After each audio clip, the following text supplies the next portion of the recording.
The events of the story begin in an unknown province, or to be more precise, on the top of 1,000 mountains in it.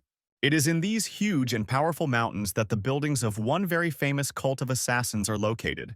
In this place, there are very powerful people who have simply demonic abilities in martial arts.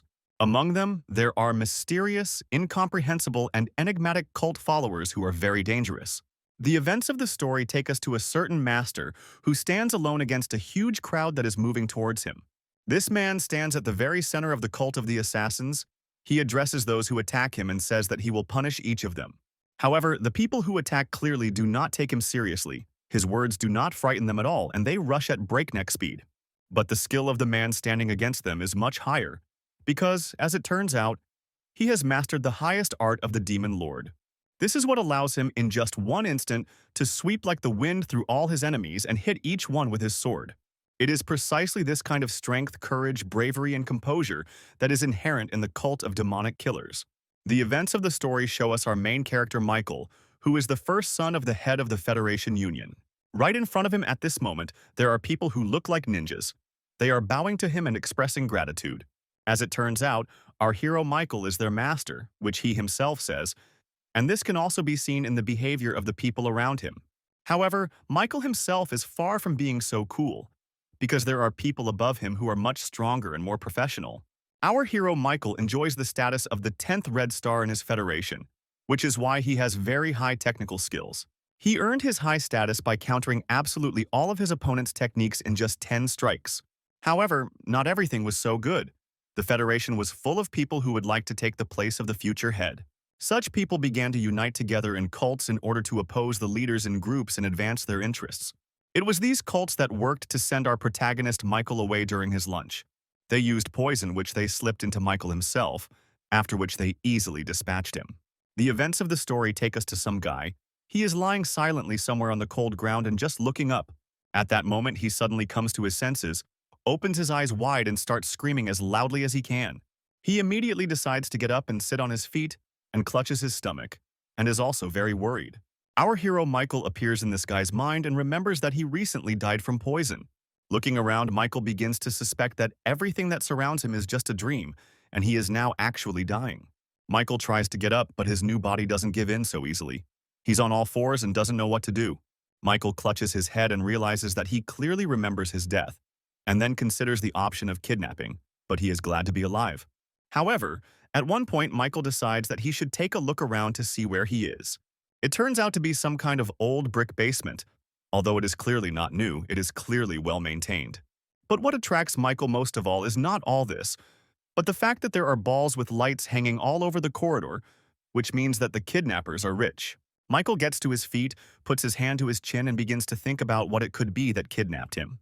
He headed towards one of the doors he saw next to him. He tried to open it, but the entrance was blocked. Cold was coming from the door, and next to him, Michael noticed a large bag with black balls inside. As Michael got closer and looked at them, he immediately realized that these were grain balls that could easily last for several years of food. Michael also points out that a lot of air is passing through the cracks in the wall, which means they are not going to kill him. He understands very well that sooner or later he will meet someone, so now he decides to take up self-recovery. Afterwards, he began the process of energy circulation, and said that he would make those who did this to him feel sorry for him. However, it is not possible to circulate the energy. Michael understands that this may be a consequence of the poison.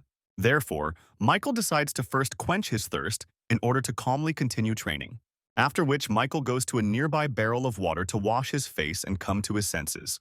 However, at that moment, he notices the reflection in the water and sees in it a completely different face, not his own. This scares Michael to the point of horror.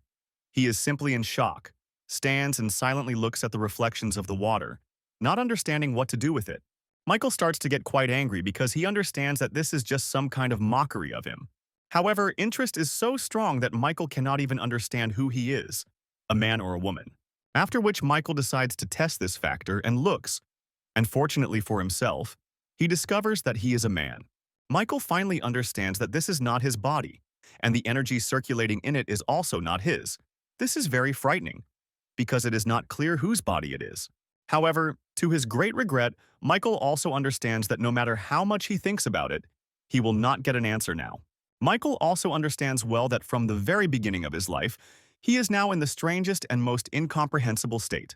However, Michael decides that he should pull himself together, because although the energy in his body is strange, it is still there. Michael decides to walk along this corridor to try to find at least some clues. And the moment he succeeds in doing this, he finds a wall that completely depicts some different techniques and battles. Michael understands that although it is scratched on the wall quite clearly, it is difficult for him to understand what is depicted.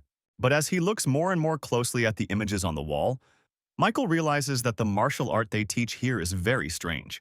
Michael tries some techniques, is very surprised, and does not understand who came up with such skills and techniques. He follows all the movements in the images and repeats them, realizing that this art is amazing. Although it is strange, it is the greatest and most powerful art that Michael has ever seen in his life. Reading the writing on the walls, Michael realizes that the previous owner of the body died because he misdirected the energy within himself. As Michael reads more and more of the writing on the walls, he realizes that although it may be strange, this art is worthy of challenging the heavens and giving him strength. Immediately after this, our hero Michael takes up circulation and learns the enormous energy of this art. From that moment on, time moved forward very quickly. Looking at the grains in the bag, Michael realizes that at least a couple of years have passed. Michael suddenly walked up to that very wall and realized that he had finally learned everything that was depicted on it. He understands that he was able to surpass even the power he had in his past life, and this makes him very happy, because this death gave him a lot. Our hero turns to the wall, bows and begins to thank it for its wisdom, saying that he is very grateful for this knowledge. Sitting in the lotus position, Michael realizes that he has received more from this powerful art than from his father, the ruler of the Federation. As a token of gratitude, Michael makes a vow to serve the man who invented this art for the rest of his days. Michael swears an oath on his name, promising that nothing can change his mind, and he owes his whole life to this art. Immediately after which, Michael heads towards that very door, realizing that he doesn't even have a clue how to open it. So Michael decides that he can't leave things like this any longer and decides to use his new power against this door. Michael decides to break it, realizing that he can no longer stay here because none of the current masters can defeat him. Immediately after which, Michael puts all his words into action and directs a huge, massive attack straight at the wall, breaking it. Outside this wall, a huge explosion occurs, so powerful that all the stones near the wall fly apart in different directions. But for our hero Michael, such a blow turns out to be a common thing, because with his new strength, it's a trifle against such a wall. Immediately after this, the rays of the sun suddenly hit Michael. He had not seen them for a long time, and they blinded him very much. Michael begins to look straight up at the sun through the trees, trying to process where he is. Stopping in place, Michael begins to take one breath after another, trying to understand the new fresh air for himself. However, all his pleasure is interrupted by the fact that he notices a strange guy sitting next to him with his eyes closed.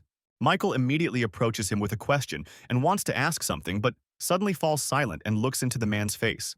Within a second, the man runs away from Michael and simply screams in shock at the sight of him, which greatly frightens Michael.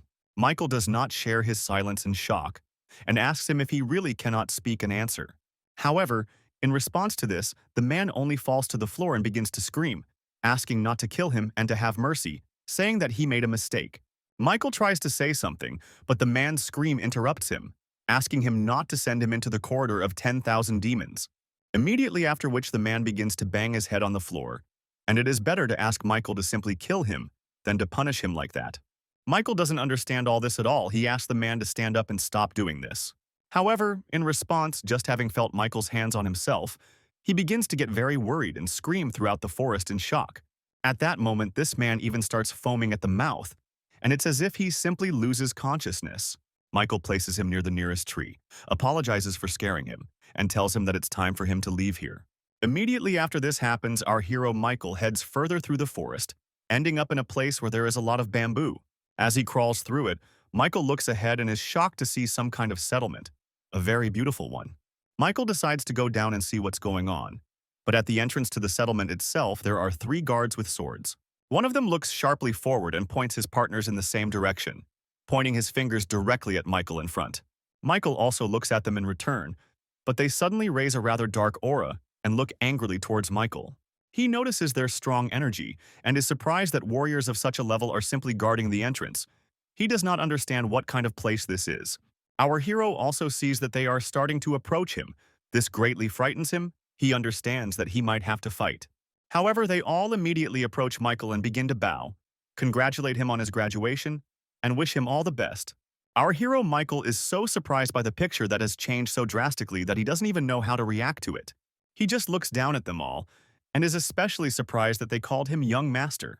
At that moment, Michael raises his head and notices with shock that there is an inscription on the gate. The cult of demonic assassins. Michael immediately recalls this place in his memory, understanding what it is about, because it is hidden in the most criminal mountains. At this moment, Michael finally understands that this is the very place that everyone around called a demonic cult at one time. He is also very frightened by the fact that these people around him express sympathy for him, because he clearly does not want to be the head of the assassin cult. Michael begins to move forward, realizing that the techniques he learned in the cave may be forbidden. At this point, one of the guards approaches Michael and asks if it is true that he has learned all of the Demon Lord's techniques. Our hero turns around with great horror and looks straight into their eyes. It is hard for him to believe what he just heard with his own ears.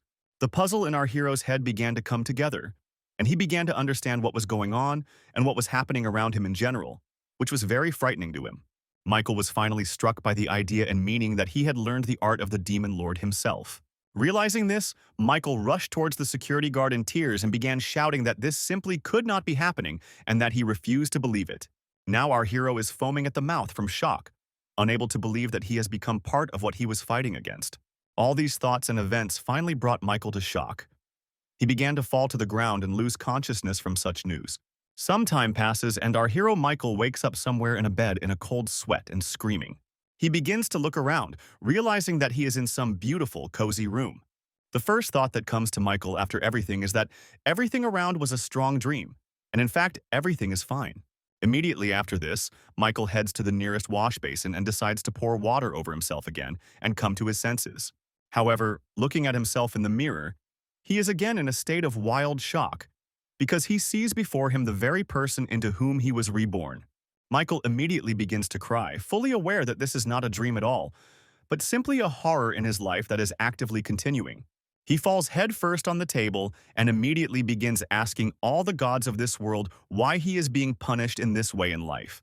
Meanwhile, the events of the story take us to the tower of one of the palaces of the Dark Cult, where some events are taking place. A girl named Lilo is sitting on a chair, and a woman standing next to her is trying to comb her hair. Lilo screams that she can't live peacefully knowing that this scoundrel has returned. It's not clear yet who they're talking about. She says that it is not clear why he returned 3 years later, because she honestly expected him to die there. The woman asks her to speak more quietly. But Lilo just keeps screaming, saying that she sincerely wishes him dead. But the woman next to her asks her not to say that to her future husband. The woman asks Lilo to find the positives in all this, saying that now she will not be alone, but this only irritates her. It becomes clear that Lilo is talking about Michael. She also adds that she did not expect success, because even the head of the department failed to master this art. The girl standing next to Lilo says that most likely everything did not go so smoothly and well. She asks Lilo to understand Michael and forgive him. Lilo just screams again that Michael has achieved nothing and has always just used his status for fun. However, in response to this, the woman standing nearby, Lilo's nanny, says that Michael is still very handsome, which infuriates Lilo even more. Nanny Lilo says that she would forgive such a person everything just by looking at his face. This surprises and confuses Lilo even more. However, Lilo, recalling her first meeting with Michael, says that her naive fantasies were shattered even then. That day, Lilo snuck up behind him and began watching Michael, who was a different person at the time. She looked at him and smiled wildly, and was also embarrassed, not realizing how handsome and wonderful he was. At that moment, Lilo then decided to turn to him. She went to meet him and spoke to him first. Then, the past Michael approached her, saying that she didn't look so bad for his future bride. Immediately after that, he held out his legs to her and asked her to massage them for him right now, which greatly surprised her. After which, the past Michael made a terrible expression on his face and said that he would also massage her feet in return. Now, remembering all this, Lilo screams that at that time he was only 15, and she was 14, and it was complete nonsense. Looking at herself in the mirror now, Lilo continued to cry and talk about how she didn't want to marry an idiot like him.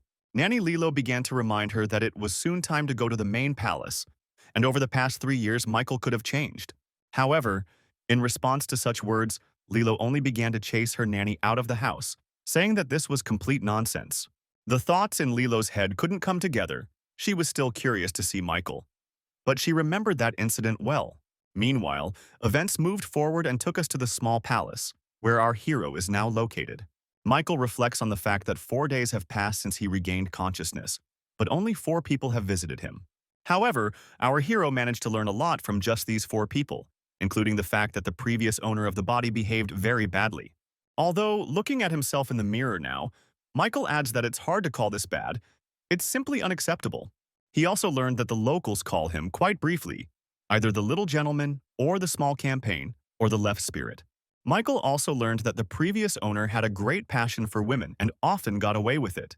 Recalling all the information, Michael would describe the previous owner of the body with just one short word: psycho.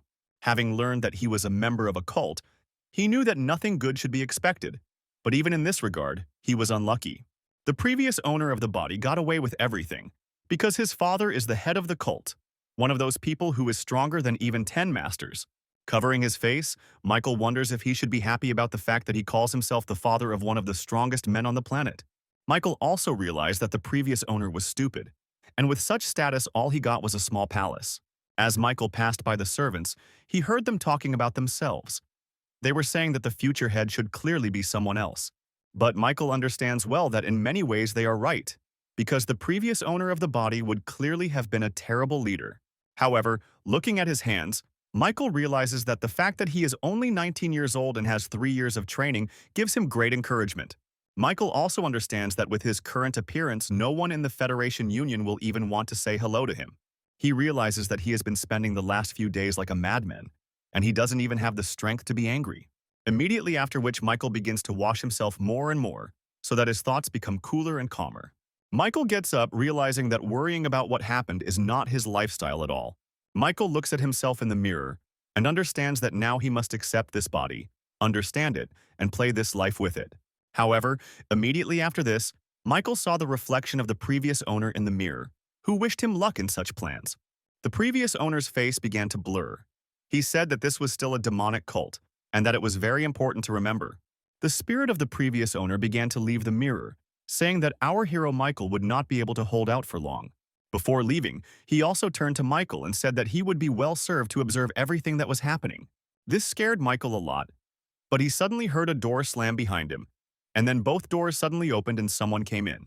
Michael immediately turned around and saw Lilo in front of him, and of course this surprised him because he didn't know her. Michael immediately approached her with a question about who she was, which simply surprised her to the point of horror, and she became very angry with him. Lilo became angry, and looking at Michael, she asked whether the question had just been directed at her. Here, Michael began to realize that the situation would apparently be quite difficult, and he just stood there looking at her. However, at one point, our hero realizes that he shouldn't be so polite in this body, but rather be ruder like the previous owner. Immediately after which, he asked Lilo the question again, but did it more rudely, which enraged and angered her even more. Lilo started screaming about how Michael had forgotten her face during the time he had been training. At this point, our hero realizes that everything is not going according to plan, and apparently he was very close to this person. Michael begins to look at her.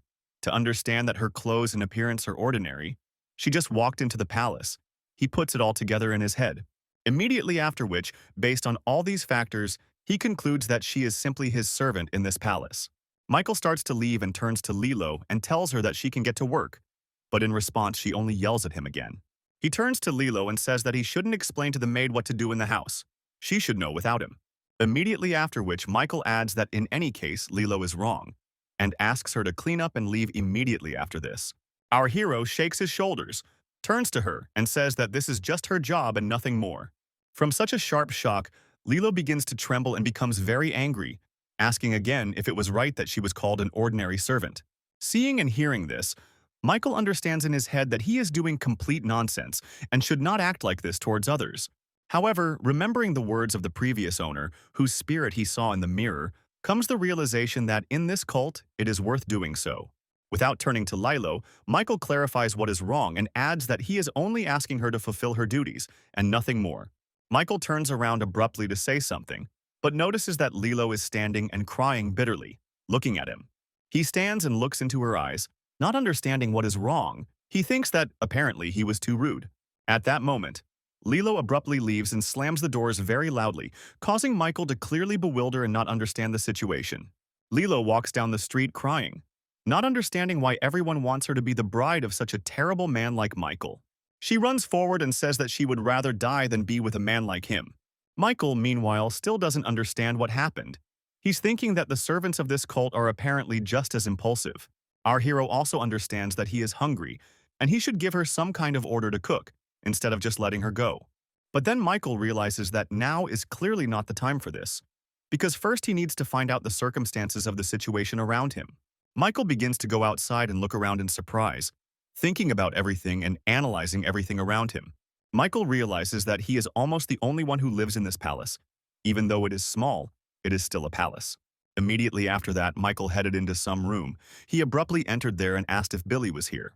There was a strange guy in the room named Billy. He was the butler in our hero's small palace. Our hero remembers that for the past 4 days, only this Billy came to him regularly. And in the entire palace, only he and Billy lived. Billy tells Michael that he called him by his name today and asks if the memories are really coming back. The assistant began to tell Michael that he lacked the energy of the girls, most likely, which surprised Michael. Billy started hugging Michael and asking if he should book a place at the brothel for Michael. Michael immediately realizes that trash gravitates toward trash, and this Billy bears a striking resemblance to the body's previous owner. Our hero asks Billy to stop talking this nonsense, and also wants to ask a few questions because his memory has not yet returned. However, in response, Billy is only very surprised and begins to touch Michael's forehead with his hand, which surprises him. Michael starts asking Billy what he's doing, and he replies that he doesn't seem to have a fever. Billy points out that Michael speaks as if he is from a traditional cult, not a demonic one. After which, Billy tries Michael's forehead again. But this already irritates him, and he brushes Billy's hand away from himself. Michael begins to suspect that Billy might have noticed everything and realized what really happened. And this is very scary for our hero. He ponders what to do, thinking that he could just kill Billy and get out of here faster. However, Billy then starts laughing and saying loudly that he was just joking, because Michael's behavior had been very different before. Immediately after this, Michael taught Billy a lesson for such jokes and said that he would not tolerate such things anymore. At that moment, Billy turns to Michael and asks him what he originally wanted to ask him. Michael asks Billy if he takes care of the flowers, and he replies that he doesn't want to be teased anymore. However, immediately after this, Billy starts yelling at Michael and asking him not to touch his flowers, and is very surprised by Michael's behavior. Immediately after this, Michael touches the flowers and says that they are simply beautiful to him. He feels their nature. Immediately after this, he turns to Billy and asks him about how he spoke about nature and flowers earlier. Billy plays Michael in the past and says that he never liked flowers and threatened to cut them all up right away. Hearing this, Michael becomes upset and realizes that many will continue to consider him terrible for a very long time, if not forever. Billy reassures Michael that it is normal for a member of a demonic cult to speak that way. Immediately after this, Michael's stomach begins to growl. Billy immediately understands everything and says that they can go to lunch. Immediately after this, Billy describes to Michael his favorite restaurant and the very wonderful dishes that they always serve there. He also describes the pleasant, warm feeling in the stomach after eating some delicious soup. Michael really likes all these stories. He nudges Billy and tells them to go to this place faster. Michael says that he will use his powers only once. Billy seems to believe him and begins to lead him there. However, Billy then says that he remembered that the restaurant is closed today and suggests choosing another place, which greatly infuriates Michael. Also, after all this, Billy tells Michael that today there will be a meeting of the cult's heirs, which surprises Michael. Billy turns to Michael and tells him that today, in that place, the children of all the important people in the clan are gathering together. Addressing our hero, Billy says that he strongly recommends not going there at all, because it's not a very good idea. Time moves forward. Our hero Michael walks down the street and enjoys the wonderful weather that is right above him. Michael's cheerful mood and love of life greatly infuriates Billy, who is not yet accustomed to such drastic changes. Billy asks Michael if he really wants to go to that meeting. Michael says he does, and only asks to tell him about the clan. The assistant explains that the clan is divided into 9 palaces, 2 main ones, and 7 others, 7 of which are additional forces. But Billy also says that because the head is not there, the other 7 palaces are acting very strange and bossing around a lot. He says that the leader had simply disappeared earlier and left with a request not to look for him, and that no one knows where he is or what is happening to him. And as expected, there are those who are trying to take his throne for themselves and rule the entire cult. Michael understands all this. Michael says that the young gentleman is there, and Billy is surprised that Michael speaks about himself in the third person. The assistant says that no one around sees Michael as a future leader, because he has nothing but a cute face. Billy also says that no one will elect a weak son as the leader, because he will be easily defeated right away. At that moment, Michael realizes what Billy meant and becomes a little angry with him, saying that this is too much, after which Billy begins to encourage our hero, Michael, saying that he has mastered the powers of the Demon Lord, and this is his advantage. Michael understands that this is indeed the case, but he is aware that he should not use his powers and techniques without reason. He also begins to talk about how, if you count everyone who is in the cult and is now, the clan numbers millions of people. The assistant also says that many people are against them, including the entire Federation, which strongly dislikes them for their strength. Michael begins to remember his past and analyze many different factors, realizing that the current situation in the world is truly dangerous. In a moment of reflection, Michael realizes that this is not just a martial arts group as he thought. Michael asks his assistant why, 2 years after the leader's disappearance, no one has yet been able to organize an uprising. Billy says that not all the other palaces are on good terms with each other, and Michael's appearance also stirred them up a lot. Together with Michael, they go forward, and Michael asks why there are only 2 people in his palace. Billy says that Michael had previously driven everyone away. Michael immediately begins to remember the body's previous owner and realizes that this is, in general, a more than possible scenario for him. Summing up all the information, Michael understands a lot, and also that many people want to become the ruler. But for now, the situation is peaceful. He also understands that if the situation here changes significantly, a great war will begin, and its results will fall on the Federation, which is very dangerous. Billy still says that it would be better for Michael not to go to the meeting, but Michael asks Billy to shut up and just take him away. Looking up into the sky, Michael begins to remember all the teachings he received in his past life and understands how he needs to act. He decides that if they are now at a dead end, he will either change directions or break down these barriers by force. Immediately after this, Michael and Billy quickly move on, and Billy constantly asks Michael not to lag behind him. From that moment on, time moves forward and takes us straight to the building of the restaurant, which is located in their city. There is a man standing near the entrance who does not let you into the restaurant and says that all the seats there are already taken. People are shouting at the security guard, saying that they see through the window that all the seats are free, and he is simply lying to them and standing there. Immediately after this, some important people are allowed into the restaurant. As it turns out, they are the sons of the cult leaders. The second daughter of the Sword Palace, nicknamed the Ice Flower, Lilo, enters and walks forward, causing shock to everyone. Everyone around looks at Lilo in shock and says that she looks simply stunning and very beautiful. Lilo is still angry. She looks at everyone around her and cannot let go of that very situation with our hero Michael. Everyone around is looking at Lilo and talking about her a lot, so he decides to go upstairs in order not to cross paths with anyone else. A fat guy is standing in the hallway. He says that he is glad to see Lilo, and he feels sorry for those who will not come today. He stands in front of her, raises his aura and appears very huge, saying that luck may smile on him today, after which he immediately starts hitting on her, saying that she has a very beautiful name, and in general he adores Lilo. Lilo looks into his face. His name is John. Lilo understands that even he is not the worst option, because among all of them, he is the most prestigious. However, John's teeth really scare Lilo. She compares him to a shark and says it's terrible. John continues to hit on Lilo, and she decides that it's probably better for her to just leave him than to continue anything. However, at that moment, everyone around is very surprised at what is happening, because our hero, Michael, appears in the room. Not long before this, a funny situation happened, because right in front of the entrance to the building, Billy tried to stop Michael.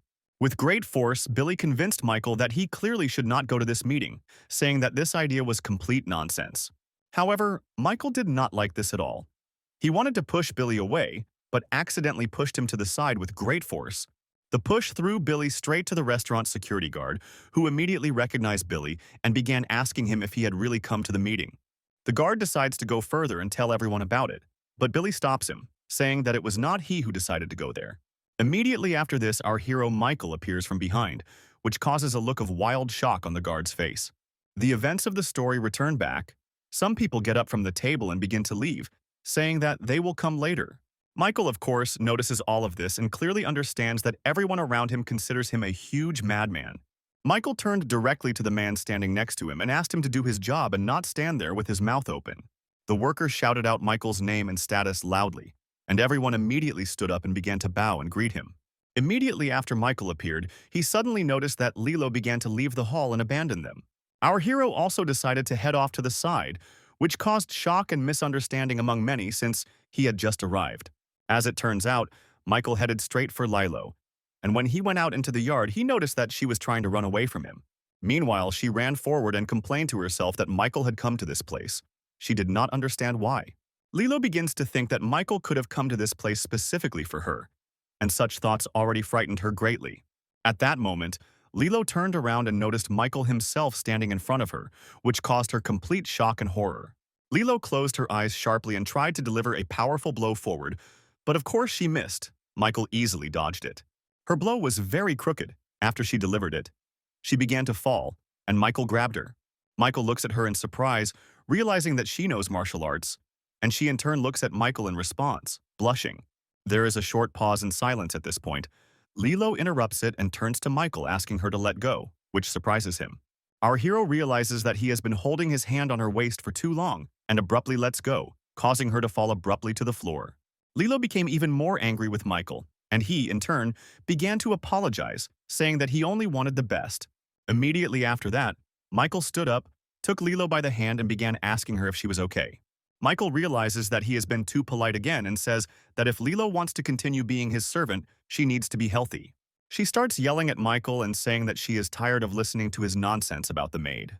Michael starts pointing at Lilo and rudely saying that she has a nasty personality and could be in big trouble. Immediately after which, looking into her eyes, he adds a request that she remain in the small palace and be under his protection. She yells at Michael, telling him that he should be worrying about the heirs meeting now, not about her. Lilo says that if Michael doesn't want more trouble, he should either go back to the gym or leave completely. Michael tells her that a man should not always run away from problems, and he will solve everything, and also asks her not to worry about him. Hearing these words, Lilo stands in wild shock, not knowing how to respond, but clearly blushes very deeply from his phrases. Immediately after which Lilo starts screaming loudly that she is not worried about Michael at all, and she doesn't care. Having finished her stream of stormy thoughts, she angrily turns around and abruptly walks away somewhere ahead. Michael watches her go, wondering if she's okay, wondering what's next for this girl. Lola, meanwhile, is very shocked and is also going somewhere and thinking about something, not understanding Michael's behavior. However, somewhere deep down, this situation could not leave Lilo indifferent because she still liked Michael's external parameters. Lilo stood in place, looking at the sky, thinking about why Michael had come to the meeting. She did not understand what he had planned. Meanwhile, Michael returned to the room where Billy was already waiting for him, who immediately began to scold him for leaving abruptly. Michael entered the room where the sons of the clan's leading figures were sitting, and John immediately asked Michael if he had succeeded in his studies. John also began to say that if Michael came for women and excitement, then he should go to the outskirts of the slums. He stood there, a little surprised, and listened to it all, while Billy, standing behind him, asked John to behave more civilly. John began to put moral pressure on Billy and talk about how his own family had abandoned him and that now he was hiding behind Michael. At this moment, Billy was indeed standing behind Michael and was getting angry at John and insulting him in every possible way. However, our hero Michael did not intervene in the dialogue. At one point, with the help of technology, he moved to the table. Michael began to pay attention to what was on the table, namely the food, and said that it looked very good. Our hero turns to Billy and apologizes for interrupting him and asks him to continue his conversation. Meanwhile, Michael himself continued eating, saying each time that this dish simply tasted wonderful. John turns to Michael and says that looking at him, he just wants to call some doctor here. Our hero turned around and looked straight at John, seeing his, to put it mildly, stupid face. Michael silently called him stupid. Michael approached Billy to find out who he was. Billy described John, saying that he was the son of the head of the trading palace. Hearing this, our hero Michael decides that in such a situation he should act very well. Michael raises his powerful aura of energy and turns to John and asks if this restaurant really serves food to dogs. Hearing this, John becomes furious. He doesn't even know how to respond, because anger is simply tearing him apart. John gets up from the table, rips open the chair next to him and, turning to Michael, asks if he knows about culture. John says that a lot of time has passed since Michael left to study martial arts, and a lot has changed. Michael, meanwhile, just looks into the guy's eyes and thinks that he is clearly acting like a provocateur and wants to put a lot of pressure on him. At that moment, Michael turns to Billy and asks him to tell him about the power of his influence on everyone around him. Billy reveals that Michael is second in command in the entire clan and can even use the power of the main palace. Michael understands that he occupies a place between the head of the clan and the chief judge. He cannot order someone to be killed. He asks Billy if he can calmly teach this John a lesson now, and the question greatly surprises Billy. Billy stands up, points his finger at John and shouts that, of course this idiot can and should be punished quickly, which angers him. John calls Billy a simple bastard, immediately after which he grabs a cup standing next to him and is about to throw it at Billy. Michael immediately analyzes the direction of John's muscles, realizing that he wants to throw the cup to his left. But at that moment, Billy suddenly falls right onto the table, after which the cup flies straight into his body. This greatly surprises John himself, who never expected to end up as Michael's butler. Immediately after this, Michael personally addresses John and asks if the trading palace has decided to attack him. John says that it's not like that, but Michael adds that if it weren't for his servant now, he himself could have died. Immediately after which, covering everything around with an evil aura, Michael asks John if he was accidentally targeting his place. John starts shouting that this is just absurd and that he threw an ordinary drinking cup and nothing more. But this surprises Michael. Michael turns to Billy and asks how he feels. He immediately says that he is in damn pain. Turning to John, Billy says that his assistant is now on the verge of death, and he can tell the elders about the whole situation. And then, looking John straight in the face, Michael threatens to immediately direct his force at the head of the trading palace. From John's surprised face, Michael immediately understands that in reality, the children of prestigious people only fear the wrath of their parents. Michael smiles and knows that he did everything right. He doesn't know how someone else would react to this, but he did everything right. Our hero turns to the others, asking if they are in cahoots with John. They answer that they just came to have dinner and nothing more. He turns to John and says that if he wants to kill him, then he should act right now.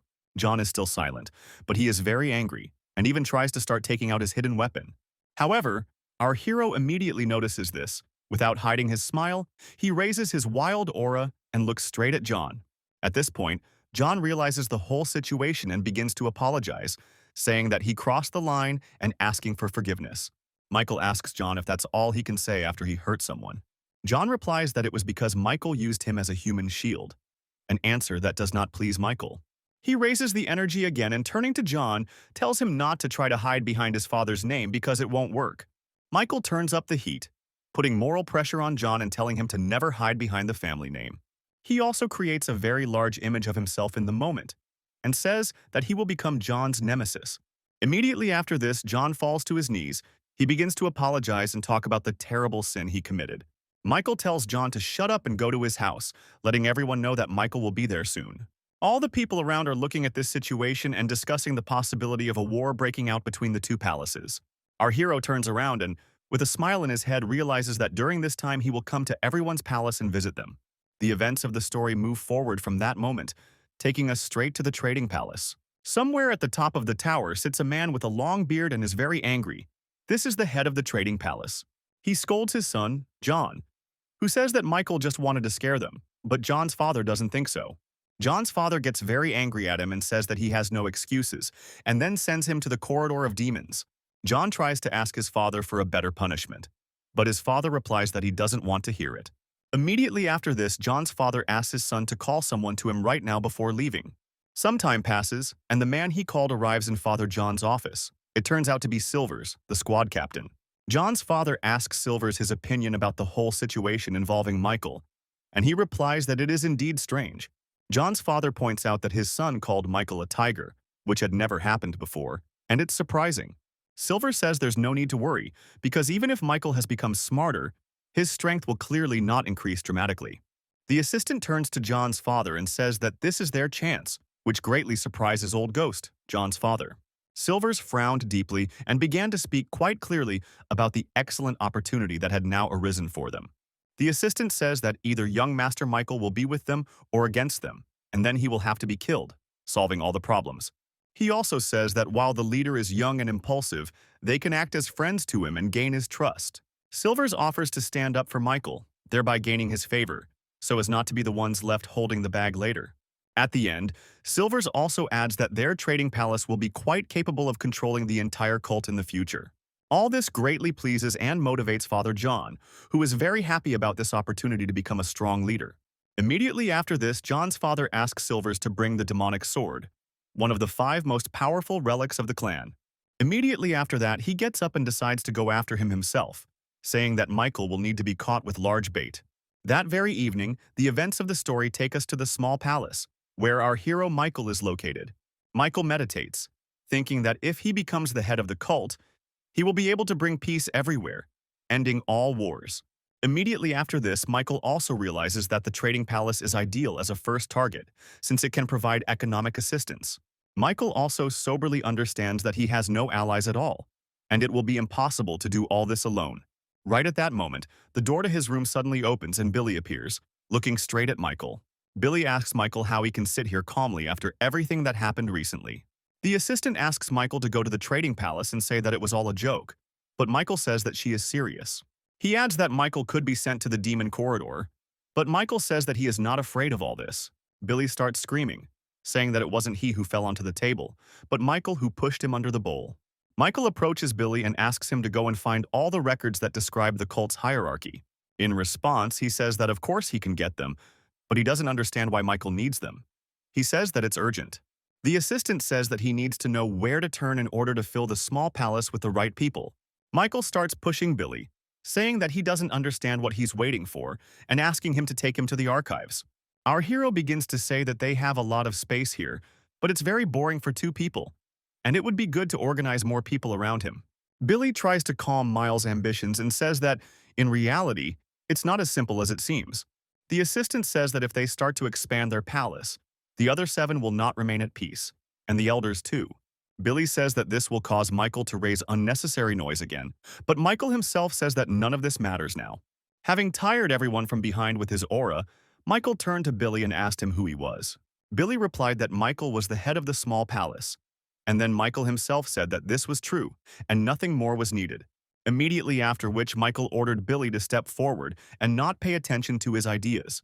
Billy asks Michael to change his clothes, adding that they don't need any extra attention in the city, and asks him to wear a black hat. Michael asks Billy why he only wears black clothes, and he replies that he really likes black. Immediately after which, Michael begins to put on all the clothes that Billy gave him. Michael starts to get excited and say that the clothes look really good on him, which confuses Billy. Immediately after which, the events of the story move forward and take us to the night streets of that very market in the shopping district. Billy explains that many people have their own schedules, so people come to buy goods even at night, and the market is open around the clock. Walking the streets, Billy often notices ordinary people who clearly don't have any martial arts experience, and he understands that it's hard for them. Michael asks why all the palaces are on the mountains. Billy explains that down on the plains are the Federation people who are always ready to attack. Michael says their actions outside the cult were too barbaric to be considered self-defense. Billy says that Michael shouldn't talk like that because everyone knows him as a little lustful demon. At that moment, Michael realizes that he is indeed behaving in a way that is not appropriate for his current status. Michael turns to Billy and asks how much longer they have to go. Billy says that they will arrive at their destination soon. Meanwhile, the events of history show us some mysterious man who is sitting near the drawings and writing something. Meanwhile, Billy and Michael are already climbing the steps straight into the library of the demon cult. Billy explains that this place is famous for its wealth of information and the fact that it collects many different rumors. Immediately after this, upon opening the door, the boys see some old man with a book who is looking at them in a strange way. Billy and Michael pass by, and the old man asks them where they came from and why they came. Billy tells the old man that the light in this library is very dim, and he will ruin his eyesight if he reads like that. The old man replies that he doesn't know what interesting things can be found here, and Billy asks him how things are at the market now. Michael is watching all of this and understands that their conversation is somehow meaningless and looks more like a code. At that moment, the old man suddenly looks straight at them and, turning to them, tells them to wait for him. A second after that, the old man opens the main door and leads Billy and Michael straight out into the street, asking them to wait there. Billy starts knocking and asking to be let in, asking the old man why he would even throw them out the door. He also shouts that they came from some small radiance, and they should be left alone right now because it is very important. Meanwhile, the old man, having opened the hatch, begins to carefully descend somewhere with a flashlight in his hands, as if trying to find something. He walks down a very dark and old corridor straight to some huge metal door and stands in front of it. The old man starts looking at the door and talking about how some guys from the small palace came to him and asks what he should do. He describes everything, and the man sitting in the room behind the door abruptly puts his brush down on the table. Some other old man scratches his beard and doesn't understand why Michael came first to the restaurant, and now here. The old man outside also adds to the information by saying that Michael's aura has changed from what it was before.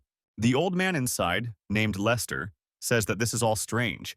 He does not understand why Michael came and asks what he wants. From behind the door, he reports that his assistant has requested a list of names as well as the clan hierarchy system. Old man Lester scratches his beard and doesn't understand why Michael needs such valuable records, especially the clan's records. Lester says that this is all too interesting, which is why he will meet with him in person to understand everything. He says that even though Michael is troubled, even his eyes aren't enough to recognize everything. Lester says that if Michael gets to know him, it will only be better because suddenly he turns out to be capable of something. The old man behind the door leaves, and Lester, sitting in the room, continues to ponder what is in Michael's head. Meanwhile, the old man climbs up to the library gates and opens the door to the street, calling Michael and Billy to him. The old man leads them somewhere completely silently, and then opens the entrance to a secret basement below, which greatly surprises Billy. Michael, Billy, and the old man descend down the stairs straight into the depths of the basement below the library, which greatly surprises Billy. Billy is very surprised by the hidden basement.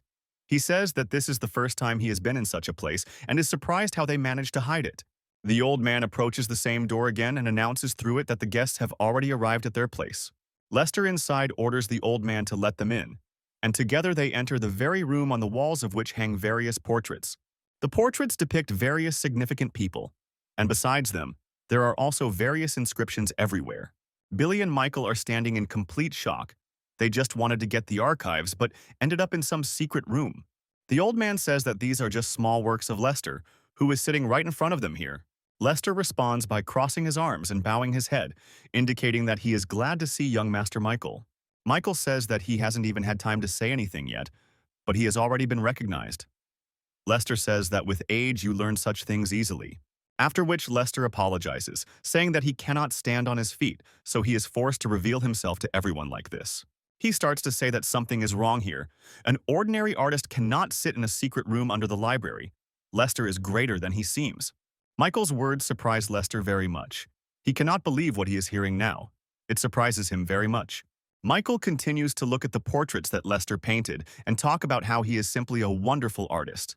In that moment, Michael is shocked to realize that the portraits around him are the records they are looking for, and they depict the strongest. Our hero, having understood the whole essence, begins to very actively examine everything that he sees here, and among everything he finds his father. This all causes a wild shock in Michael. It is difficult for him to simply imagine that this is all true and happening in this room.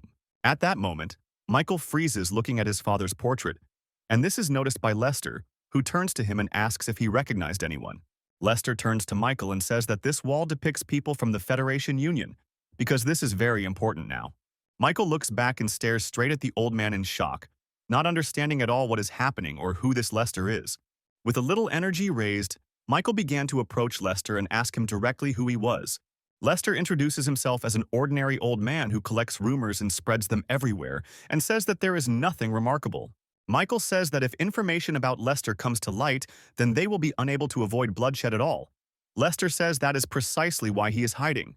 A dialogue ensues between them, during which Michael insistently asks Lester not to do such things for pleasure anymore. In response, Lester cannot understand at all why young Master Michael is so interested in the safety of the plane. Billy asks Lester if he really wants to die, but he replies that such things are keeping him here, and he is not afraid of death. At that moment, a loud sound of a door suddenly closing and now not opening is heard. Our hero's assistant knocks on the door trying to open it, and Michael understands everything, and turning to Lester, asks if he decided to kill him here. Lester says he can't do it and just hopes for understanding, but Michael asks why Lester can trust him. The advisor says that by the time Michael decides to return here with the warriors, he will no longer be here. Michael reacts to his words quite calmly, saying that he has a lot of strange self-confidence. He says that their conversation is becoming empty. He does not understand why he was called down here. The old man says that Michael came himself and asks him why he needed the cult. This question surprises Michael. Looking at Lester, Michael understands that he is very good, and a simple lie will not help in this situation. Lester abruptly declares that he wants to settle the artist in his small palace, thereby telling the truth. The advisor asks if this is really why Michael left the restaurant when he couldn't find the right people there. However, Michael says that those people were not interesting to him because he needs those who are ready to do anything. Lester starts to wheel himself out, asking if Michael really wants to increase his influence, but he says that's not quite true. The advisor asks if Michael is aware of the current times in the world and if he looks down on it all. Michael replies that all this doesn't bother him much because his true goals are much larger and cooler than these thoughts. Lester tells Michael that this path could lead to his death, but Michael, of course, does not agree with him. At that moment, Michael turns to Lester and finally decides to ask his name to understand who he is talking to. He takes a short pause, after which he says that his name is Lester, which brings our hero into great shock. Michael immediately remembers Lester from his past life, who once announced that he was going to join a cult. Then, Lester turned to the past Michael, and before leaving, he gave him various plans because, in Michael's past life, they were well acquainted. A long time ago, there were already many different significant rumors about Lester, and he was always respected because he was very talented. Young Lester had looked after Michael's past before and was his mentor, as well as the one who published many books about the Federation. Returning to reality from his thoughts, our hero suddenly turns his attention to Lester's hand, seeing a scar there, which greatly attracts his attention. He recalls with horror that his mentor in the Federation had exactly the same scar in his past life. Looking straight into Lester's face now, our hero sincerely cannot understand why he is in this room and in the demon cult in general. Our hero is also shocked by the fact that Lester is so old, because he should now be about 40 years old. Lester, in turn, pays attention to everything Michael says and is immediately surprised that he knows him, because this is unusual. He immediately wonders if the young gentleman standing before him is the real Michael. Michael understands where this is going, so he says that unnecessary questions can cost lives in order to disrupt their conversation. Lester apologizes abruptly and says that he really did show disrespect, for which he is ashamed in front of Michael. Michael says that if everything has become clear, then why is Lester here under all the circumstances? Lester says that no one ever knows where they will end up, adding that fate brought him here. At this point, Lester turns to Michael and asks him about his true reasons for coming here. Lester reveals that the other 7 palaces have already begun surveillance of Michael, and the shopping district has taken action. Michael realizes that their mannerisms and communication styles are similar to his mentors, and says that he is the one watching them, not they him. In response, the old man only laughs a little, after which he sharply tugs on some strange thread that was dangling near him. Immediately after this, a canvas falls from above and opens, on which various portraits are depicted from top to bottom. Billy is very surprised, and our hero Michael says that it is immediately obvious that this is a depiction of the cult hierarchy. There is also a portrait of Michael himself, next to which there is a short description of just 2 words: maniac and psycho. At that moment, Michael realizes that further conversation is clearly not for Billy's ears, so he asks him to go get some water. Old man Lester smiles and says that after Michael's visit today, this sheet needs to be rewritten. The advisor says that before Michael arrived, he thought he knew everything, but now he realized that he couldn't sit here any longer. Looking straight into Michael's face, Lester says that he was described as a psychopath and a fool, but in front of him was a wise man. Immediately after, Lester takes a stick and points it at the fragment, saying that the reason Michael came was to want to take this place. With his wand, old Lester pointed directly at the portrait of the current head of the cult, who had disappeared. The old man began to stand and wait, looking at Michael in anticipation of an answer from him, and he, in turn, only remained silent and looked at the old man. Lester continued to point his stick at the chief, and to say that he had immediately understood the real reason, and asked if his judgment was correct. Michael said that everything was correct, but added that it didn't mean anything because if he became the head, he would burn the place down. Lester begins to say that this will not be easy at all, because it will be necessary to deal with all the elders. However, in response to the old man, our hero only smiles and says that there is clearly no need to worry about this. The old man also tries to explain to Michael that his hope can be extinguished very quickly, even by the slightest wind. At that moment, Lester suddenly reaches forward and holds his hand out in front of Michael, which greatly surprises him. After which Lester declares that he is ready to take only 50% with a rather serious face. Michael says that 50% won't work out, and in all likelihood he will have to cope alone. The old man turns away and says that it is not worth it at all, adding that he is simply voicing the real facts. In response to Lester's words, our hero Michael simply exhales and smiles, as if pretending not to care. Michael begins to talk about how if you look at all the mountains of the cult from the other side, you can simply suspect their greed. Our hero Michael also makes strong statements about how he is passionate about changing all of this and completely changing the system. At this point, Lester begins to understand the seriousness of the threats and words that Michael is saying and is suddenly surprised. Starkey asks our hero if his true goal is not to become the leader, but to change the entire cult as a whole. Michael confirms this and adds that he will still climb up there, but on his own, or with the help of the old man is another matter. However, Lester does not believe in Michael's strength and seriousness at all, saying that the cult worships magic, and this cannot be changed. Lester extends his hand and says that if anything happens, he is ready to offer his help in exchange for a share. However, our hero looks at this from a higher perspective and does not understand how his mentor fell to such a level that he asks for a share in the cult. Looking at poor old Lester now, Michael cannot understand at all where his spirit has gone and why it has become so strange. In that moment, clenching his fist, Michael decides that the best thing to do in this situation is to remind Lester of who he is. Lester raises a huge force and purple energy around himself, saying that he will definitely be able to change the cult. Immediately after which he uses magical abilities and martial arts to show his strength. Michael creates a great effect with his body and says that he will destroy everyone who gets in his way in this case. At this moment, the old man is in a state of wild shock. He falls out of his chair and cannot believe the strength of the man standing in front of him. In his own eyes, Lester saw in Michael not the image of himself, but a heavenly devil, a monster in its purest form. Michael began to talk about how a person who spends his whole life in one room cannot talk about the higher world. Immediately after this, our hero Michael turned sharply and with a wave of his energy knocked down the door standing behind him. Lester, sitting next to his chair, could not believe what was happening before his eyes. Michael starts talking again about how he will change the cult and break this chain of evil that was created against everyone. Lester began to say that he did not expect such words from Michael, because he had been a participant in this chain of evil all his life. Michael began to talk about how it was precisely because he had changed that he wanted to change everything around him as much as possible. However, after listening to Michael, Lester only began to look up, smile, and then suddenly laugh like a wild man. The old man, in a fit of laughter, began to say that it was all very funny, and that receiving something like this was also funny. Lester began to fall at Michael's feet and beg for mercy, saying that it was very important, but Michael did not understand why he should do this. Lester began to say that he had very important and unfinished business, but Michael only responded by saying that it was not his problem. Immediately after which, Lester loudly declared that he would stand in Michael's way. At this point, Lester switches to another topic and begins talking about the RAIN organization, which consists of many ordinary people.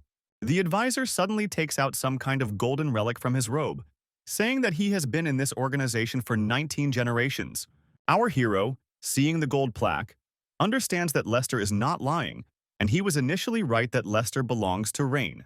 Quite sharply, our hero asks Lester whether this really means that they should now trust each other very much. Michael asks Lester what he wants, and Lester tells Michael that he only wants him to promise one thing. The old man says that there is one military man in the Federation Union, and if anything happens, Lester would like to get his hands on him. Our hero just looks at Lester and wonders what happened that his master changed so much and demands some military man. Lester says that it doesn't matter what Michael thinks now, because the plan has changed, but the air hasn't changed. Michael turns around, saying that Lester might follow him, but then he'll have to get used to his madness. Our hero asks if Lester only needs a military man. Lester replies that everything is correct, and would like to ask to bring him to him. He's about to leave, and Lester says that Michael is more suited to lead a federation than a demon cult. Not paying attention to these words, he asks Lester to give him advice on what to do in such a situation and how to act. Lester asks to be helped to sit down on a chair first, and Michael replies that Lester's mouth will not close even if he dies. In response to Michael's words, the old man only smiles, realizing that Michael is right and there is meaning in his words, even in a joking manner. Lester sits down and begins to talk about how the cult is now quite strong, including all 7 palaces. Immediately after which he adds that there were 2 people for our hero's post. But after Michael's appearance, all plans changed dramatically. Lester turns away and asks our hero if he is unhappy with something, but he asks why he suddenly came to such conclusions.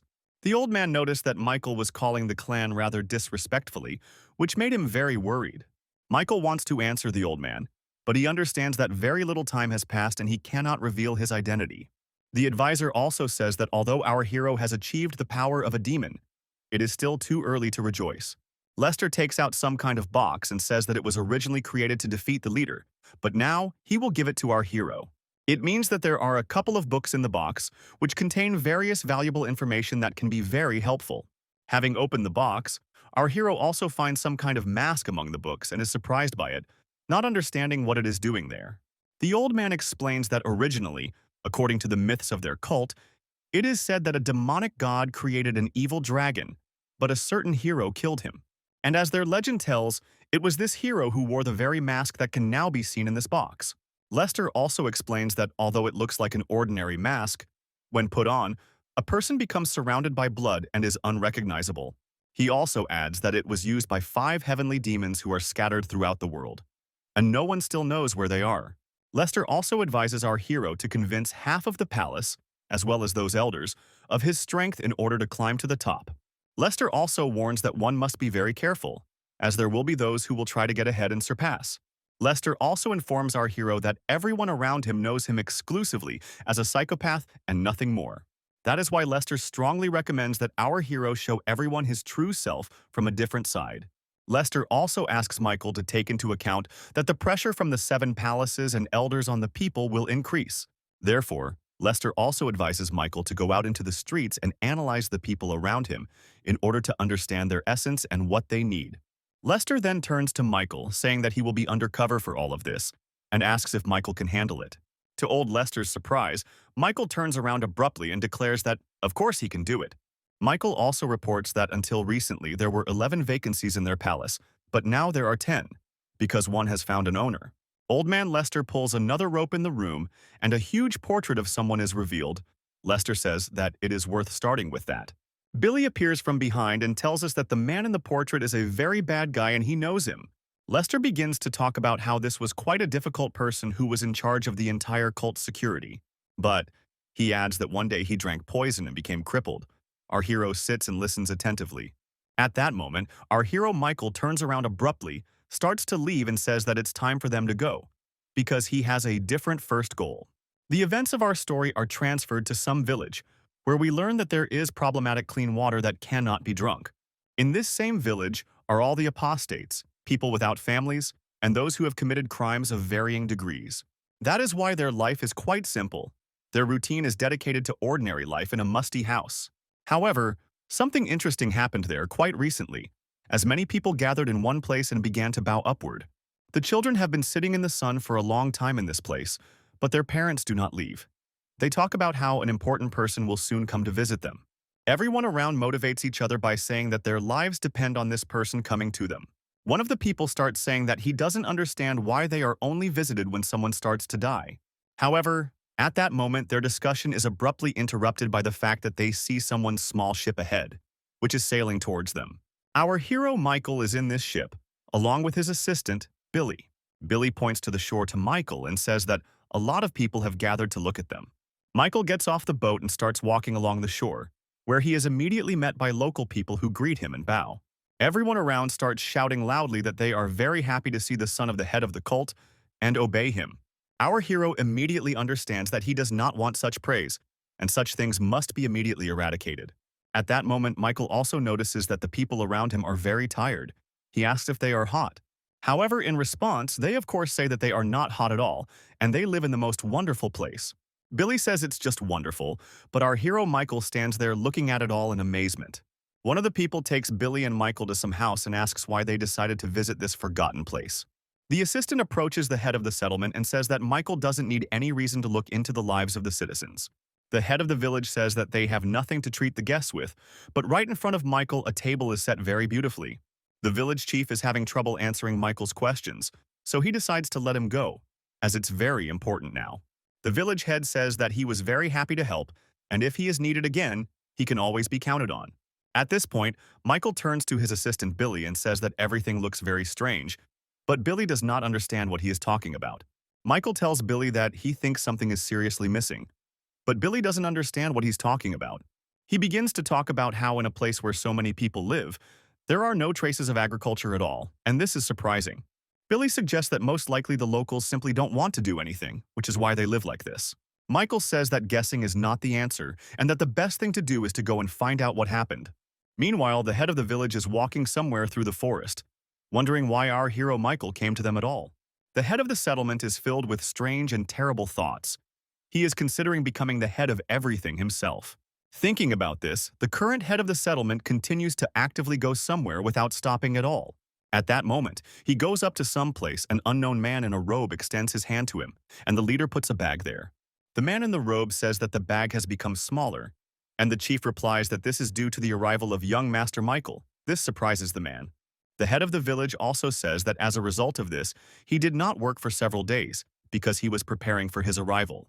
After listening actively to the stories of the head of the settlement, the man in the robe turns to him and asks him to bring more next month. The man in the robe reminds the chief why he holds his position, and he of course agrees. Immediately after, the head of the settlement thanks the man in the robe named Noise and begins to leave back where he came from. However, looking after the head of the settlement, Noise asks him what about that very incident. In response to Noise's words, the head of the settlement asks not to worry, and adds that when his heart is broken, he cannot even lift his head. Right after, Noise also asks about a certain man's daughter, and the leader says that she is already quite beautiful. Noise asks the chief if he cares about her safety, and he replies that of course he does. The head of the settlement also says that he has prepared a special trap for all those who drool over her. In response, Noise says that this is simply wonderful, and since Michael himself came here, he is simply attracted to the woman.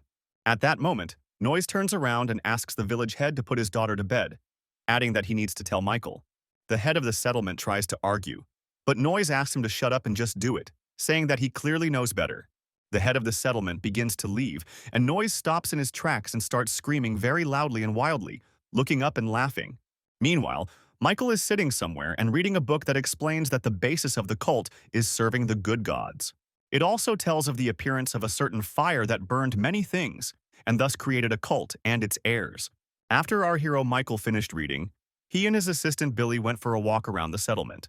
Michael walked around and looked into every house, paying attention to even the smallest details, and the people around him bowed to him. Billy suggests not just walking but looking for a certain Alex. Michael asks Billy what he noticed, but he says nothing. Our hero begins to talk about how the number of houses in this settlement is less than the number of people. But Billy doesn't see anything strange about this. Billy says that people probably die here a lot, but Michael argues with him, saying that most of the population is young. Michael then asks Billy how the weather is, but he asks him not to bullshit him and to tell him straight out what is going on. Michael starts to move forward, saying that the day is very hot. Billy agrees, but again does not understand the point. Out of the corner of his eye, Michael notices a woman bowing and standing in front of him. Michael approaches her and asks why she is wearing a skirt in such heat, but the girl herself does not understand what a strange question this is. At that moment, Michael suddenly comes up to her and grabs her by the chin, saying that even he sweats. The girl is suddenly very surprised. He puts the girl down on the ground and starts saying that there is something he needs to see. Billy stands in shock seeing this. Billy runs up and asks Michael what he's doing, reminding him that they're right outside. However, at this moment, Michael looks at the leg of the girl next to him, which is completely covered in black dots. Seeing this, our hero is in complete shock. It is simply hard for him to believe what is now before his eyes. Looking at her legs, Michael also notices the poisonous red petals that are falling all around. Billy stands in shock and cannot understand at all what is happening. Michael turns to him and tells him that he needs to move on. Meanwhile, the head of the settlement is still walking home and talking to himself about how Noise is demanding too much. However, at that moment, the head of the settlement simply jumps straight into the water and begins to swim in it, underwater. Even here, not everything is so simple because he is not just swimming, but is heading somewhere straight to some cave. Emerging from this cave, he finds himself in some underground room where a man sits who greets him and is surprised. At that moment, the man next to the leader opens the doors, and together they find themselves right in some room where people are sitting and playing. All the people sitting in this room are playing some kind of game and arguing among themselves. The leader walks by and looks at this. However, at one point, the head of the settlement notices that one of the game's participants is using dirty tricks and stabs him in the hand with a knife. After which the chief orders this man to put everything back in place and to get out of here. The local security guards grab the man and begin to carry him away somewhere, while the leader moves on. The head's assistant opens the doors and asks if they will work, despite the fact that Michael has arrived. The head of the settlement, named Miller, turns to his assistant and orders him to gather everyone in order to get ready for next month. Miller turns to his assistant and asks, where Louise, that same man, is now. He replies that she is with her daughter. He asks his assistant to help his daughter Louise prepare, saying that she will need to be sent to Michael.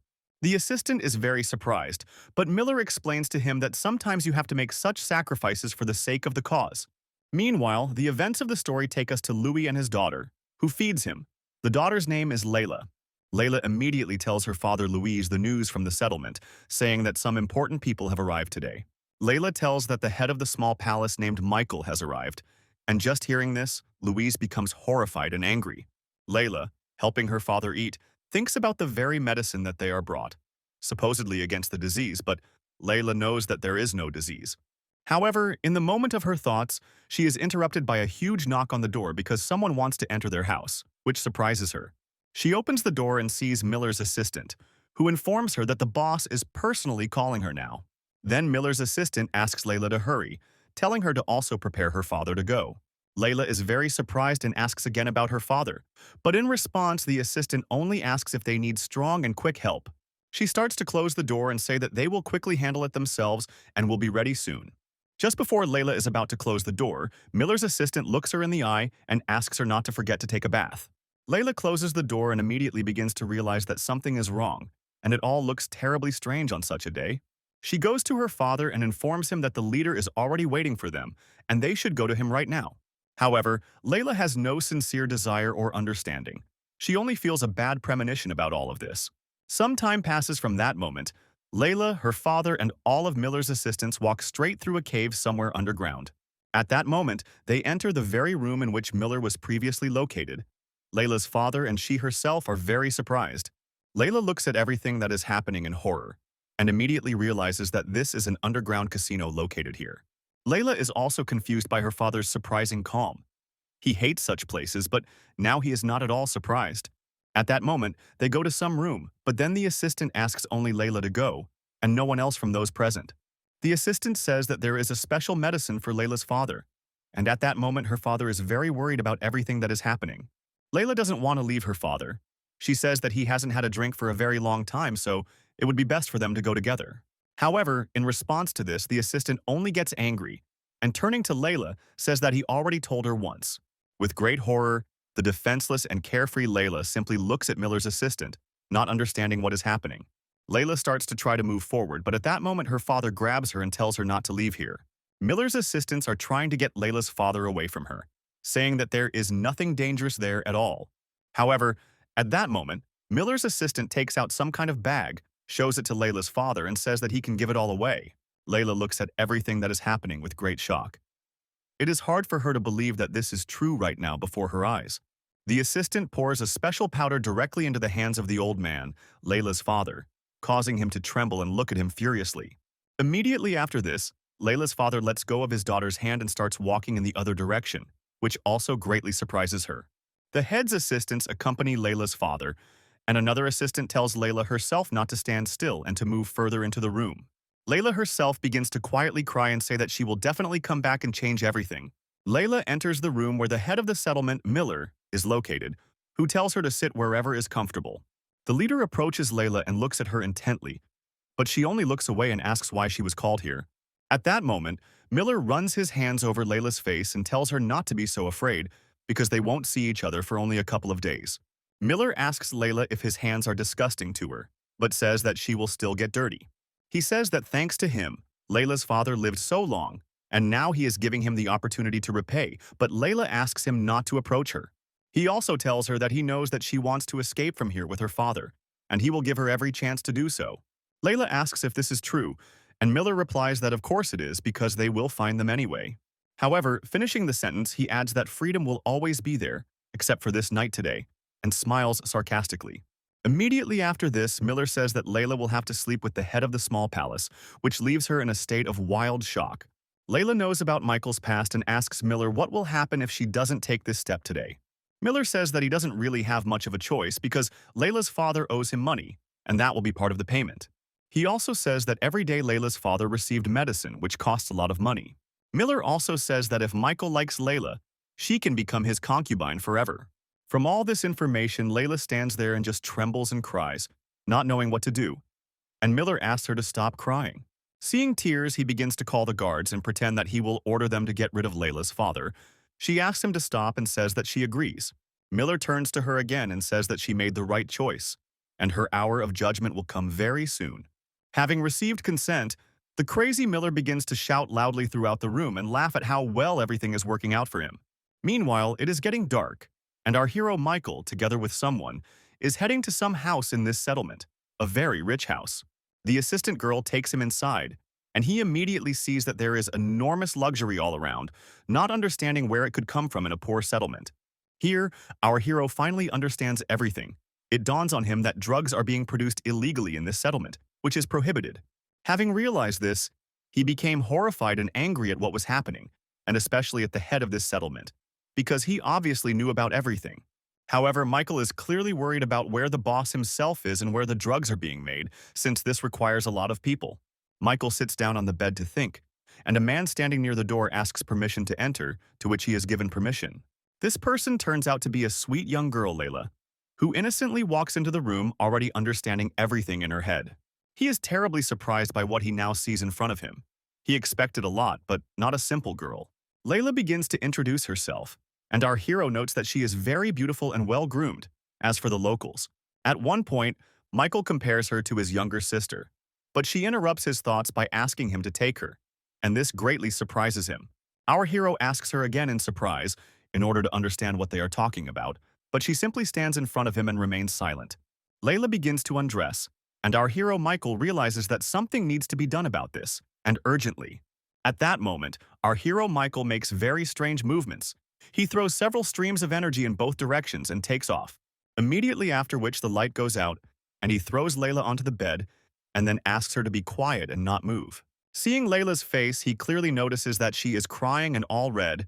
This leads to the thought that the boss clearly sent her. He asks her if she is really afraid. She denies this fact, but Michael understands that she is lying. Layla, realizing that her father's future now depends on her, begins to say that she is not afraid at all, but she is shaking. She even hiccups from fear and cannot hold it back at all, and Michael only turns away from her and looks straight ahead. Michael asks Layla if she knows who he is and if that is why she came. She replies that he is a young gentleman. Immediately after this, Michael turns to her and asks if she really didn't come because of her own need, judging by everything that's happening. Our hero turns to her and asks why she is so scared and afraid of every rustle, but Layla can't even answer. At this point, Michael realizes that he won't be able to talk and get a normal answer from Layla, so he asks her to come back. Michael starts to leave and say that she is not his type at all, but in response, Layla grabs Michael by the robe and does not let him leave. He turns to her and asks what she is doing, asking what kind of drama she has decided to play out, but she says that it is not like that. At that moment, Layla starts screaming and asking Michael why he is behaving this way with her and why he doesn't just take her. At that moment, Layla begins to rush at Michael again, but he tries to push her away and says that he doesn't understand her at all. In order to stop Layla, Michael has to throw her onto the bed and pin her directly to the bed with his hand so that she doesn't fight. With tears in her eyes, she turns to Michael and says that now he can do whatever he wants. However, Michael only turns to her and asks her not to be afraid of Lion, but she does not hold back and says that she is very afraid. She screams again and says that despite this, Michael must do everything as it should be. Michael finally understands everything. He pretends to hug her and then sends a pulse of energy into her vessels. In that moment, she freezes in place because her blood sugar has dropped sharply after such a sharp stress. This action on Michael's part caused her to suddenly faint, and this was what Michael had wanted in the first place. Michael looks at her face and realizing everything that is happening, he understands that the demon cult is not simple at all. The events of the story move forward, and Layla wakes up shocked in her bed, not understanding what happened. Our hero says that he did everything as Layla asked, but this is of course a lie, and she turns to him with one request. Michael asks Layla if this is such an important thing that she is willing to take such risks for it. He understands that Layla is an honest woman, and at that moment she shocks him with her request, because she asks him to save her and her father. Our hero doesn't understand at all what she's talking about. He stands up and asks again what she means. In response to this, Michael starts playing it cool, saying that he is not actually a rescuer, which shocks Layla. In order to find out the truth, Michael begins to play on Layla's feelings and say that she only has a body. However, Michael states that he will still listen to Layla, and if she has an interesting story, he will not punish her. Layla asks him again what they are talking about, but he only asks in response whether she is deaf or mute, since she cannot hear. She cries and talks about all the bullying and how she just wants to live with her father and not deal with all this. Our hero calmly turns to Layla and asks her father's name. She replies that his name is Lewis. Hearing this name, our hero comes into a slight shock. He cannot believe what he just heard with his own ears. Michael walks up to Layla, pats her on the shoulder and tells her not to worry, but to just rest for a while. He also takes the medicine that her father takes from Layla's things and decides to examine it in order to understand everything. Immediately after which, our hero decides to go to his assistant Billy, who is sleeping at that moment, and will be his. Billy turns to Michael and asks why he is not sleeping at such a time. In response, Michael shows Billy a bag and asks what it is. The assistant explains that this is a strong drug that our hero Michael used to enjoy, but was later banned. Let's remember that Billy started telling a funny story about how Michael, while on drugs, set fire to the building of one of the palaces. Michael asks Billy to try these drugs, but he doesn't agree, and Michael says that then he has no choice and uses the energy. Using energy, Michael clearly uses magic, causing a special powder to be directed directly into Billy's nose. And of course, it hits him right in the body. Billy starts grabbing his neck and trying not to eat him. Immediately after this, the drug's effects begin, and Billy becomes in a terrible state, which greatly surprises Michael. Doubting the substance's authenticity, Michael releases a new burst of energy directly into Billy's body to reverse the effects. Michael finally understands how the system of this place works and realizes that the head of the settlement has taken the wrong path. Meanwhile, the events of the story take us to Layla's father. He is being actively beaten in some basement. He asks for the return of his daughter. Miller's assistant beats him very hard and does not understand where he gets so much strength from after so many drugs. The assistants discuss among themselves that they do not understand why Louise was ordered to be killed and is being held together with the others. Miller's assistant looks at him with a very unpleasant look and says that he can kill him right here and shift the blame. At that moment, Lewis takes a pose as if he is a wild tiger. His red eyes confirm this. He asks for his daughter to be returned. However, in response to this, Miller's assistant only grabs the old man by the head and starts banging it against the wall, saying that everyone is already fed up with him. The second mate says that if they continue like this, he will really die much earlier than his time, which is not very good. Miller's assistants also pass by some cells, around which there are a bunch of different corpses. They understand very well what is happening. However, at that moment their dialogue is interrupted, because one of the assistants simply falls to the floor unconscious and lies there. Our hero, Michael, finds himself in this basement and wearing a special demon mask, begins to attack Miller's assistants. He looks around and understands what is happening here and how it is arranged, and this scares him more than surprises him. However, Miller also understands that he has not yet studied everything, because he still needs to find the place where the drugs are produced. He also understands that he cannot release people from prisons because they cannot even control themselves now. However, at that moment, our hero already wants to leave, but the voice of some old man stops him. Our hero looks into the cage and immediately notices the same old man, Louis, who is described in the books as a master of demonic art. Michael begins to examine his body and is shocked to see that he is in terrible condition. All of his internal channels are damaged. Michael says that the problem with his body now is not only the wounds, but that his mind is severely damaged and affected. Louise grabs Michael's hand and tells him that he has one very important request to make of Michael. His desire is to hide his death from others. Michael understands that these are his last words and he is about to die.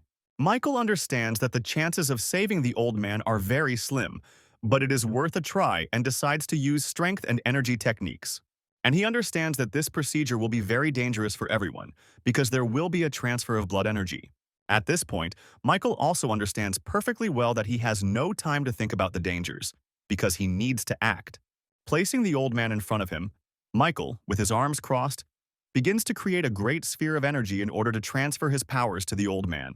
Immediately after which, exactly this happens, Michael presses his hands directly into his back and begins to transfer energy. The old man's body radiates a little blood, but the enormous amount of energy around him exceeds all parameters he could think of. At that moment, Michael realizes that everything is much better than he thought, because the cores inside Louis' body are still there, and they are capable of receiving energy into themselves. Michael also notes that, in addition to the fact that these cores exist, they also cope with tasks very well and absorb a lot of energy.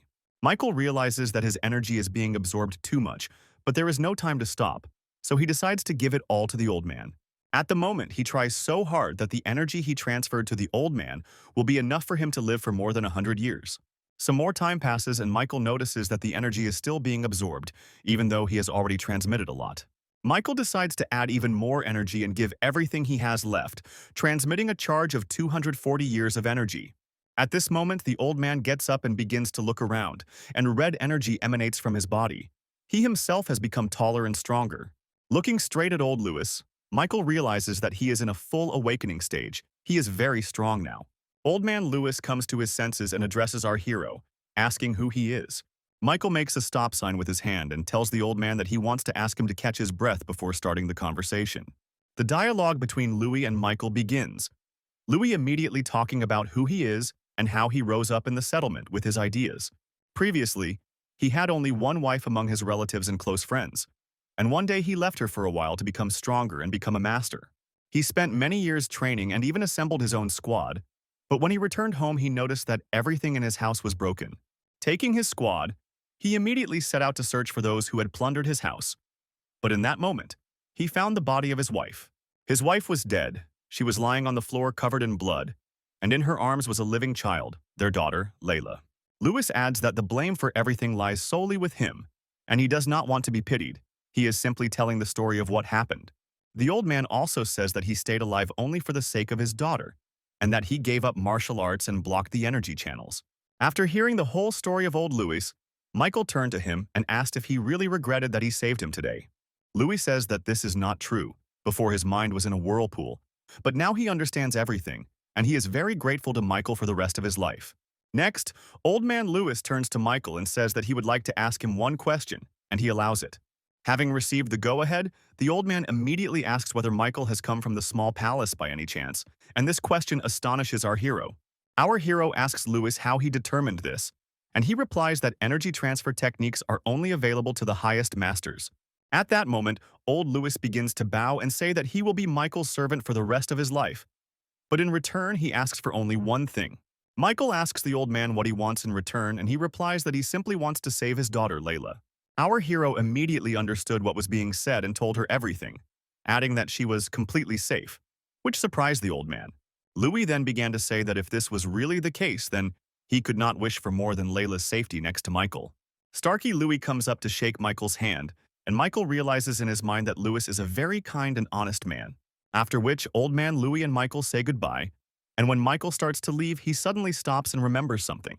Turning back, he says that tomorrow a young master and his assistant will arrive at the settlement and asks Louis to give them safety. The old man smiles, crosses his arms, and says that of course he will obey this wonderful order. Michael understands that after this, all he has to do is wait until tomorrow, because now Lewis doesn't understand who he is. The story moves forward, taking us straight to Michael, who is meditating the next day and is being bothered by Miller. Miller enters the room where Michael is currently meditating and asks him how he liked his gift from yesterday. Michael casually replies that he really liked what Miller sent him yesterday and thanks him. Miller also says he believes Michael enjoyed their second surprise later that night. Our hero says that the second gift has greatly enriched his life, and Miller begins to tell tales about how hard it is to obtain plants. Michael is surprised to notice that Miller himself brought their conversation to this topic and asks him to continue. After which, Miller directly and indirectly talks about how they are preparing drugs and call them devil's dust. Immediately after his story, Miller scratches his neck, laughs and says that, if necessary, they can get more of this medicine. However, in return, Miller begins asking Michael to change the rules of the cult so that they can legally deal with everyone. He adds a touch of nobility and says that he started doing this for the sake of the poor residents of the settlement. After hearing all this, Michael is glad that Miller told everything directly, and now understands that everything is completely as he wanted. Michael approaches Miller and says that he wants to see the place where the devil dust is created in order to make the right decision. Immediately after which Miller, of course, agrees to such an adventure. He begins to walk forward and asks to follow him. After some time, Miller and Michael come to that very place, and Michael suggests that they leave quickly. Immediately after this, Miller says that the road will not be easy, and jumps into the water, waiting for Michael as well. In his thoughts, Michael understands that this is all terribly ridiculous because they place their shelter right in plain sight of everyone. After some time, Miller and Mile find themselves right where they need to be, and Miller reports everything to his assistants. Michael plays along with Miller and says that the idea with the cave is really cool, and it must have been hard to build it. In response, Miller says that his people are jacks of all trades, and they can be approached with any such request. Miller's assistants open that secret entrance and our guys go inside, where the casino is located. Our hero points to the people in the hall and says that basically they all came here because they are criminals. Michael turns to Miller and says that he heard that Layla's father is also here. This surprises Miller, and he asks where he got this information from. However, instead of a direct answer, Michael decides to disrupt their dialogue and says that it is not important now. He pretends not to care, but in his thoughts he's already starting to scold Layla, saying that he will teach her a lesson. At this point, our hero begins to wonder about Miller's hidden motives, not understanding why he behaves so openly and shows everything. After some time on their way, Miller and Michael find themselves in the very main hall where people prepare devil dust. Miller shows Michael everything they have and shows him the production process, and he says he's impressed. The villain begins to tell that it was very difficult, because he put all of himself into building this place for 3 whole years. Michael says they did a good job and asks about the people behind Miller, who says they are his personal people from different sects. Michael then asks about the working people. Miller replies that they are just fools who are trying to help their families. He describes a scheme in which he gets people hooked on drugs and then forces them to work for him. Michael holds his anger in very tightly and asks a lot of different leading questions to understand the whole essence of the scheme. Miller lays all his cards on the table and can't resist anything. He even talks about what happens to workers after addiction. Our hero tries very hard to hide his anger. He understands that hundreds, if not thousands of people died due to Miller's fault. However, it is not possible to hide his anger for long, and Miller and his assistants begin to notice that Michael's face has changed. Michael pretends it's not true, smiling sweetly and saying he was just deep in thought. At this moment, everyone around begins to hear some sharp steps and stomping. It comes from the side and frightens everyone. Lester turns to his assistants and asks what is going on there. They only answer that there is a dungeon there. At this moment, our hero smiles slyly, because he understands that now is the time for the main character to take the stage. In that moment, the door breaks and the fragments fly in all directions, right before everyone's eyes appears. Lewis with a strong form and energy. The assistants discuss it among themselves. They are pleased with the general fact that Louis has been sent, and therefore he will not be able to cause any problems. However, looking around, they realize that Lewis just had enough strength to tear down an entire wall. Louis begins to raise a huge amount of energy around himself, and turning to everyone, he says that they will not die an easy death. It's like a tiger pouncing on its prey, or in our case, Miller's assistant standing around. It simply rushes sharply through them all, but even this is enough to deprive many of them of limbs. Immediately after this, with a huge charge of strength and energy, Louis begins to scream loudly, like a beast that has been released. Everyone around was in wild horror, especially Miller. And what's more, even our hero Michael was surprised by Miller's aggressiveness. Meanwhile, Miller himself did not stop at the pawns. He broke down another wall and began heading straight towards Miller. Miller begins to move forward and talk about how he has been suffering for the past 10 years and wanted to die every day. He continues to walk forward pathetically, covered in blood. He says that only thoughts of his daughter kept him in this world. Gritting his teeth and becoming as hard as stone, Miller abruptly declared that he would not allow anyone in this world to hurt her. Miller responds by saying that this is simply a horror story and does not take the whole problem seriously, adding that it is simply nonsense. He pointed his hand at Michael and stated that he had given Lewis's daughter to him, and then immediately asked him what he would do now. Lewis extended his hand and pointed straight at Michael, asking him to leave if he didn't want to die right here and now. Immediately after which Louis stood up and started to leave, which shocked everyone around. They could not understand what the connection was. Michael turned around and told Miller that greed had destroyed him, becoming greater than reason, which had led to everything that was happening here. As soon as Michael stopped speaking, Lewis addressed everyone and stated that revenge and his reprisal would be simply wonderful. In this situation, Miller still did not panic too much. He turned to Lewis and ordered his workers to take him. Miller's assistants rushed at Lewis with weapons and began to talk about how he had dug his own grave in such a world. However, all their attempts to attack Louis were useless, because using martial arts he instantly found himself behind his opponents. Immediately after which, of course, Lewis began to act. He was not going to wait at all, and began to take revenge on everyone who had previously offended him and Layla. Using only the fingers of his hand, he was able to tear off the arms and legs of Miller's assistant, and everyone else was horrified to see this. At that moment, Miller himself became tense. He and his assistants began to ponder the possibility that Lewis had somehow managed to regain his vitality. Louis starts to get aggressive again. He raises a huge tiger aura behind him and says that he will tear everyone apart. His face really does take on the shape of a tiger. His eyes become redder and his face becomes much angrier. All of Miller's warriors see this and start flying straight at him, but it doesn't help. He instantly passes through them all and ends up ahead of everyone. All those warriors who ran to attack Miller fell down without strength and could do nothing. Miller began to give the order to the latter to resolve the situation. The last main defender of Miller stood in Lewis's way and began to talk about the fact that he had a lucrative offer. At that moment, Miller's assistant reaches into his pocket and pulls out a bag of devil's dust and says that this is the very substance. Louis simply grabs the bag and dumps it straight down on the floor, and Miller's assistant takes that as consent. Immediately after this, Miller's assistant makes a leap and attacks Louis directly with a knife, preparing to attack him at such a moment. However, here too, failure awaited him, because Louis literally grabbed his opponent's blade with his bare hands in a second. Miller's assistant began to move his hand from side to side in order to pull out his sword, but it did not help. Immediately after this, with his other hand, Louis grabs Miller's assistant by the hand and opens it, saying that this is for everything they did to him. Miller himself notices and sees everything that is happening in Lewis's eerie aura, but he still cannot understand what is happening. At this moment, Miller begins to remember that same man in the robe who always behaved very politely with Lewis.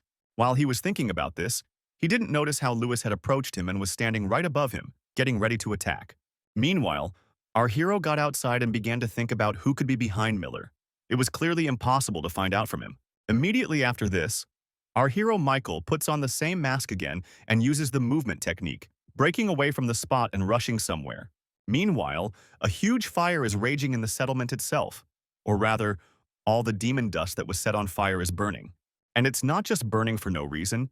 It was set on fire by our hero Michael, who directed all his efforts to getting rid of the demon dust in this settlement.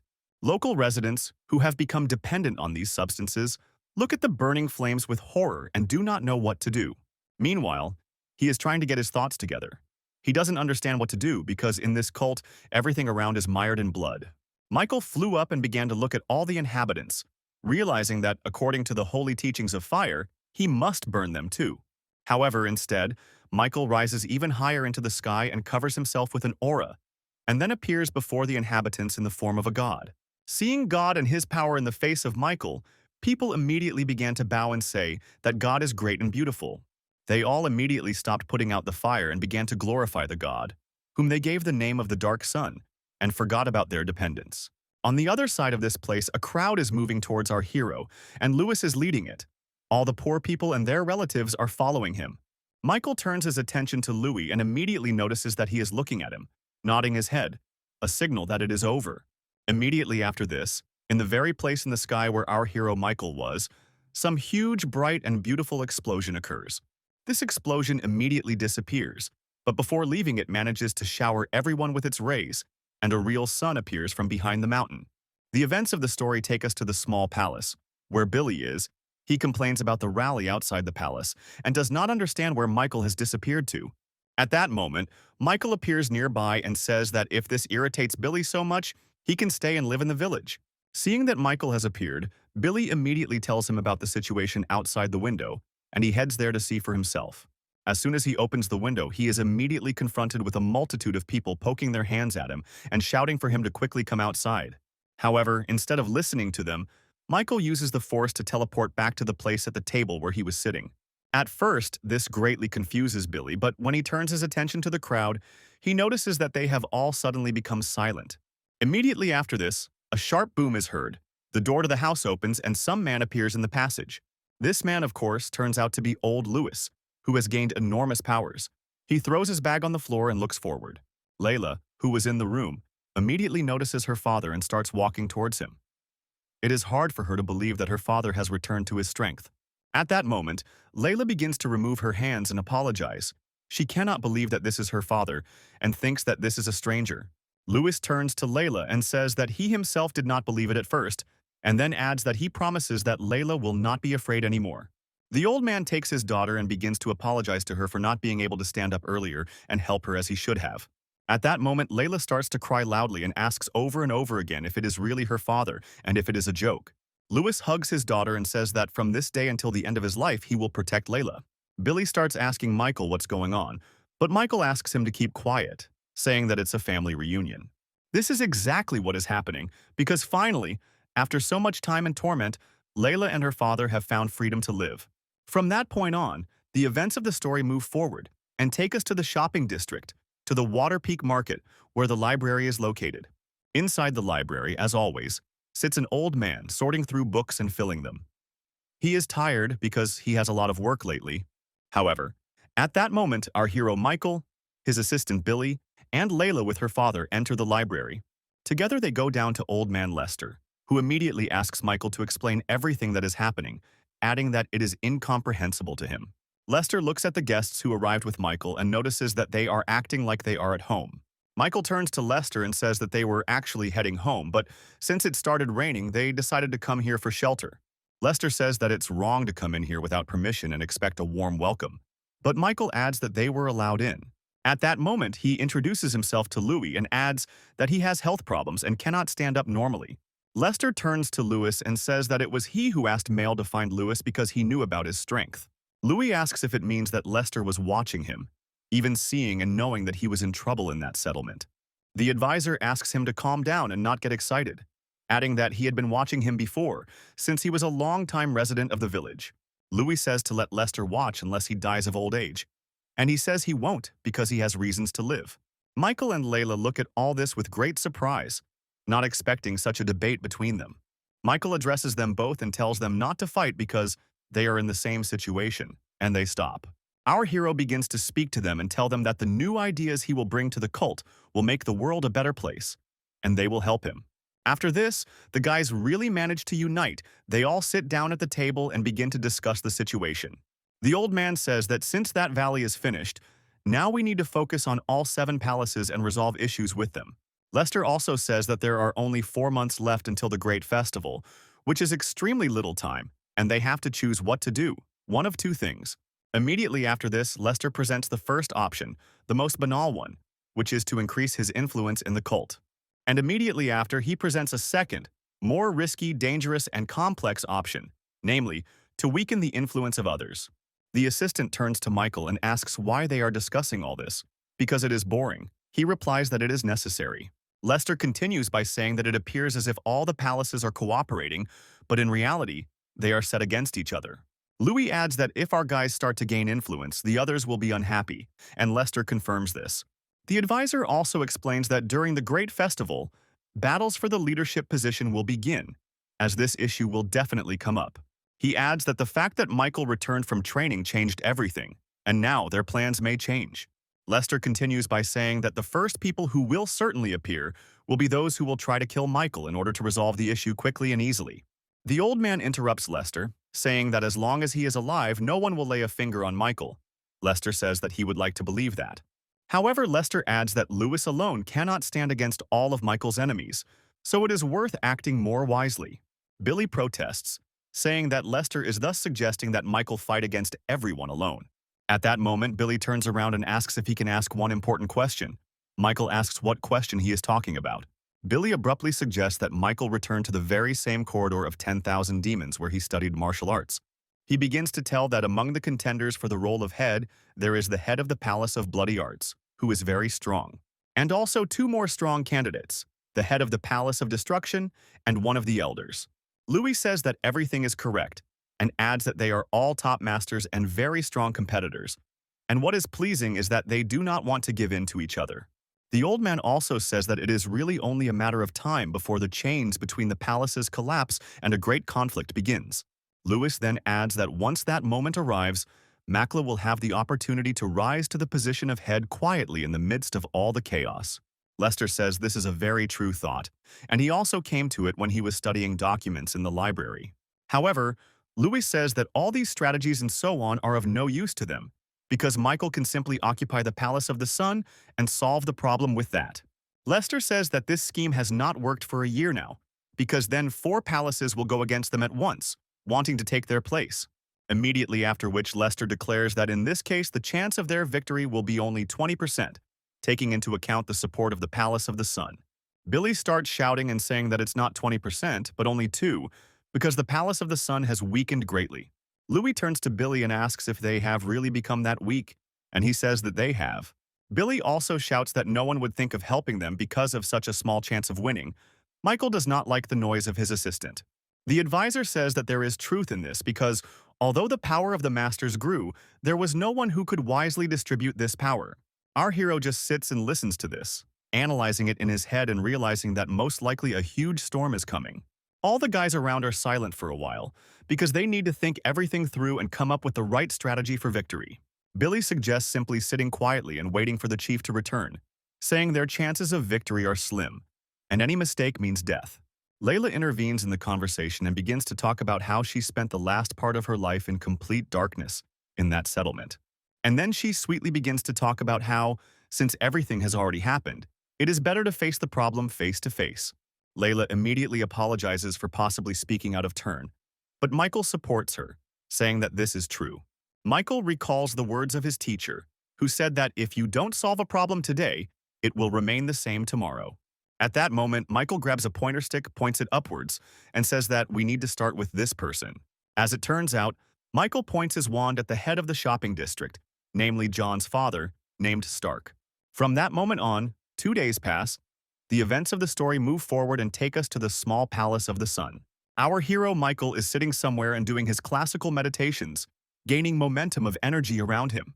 Michael is well aware that huge changes are coming and he needs to be very smart and strong now, and train hard. Michael also understands that he ideally needs to reach 9 stars in this art, because only then will he be able to stand up to the strongest. Michael begins to walk away and thinks that once he reaches the 9-star phase, he will become a heavenly demon. Our hero Michael goes out into the garden of the small palace, and while walking through it, he notices Layla in front of him, who is also walking. Michael looks at the flowers that were recently planted and turns to Layla and asks what they are. Layla, in turn, seeing Michael, begins to apologize and say that initially in the settlement she did not understand Michael's motives. Michael asks her to forget about all of this and realizes that Louis apparently explained everything to his daughter, telling her how it all happened. He turns to Layli and says that now she can live the way she wants, because that is how everyone lives in this palace. In response, she begins to thank Michael profusely, saying that it is an honor for her to hear such words addressed to her. Michael asks Layla to leave her thanks, and in his head he understands that she is a good woman, worthy of her father. At that moment, our hero begins to hear someone's harsh words and requests, which call him to meet with 2 palaces.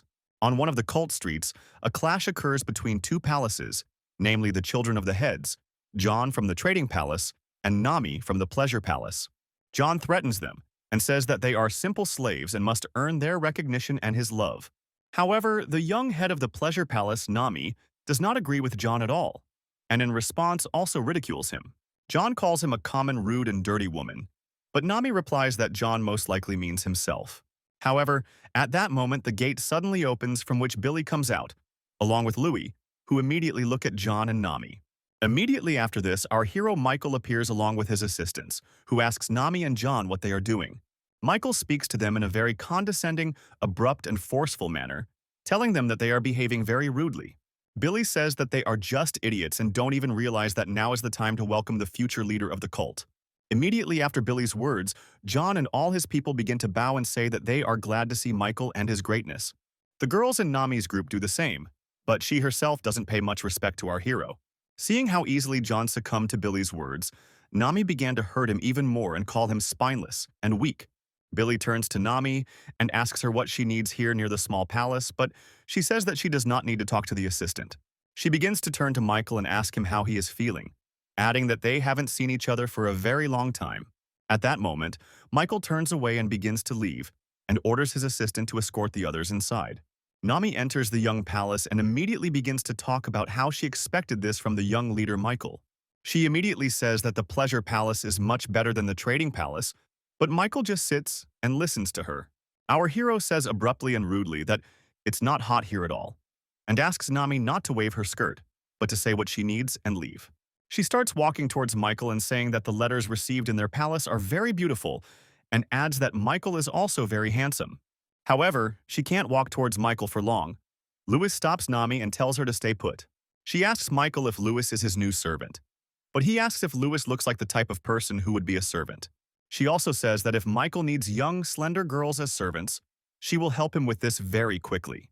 Looking at her, Michael understands that she has forgotten about her true tasks, and an enormous sense of pride prevents her from returning to them. Our hero signals Louis to let her through, and Nami immediately heads straight for Michael. Nami reaches out with her hands to hug Michael next to her, But in response, he only intercepts her hand and begins to pull. Our hero asks how much longer he has to endure this. But Nami replies that if Michael comes to their palace, then he won't have to endure it. Michael says that if Nami is serious now, it would be easier for him to just kill her right here. This greatly shocks her.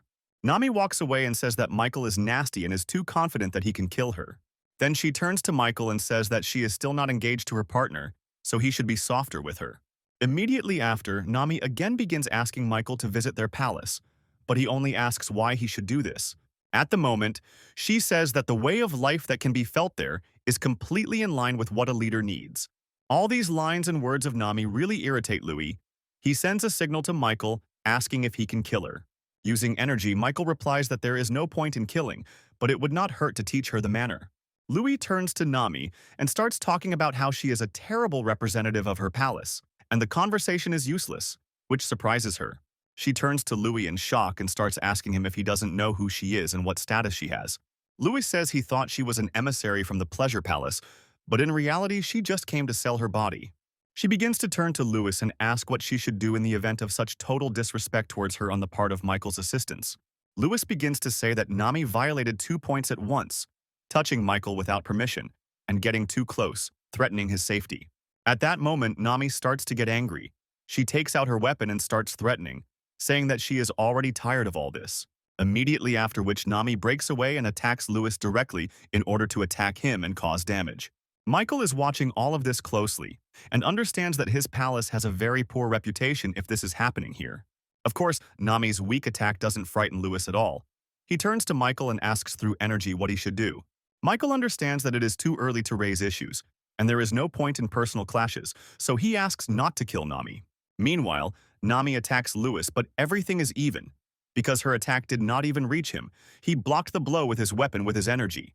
However, the sounds of the blows carried quite loudly, right into the corridor where Billy stood, surprised, not understanding anything. However, he understood perfectly well that he himself was in a bad position, because he was surrounded by different girls who were clearly not kind. Billy tried to somehow establish communication with him and ask him to leave, but it was all in vain, because they clearly were not going to leave without Nami. Billy switched to methods more understandable to them and took out a weapon, but even this did not help him against them. Meanwhile, John stood with a calculator in his hands, calculating all the chances, realizing that Michael's death was also beneficial to him now. Meanwhile, without even using his physical strength but only energy blasts, Louis tore Nami off her feet and threw her to the floor, breaking her weapon. Nami started saying that she was sure that she had struck, but there wasn't even a scratch on Louis, which amazed her. Our hero Michael understands perfectly well what happened, and what kind of martial art Louis used against her using energy. At that moment, Michael stands up and asks Nami if this is all their pleasure palace can do. Michael says that he didn't expect them to send some Nami who can't even wield a sword. He's disappointed. Nami wants to say something in response to Michael, but he just suddenly comes up to her and grabs her by the chin, stopping all words. Michael begins to ask himself what he should do with her, and she also cannot understand what they want to do with her. Charging his eyes with energy, Michael turned to her with a question about whether he should hang her head in the pleasure palace. Our hero threw Nami right on the floor and began asking if he should punish her right there. He starts to walk away and say that he is not going to waste his time on people like her. Immediately after, raising a wild aura behind him, he turns to her and asks her to call the next one into the room to talk to him. At this moment, Nami is in complete shock. It's hard for her to believe everything that's happening, because just recently everything was normal. She says that Michael will regret treating her this way, but he doesn't understand that she will put him against her with her skills. And she begins to get to her feet, and immediately after she stood up, Michael turned to her and ordered her to get out of the palace. After which, everything happens exactly like that. And overall, this pleases Michael, because he doesn't want to see Nami in the palace now.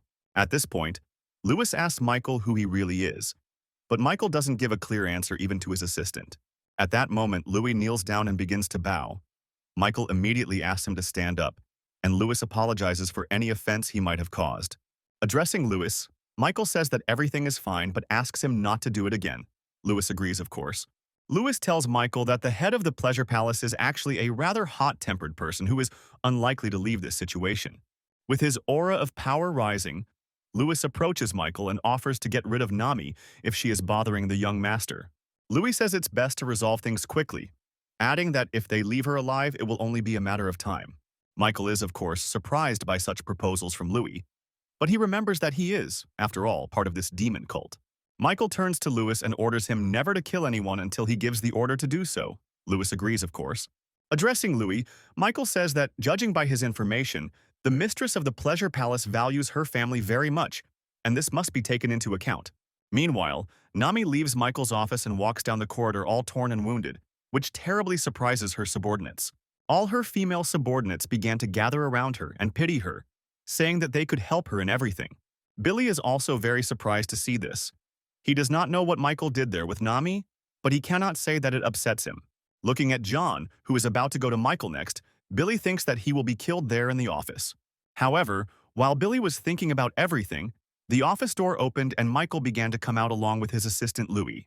Michael comes straight up to John and says that now he would like to go straight to the trading palace and see everything for himself. Meanwhile, in the Palace of the Sun, the events of the story take us to Lilo, who is very angry about something and curses everything around her. Lilo's assistant begins to ask why she was called and to say that Lilo really wants to discuss her meeting with Michael. And she again starts talking about her imminent wedding with Michael, but she only screams in response and says that it is impossible. Lilo screams that she will not do anything like that and that she does not need Michael, but the assistant asks her to be quieter, saying that the owner might hear. At that moment, the door opens and the owner of the Sun Palace, Ronnie, appears in the room, gets angry, and asks who was screaming. Immediately after which the events of the story take us to some kind of battle hall, where Lilo stands opposite Ronnie. Ronnie turns to Lilo and tells her to take out her sword. She does so, shouting that she is a very brave woman. Lilo screams again that she will not marry Michael, but Ronnie screams back that simple emotions should not ruin such an important event. She begins to remind Ronnie of his own words, that if someone gives in to weakness during training, they will never win in battle. Ronnie starts yelling at Lilo, saying that he'll watch her talk about it after she loses. Immediately after that, in a moment, Lilo flies right next to Ronnie and cuts his jacket in an instant. She starts screaming again with tears in her eyes that she will not do this under any circumstances because she is disgusted even to think about it. However, Ronnie is so surprised that Lilo managed to injure him that he thinks about her training instead of her words. Ronnie asks if the squad leader is here now, and he instantly appears next to him.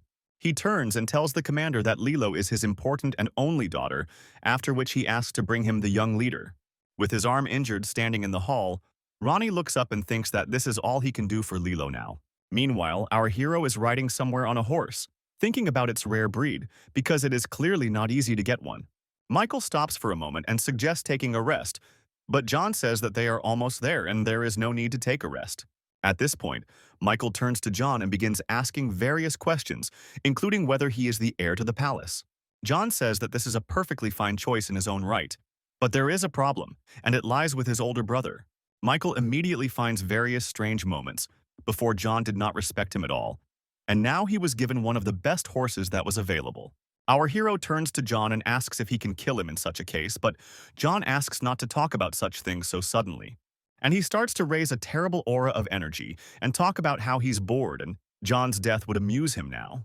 For a while, John takes it all as a joke from Michael, but at that moment he notices that Billy has grabbed him and is holding him back. John realizes that he is in a pretty dire situation. He turns to everyone and asks if they will just stand and watch this. Meanwhile, Michael continues to carry out his plan. He takes out a knife and starts poking it at John, saying that he will cut him very soon. John starts screaming in fear, and Michael asks him to stop, saying that he hasn't done anything yet, but he's already started screaming like a wild man. At that moment, a man appears among the crowd. He turns to Michael and asks him to stop doing all this now. Michael turns to him and asks who he is, and he replies that his name is Silvers and that he represents one of the forbidden squads of the trading palace. Michael decides to check whether this Silvers is telling the truth and asks various leading questions, to which he receives decent answers. Silvers also promises Michael complete safety at the end, who thanks him but calls it hypocrisy, saying it is profitable for trade.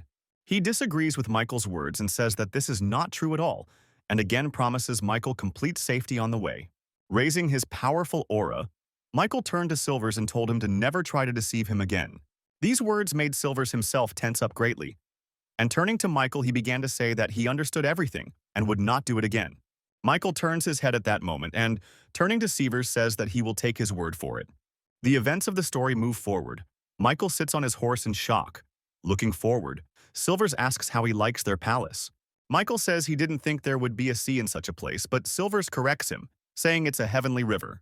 Layla also says that it is very beautiful here, and Lewis states that the trading palace has not changed at all over time. Silvers turns to Lewis and says that they most likely knew each other and asks him to give his nickname. He introduces himself as Bloody. Michael overhears this dialogue from ahead, noting that the nickname Bloody Lewis is very suitable for one of his assistants because it sounds respectable. Meanwhile, the horses are getting closer and closer to the palace, and the boys report that the young master has arrived at the place. In that moment, Billy is shocked. He looks forward and notices some guy with long white hair, which surprises him greatly. The events of the story show us the head of the trading palace, namely Father John, who addresses a guy with white hair. A boy named Rox, the youngest son of the Palace of Bloody Arts, asks John's father if he has forgotten what he promised Rox's father. Rox says that he heard about the incident at the restaurant and would like to meet with the participants in order to hush it up. Rox also asks Father John about Michael's actions, saying that his visits to various palaces are too incomprehensible for them. John's father realizes that the situation is too tense and unfriendly and says that Michael is simply stupid. Rox turns around and starts to leave, saying that he will go look for Michael, but John's father states that there is no need for that. However, in response to this, Rox raises his sword slightly, and even this is enough to send back a powerful charge of energy. Rox directed his entire charge of energy straight at a nearby sprout, cutting off a small part of its foliage, which surprised Father John. To ease the tension, Rox stopped and began to explain that the leaves had rotted and could have destroyed the entire flower. Rox also says that as an apology for his rudeness, he will relieve the trading palace of some unpleasant problems. John's father just silently watches him go, realizing that Rox has almost already reached the stage of the highest demon realm and is very strong. He leaves the trading palace. His assistant begins to ask various questions, but he says that he will refrain from answering them. She responds by saying that she will do everything as he wishes, since she is the head of one of the protection squads in the cult. Immediately after which, Rox suddenly stops and extends his hand forward. Immediately after which, some white eagle lands on it, and he begins to look straight into the bird's eyes, as if waiting for a human word from it. But at that moment, something attracts his attention. This something becomes the appearance of Billy and Michael. Billy stands in shock and looks straight at Rox, and Michael does not understand anything at all. Michael remembers Billy's stories and realizes that Rox is his older brother, but Michael is more interested in which side Rox is on. In response, he just passes right by Billy and says that they haven't seen each other for a long time but doesn't even turn his head. Michael stands right in front of Rox on his way and asks what business he might have in this palace. Rox asks Michael the reasons why he shouldn't be here and asks Michael himself why he is here. Michael responds by saying that he is in the same situation and has no particular reason for being here. Rox goes further, saying that if they don't intend to discuss the reasons, then he'll probably go, and Michael just smiles. However, before leaving, Rox stops, but turning his head, he turns to Billy and asks if he is still as pathetic as before. In response, Billy just remains silent. He has nothing special to say, and Michael, looking at Billy, understands that the situation is not the best for him. The events of the story take us to Layla. She took out the manuscripts and began to read information about Rox, who he is and what he is famous for. Layla also says that the palace to which Rox belongs has the greatest power among all the 7 palaces. Michael turns to Billy and asks if he is hungry. He replies that this is a rather strange question right now. Billy stands up and says that he is indeed the eldest son in the Palace of Blood. But since he is an illegitimate son, he did not receive anything special from his father. Then he says that when he started hanging around with the past Michael, his family completely abandoned him, and Michael was shocked. After which, Billy begins to urge Michael to think 3 times about whether they should go to the Palace of Bloody Martial Arts later. However, Michael is thinking about something else. He understands that if the Palace of Bloody Martial Arts has such pressure on the trade, then it means they are on the same page. Michael orders his assistants to check all the information and communications between the palaces. Billy is happy to rest today and work tomorrow. However, Michael interrupts his joy, saying that there is no rest now, only work and attempts to find a connection between the palaces. Immediately after this, Michael proceeds to study the known information about the head of the trading palace in order to understand who he is and how to act with him. Michael realizes that he will also need to visit the Pleasure Palace, because they need provisions for the journey to the other palaces. Michael is also thinking about how to quickly increase his influence, because the only power in his hands is the title of young cult leader. Michael is thinking about how it would be good to take the leader of the trading palace, Mozart, to his side. but it won't be that easy. The palace assistant comes to Michael and says that their leader has finished everything that is needed for the meeting and is ready to see him. Michael says that Silvers' face has changed a lot from what it was just recently, and this worries him. Silvers apologizes for the disrespect, and Michael realizes that he must have actually been using a mask made of human skin. However, Michael reminds that he asked Silvers never to deceive him, but he says that the situation has gotten out of control. In response, he raises his aura and tells Silvers not to think that he is joking with him at a time like this. Michael stands up and starts saying that if he is not respected here, then it would be best for him to leave, and the meeting would be in vain. Silvers begins to apologize to Michael again and say that now he is in his true form and they can be trusted. However, apparently, this answer from Silvers did not really satisfy our hero, because in response, he stated that he was going home, which surprised everyone. In response, he began to bow and apologize more and more, saying that he did not want to do this because he understood that the blame would be on him. Michael starts to leave, saying that he has already been lied to twice, and asks to tell Mozart that there will never be any meetings with him. Silvers turns around and kneels, asking Michael what he needs to do to earn his trust. Michael turns to Silvers, gives him a pen and a piece of paper, saying that now he should start writing down his oath here. Silvers doesn't really have a choice, which is why he starts doing what Michael tells him and carefully writes it down. He turns to Michael and asks if he will really ask him to sign a protection contract. But in response, Michael only smiles sarcastically. After which, in a rather gloomy atmosphere, Michael asks Mozart to write that he undertakes to destroy the palace of the little sun. With a look of great shock on his face, Silvers began to object and say that this was absurd and that acting in this way was far from the best idea. Michael turns to Silvers and asks why then the son of the trading palace made attempts to kill Mile. Immediately after this, Michael again turns to Silvers and says that he is a more dangerous person, but Silvers shouts that this is not so. Our hero turns around abruptly, starts walking away and saying that he shouldn't have come to such a dangerous place. Silvers starts shouting that he will sign everything, and then asks Michael if this is enough to earn his forgiveness. Michael says that everything is correct and asks to add that if Silvers breaks this promise, then he can be considered a traitor to the cult. At that moment, he begins to write, as Michael said, and then our hero realizes that his plan has completely succeeded, and this makes him very happy. Immediately after signing the paper, Silvers and Michael went to the head of the palace, Michael walking along the way and looking at the corridors. Our hero Michael walks right inside, Mozart greets him and immediately asks him to be calm at their meeting because it is important. Mozart begins to smile quite sweetly and say that he is very happy about the meeting, which had been prepared for quite a long time. Immediately after this, Mozart points out to Michael the swords, coins, and book, saying that if he wants, he can have it all for himself. Michael begins to play the role of the kind one, saying that if he had known how generous the people here were, he would have come even earlier and visited them more often. After a couple of seconds, Michael suddenly moves straight to Mozart and begins to talk about how, apparently, he lives a very good life. Michael, looking into Mozart's eyes, says that it is probably hard for him to be sad, knowing that he has such a wonderful son like John. Our hero rudely says that after everything that happened, Mozart should be on his knees asking for forgiveness and not lock Michael in the guest room. Michael approaches Mozart and asks if he admits his guilt in conspiring against his homeland and leader, which shocks Mozart to the point of horror. Seeing such a reaction from Mozart, Michael turns to him and asks his question again, adding that he will not repeat it again. Mozart is simply in wild shock and rage. He cannot believe what is happening in the office and is afraid to say even a word. At this point, Mozart starts laughing loudly, pretending to take it all as a joke and saying that the young leader is wonderful. However, in response to all this, our hero suddenly gets up and puts his foot right on the papers on the table, saying that this would probably be better. Mozart looks at all this with wild shock and cannot believe his eyes. He did not expect anything like this. Immediately after which, our hero returns to his place and sits silently, and Mozart begins to walk nervously around the room. Michael sits and understands that he is doing everything right, because he already had experience communicating with such wealthy and evil people as Mozart. However, he also points out that Mozart is somehow very different from others, and this is strange. At this point, Michael turns sharply to Mozart and says that he hates to complicate things, which surprises Mozart. Our hero begins to complain a little about his life, about various problems, the disappearance of his father and all sorts of things. Mozart listens attentively.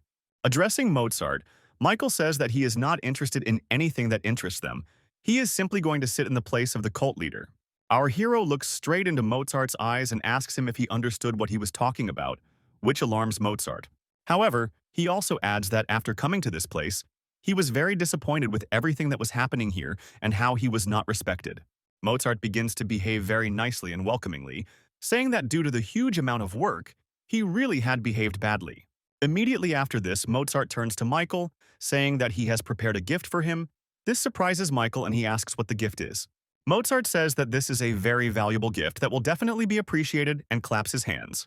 Immediately after his claps, Silvers appears in the room, holding a red chest in his hands, apparently with a gift. Mozart brings the chest right up to Michael and immediately opens it, revealing that what's inside is daggers. He begins to smile slyly in response to the demonstration and asks Michael if he has heard of the 5 famous weapons. Michael suddenly realizes what is happening and is shocked to realize that it is indeed one of the 5 divine weapons. Mozart turns to Michael and says that everything is correct, and it is these daggers that he has prepared for Michael as a gift today. Mozart smiles slyly and says that they are very difficult to obtain, but today he is going to give them to Michael only as a gift. Without finishing speaking, looking Michael in the face, Mozart also promises to send tons of gold bars to the small palace every month. He also says that he promises to build Michael a palace that will be more than a palace of trade, but forgive something in return. In exchange, he asks for a deal, as a result of which he will help our hero ascend to his place as head of the cult. In a rather gloomy atmosphere, our hero Michael turns to Mozart and asks if he understood correctly that he is being asked to become the head of the cult. Mozart says very happily that everything is correct, because he believes that only Michael should occupy such a cool and important position. However, despite all this, our hero Michael only once again suspects that Mozart has very impure intentions towards him. Michael starts playing along and saying that it's just wonderful, and Mozart supports him, saying that he expected such a reaction. Michael then turns to Mozart and says that he supports the leader of the Palace of Bloody Arts, and this is very strange. Mozart starts to walk away and say that Michael asked a very interesting question. He begins to say that he finds it all strange, especially the appearance of Michael's new assistants and his absence from the palace. He begins to talk about his suspicions towards Michael, but he understands that he really did go to the settlement with good intentions. At that moment, the old man suddenly turns around on the spot, raises his energy, and says that it is difficult for him to believe Michael's words. Michael, meanwhile, doesn't move. He just sits and analyzes the situation, realizing that Mozart has a large reserve of energy. Mozart turns to Michael and says that they should decide who will be the owner of the boat on which they will sail. He begins to understand the essence of the matter, because many different palaces unite with each other in order to become stronger. Our hero also understands that his trip to the pleasure palace must definitely take place in order to understand which side they are on. Michael replies that their future will depend on this boat, but in his head he understands that the leader of the trading palace still cannot trust him. At the same time, Mozart really does constantly look away and sweats profusely, because the whole conversation is very stressful for him. Mozart turns to Michael and says that this time he will believe him, but to be completely sure he will need to meet someone. Michael stands up. He asks Mozart not to rush, and also says that since he put so much effort into the gift to him, he will accept it. As he leaves, our hero turns to Mozart and tells him that he gives him about a month to resolve all issues. Immediately after this, Michael leaves, saying that it is time for him to go, because he still has a lot of business with the mistress of the pleasure palace. Mozart starts yelling at Michael and saying that it would be better for him to rest in the trading palace today and only then leave. Michael says he's considering the offer, thanks him for it, and says Mozart should go do his own thing. Immediately after this, Michael leaves the room and slams the door, and Mozart stands there for some time, very angry and shocked. Immediately after Michael leaves, Mozart begins to complain to his assistant Silvers that Michael demands too much from him. Silvers asks Mozart to be calm, but he slams the table and says that he can't calm down because this whole situation is just awful. His assistant tells Mozart that Michael's entire plan could have been devised not by him, but by the elders, and this shocked Mozart. He tells Mozart that they should also not forget about rocks, because if he becomes the leader of the cult, it will also be beneficial. It also reports that, apparently, the masters of the pleasure palace and martial arts can combine their forces. Also, according to Silver's theory, Michael will work together with the Elders Association, as he thinks based on his recent actions. Mozart says there is some truth in these words, and Silvers adds that Michael is just a puppet in this whole game. He also says that before arriving at the trading palace, something happened between Nami and Michael, according to his information. Silver says he doesn't know the exact details, but according to his information, she flew out of his room with her clothes torn. He says that knowing Michael one can be sure that something indecent happened. This greatly shocks old Mozart. However, this pleases Mozart, because he understands that the mistress of the pleasure palace will not leave it so easily, and this makes him happy. Old man Mozart begins to think about whether he should save Malka if he begs on his knees, or leave him to certain death. Silver says that, in his opinion, Michael should be saved at the right time, and then returned to another time when he is already useful as material. He tells Mozart that this is the best thing to do, because he understands that if the Palace of the Sun falls, he will become a traitor. Immediately after, Mozart gives the order to begin their plan of action, after which he gives instructions to send gold bars to the Palace of the Sun. Meanwhile, our hero mysteriously walks through the palace and understands that if Mozart sees a mountain of gold, he will fall in shock and give up. Meanwhile, in the courtyard of the trading palace, one of the workers tells another a wonderful story that happened to him today. He said that when he was walking to work this morning, he saw a huge army of hundreds of different soldiers on one of the mountains. The workers don't believe him, but the guy fills them in that it's true, because he saw one of the ministers of war there who blocked the road. The other workers don't believe it and say they don't want to listen to these tales. And our hero's assistants overhear this entire conversation. Billy doesn't pay any attention to it, but Layla says that what's happening in the Moon Tribe really does seem strange.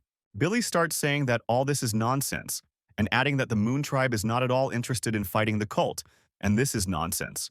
However, Layla hears someone groan and is distracted, noticing a man lying on the floor and hiccuping. She asks him if he's okay, and he yells at her to ask if he looks okay. Layla's father, Louis, appears behind her and says that there is no need to pay attention to people like this man. At that moment, the man starts yelling menacingly at Louis and asking him to shut up, saying that this was all done by the people from the Moon Tribe. Billy asks the man to choose his words carefully, saying that if he continues like this, he might not even notice when he loses his head. The old man complains that the Palace of Bloody Arts is to blame for its weakness, as previously the Moon Tribe was afraid to even raise its head. The old man begins to complain to our hero's assistants that he was stabbed with a knife for simply looking at them. Billy yells back at him and says that he doesn't believe it, because there is simply no logic in such actions. However, the old man decides not to argue with Billy any further. He gets up and starts to leave. Billy asks him where he is going. He shouts that if the Palace of Blood can't do anything, then he will go and do everything himself because he doesn't care about death. His honor is above it. Louis, Billy, and Layla just stand there and silently watch him go, because they don't even know what to say to that. At that moment, our hero Michael appears from the side, says that he is already tired of looking for them, and greets everyone. Michael suggests discussing everything at the restaurant table, where the events of our story move on, right at their dinner. The assistant says that he still doesn't believe all these stories about the Moon Tribe, and asks Michael if there is any evidence. Layla asks Billy for proof in that case too. He says that they simply wouldn't do it, and that's it. Billy starts to stand up and bang on the table, saying that this is just crazy, but Layla says that everyone is already talking about it. However, at that moment, Louis intervenes between them, asking them both to shut up and behave adequately here. They decide among themselves that they really should calm down, and our hero Michael watches all of this, realizing that it won't be easy with them. Because of the argument his assistant started, everyone around noticed that Michael himself was in the cafe and began to pay attention to it. Michael really doesn't like any extra attention to his person, so he asked everyone to sit down and stop it. However, even in a calmer form, the dispute between Billy and Layla does not stop. They still cannot understand who is right. Billy is hesitant, but says that there is a mother from the Moon Tribe, so he knows better how things are there and what is happening than the others. Billy asks to understand him correctly, because he is not praising the tribe, but only saying that this idea is crazy. But Michael does not understand him. Meanwhile, Michael, analyzing the whole situation, understands that Mozart does not want to fight with them, but wants Michael to fight with the Palace of Blood. Michael tries to make a connection between this and the Moon Tribe, realizing that the tribe may be collecting prisoners on orders from the Blood Palace. Our hero understands that in this case they need to save the prisoners, because even though they are not involved in everything, they are living people. Having come to these conclusions, Michael suddenly stands up, slams the table and says that it is time for them to leave, after which this happens. Even though Michael leaves, the entire restaurant is still filled with an atmosphere of utter horror after listening to Michael's conversations. However, from that moment on, the events of history move on and take us to the next sunny day. It begins with Billy entering Michael's room, but to his surprise, Michael himself is not there. Billy never likes it when Michael disappears somewhere and doesn't say anything, because then he has to search for him forever. However, while Billy was angry at everything that was happening and scratching his ear, some note lying nearby on the table caught his attention. He began to read it and did not understand that Michael had really decided to go somewhere alone and left them only a message. Layla appeared from behind and asked if Michael was awake. But Billy only replied that he had believed in nothing in Michael's change because he remained the same psycho. Instead of answering Layla's question, Billy simply silently handed the piece of paper into her hands and told her to read it herself. Layla reads a letter in which Michael said that he realized something important and that he urgently needs to go into this long night. However, in addition to the fact that Michael left a very strange message, Layla and Lewis noticed that it was written in a very delightful way. Billy began to interrupt their joy and say that now was clearly not the time to admire all this, because Michael was missing. Lewis picked up the letter and also began to read it, after which he declared that they clearly didn't need to worry about Michael right now. Billy begins to scold old Louis, calling him irresponsible, adding that it is absolutely impossible to say that about their master. However, Louis points out to Belia the last lines in which Michael gave them the order to go to the small palace and is there. The dialogue between Lewis and Billy is interrupted by the letter starting to burn right in the hands of old Lewis, shocking Billy. At this point, Billy realizes that Lewis must have used magic and energy on the letter, meaning he has fully recovered. Meanwhile, Louis rudely addresses Billy and asks him if he's going to leave already, or if he will continue to stand there as a monument. Billy bows to Lewis, calling him the leader of the squad, which shocks Layla, and then follows right behind Lewis. Meanwhile, the events of the story take us to our hero Michael, who arrived somewhere wearing a mask and using his power. Michael looks at the mountains behind him and says that someone could actually die while making their way through them to the cult. Michael looks at some sea and says that, according to his information, the Moon Tribe is located right here, but for some reason he doesn't see it. Michael decides to track down this place with the tribe, so using the speed technique he moves forward to the northwest. Meanwhile, the events of the story take us to the distant plains, namely to one of the settlements of the Moon Tribe, which is located there now. A delegation of some kind arrived to this tribe, apparently under the leadership of Rox and his assistants. The local guards stop Rox and his men, saying that there is nothing for non-tribesmen to do at such a time. However, in response to this, Rox's assistant takes out her weapon. She points it upwards and says that they should be let through quickly. The local security guards start to get really angry. They grab their weapons and shout back, saying that these people are completely out of their minds. Rox's assistant, looking wild, turns to the guards and says that if they want to live, they'd better put down their weapons and cover their necks with their hands. However, in response, the tribe's guards only attack Rox's people, but the assistant quickly notices this and begins to attack first. At that moment, a huge guard appears right behind Rox and strikes him with an axe, but the blow is immediately stopped. Immediately after which, Rox's assistant flew right next to her at great speed and cut the enemy's body into pieces. Everyone else stood and watched in shock as one girl from the squad was able to get rid of several male guards with just a couple of swings. Immediately after this, one of Rox's opponents gave the order to immediately get out the bows, but Rox's assistant only called such an action stupid. However, literally within a few seconds, the entire guard of the hut stood with bows aimed directly at Rox's squad. Rox's squad, in turn, did not act at all. They simply stood and watched what was happening, waiting for further instructions. The girl named Taya, Rox's assistant, returned to her place. Rox asked Taya to raise her head. Immediately after that, they headed straight to that very hut, the way to which had previously been closed, but now they could go there freely. Upon entering the hut, they were immediately met inside by the leader of the Moon Tribe, named George, who was sitting on the throne and examining his bow. Rox turned to George and said that he was glad to see him in full health because this was very pleasing. Jord was in fact the head of several tribes at once. George stands up and addresses Rox, saying that he now has the title of Grandmaster, and asks Rox if that title was right for him. In response, Rox says that to him it sounds like George has decided to take over Khan's position in the plains. George began to smile and draw his bow, and then said that now nothing was impossible for him in this world. At that moment, Rox asked George not to make a fuss, and told him about the trading palace, but he replied that it would be better not to know about it. In response to Rox's stories, George remained silent, and then, looking into Rox's eyes, asked him if he knew how to use a bow. George began to talk about what he had heard about a man who had managed to create a bow from ivory that was very accurate. Immediately after this, George began to show off his bow again and say that, as a man with Khan's blood, this bow suited him very well. At that moment, George turned to Rox again and asked what the difference was between him and those who were able to continue their lineage.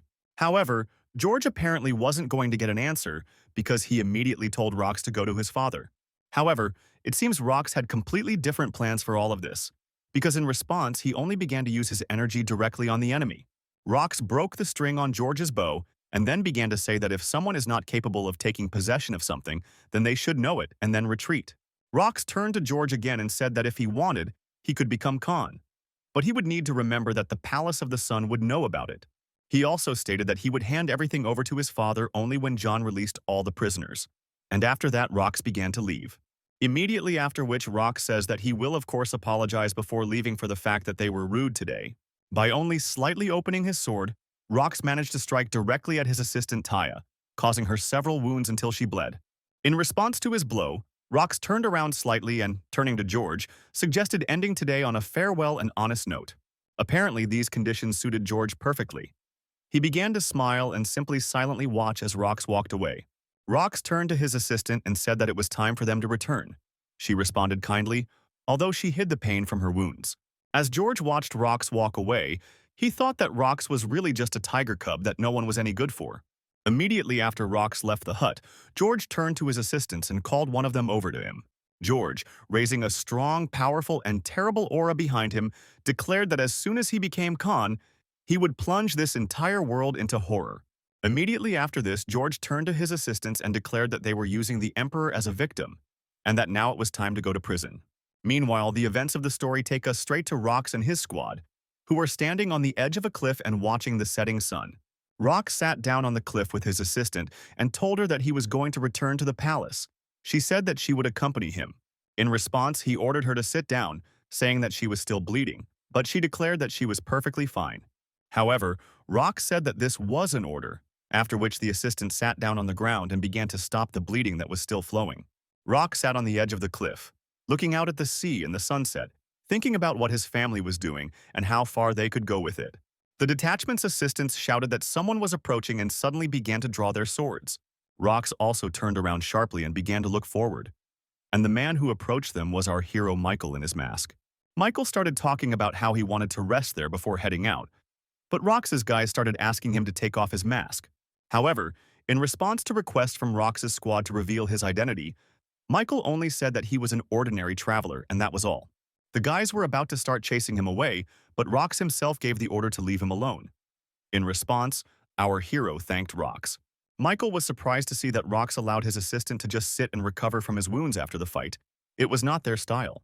Michael began to turn to Rox with a smile and ask where he came from and where he was going. But Rox only remained silent in response. Michael immediately understands that Rox has no particular desire to communicate. But still, the question of whether he was in the Moon Tribe worries Michael greatly. Michael asked Rox if he liked the river nearby, and Rox's assistant told Michael to shut up. Michael responded by telling her that in her current state she would hardly be able to threaten him with anything, but she was serious in her intentions. However, immediately after these words, Michael stood up very abruptly and began heading straight towards Rox's assistant. Michael instantly began to point his hand straight towards Taya's weapon, which surprised her greatly at the moment. Michael grabbed Ty's arm sharply, and a second later the 10 sword was around his neck, blocking any escape route for him. Rox turned to Michael, reminding him of his words about him being just a wanderer, and then asked him what he had decided to do in this way. Michael, addressing Rox, says that he has quite fast and efficient subordinates, and also adds that Taya has very deep wounds. Michael then tells Taya how terrible her wounds are, adding that even a doctor can't help now, which leaves her in shock. Ty was still arguing, trying to prove that she was perfectly fine, but she knew she wasn't, and Rox turned to Michael and asked what he needed.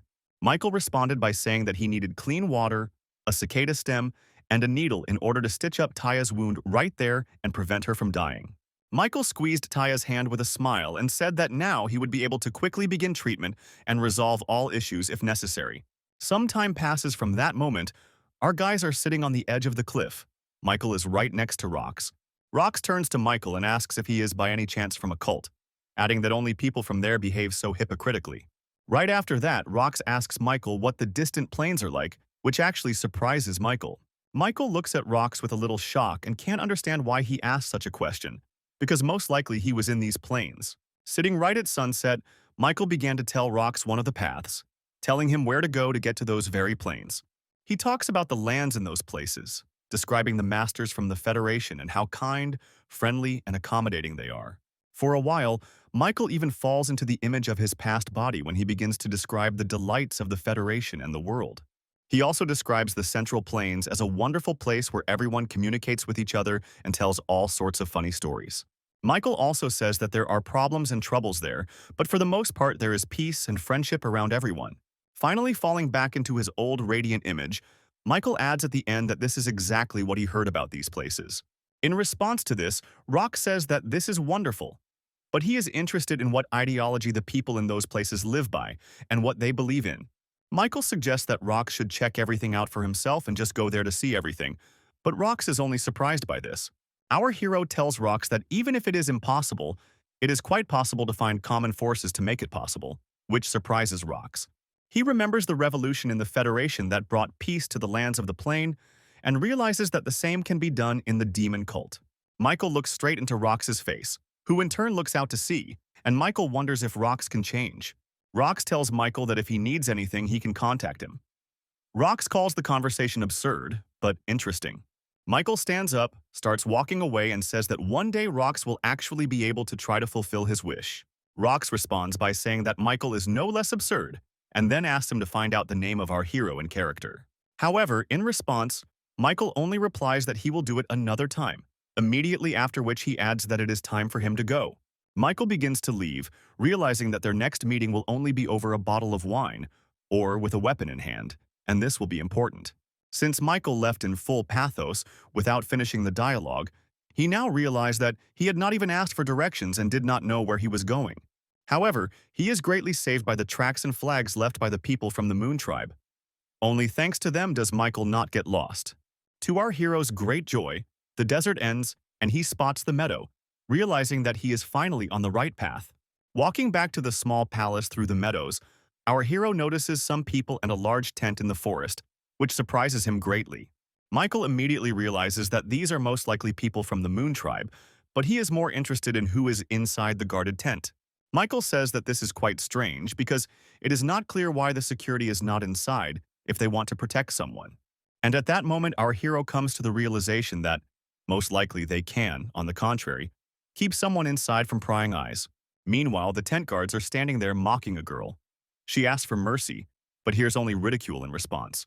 However, the guards in the ward ask her to shut her mouth, saying that their boss will arrive soon, so she will die anyway.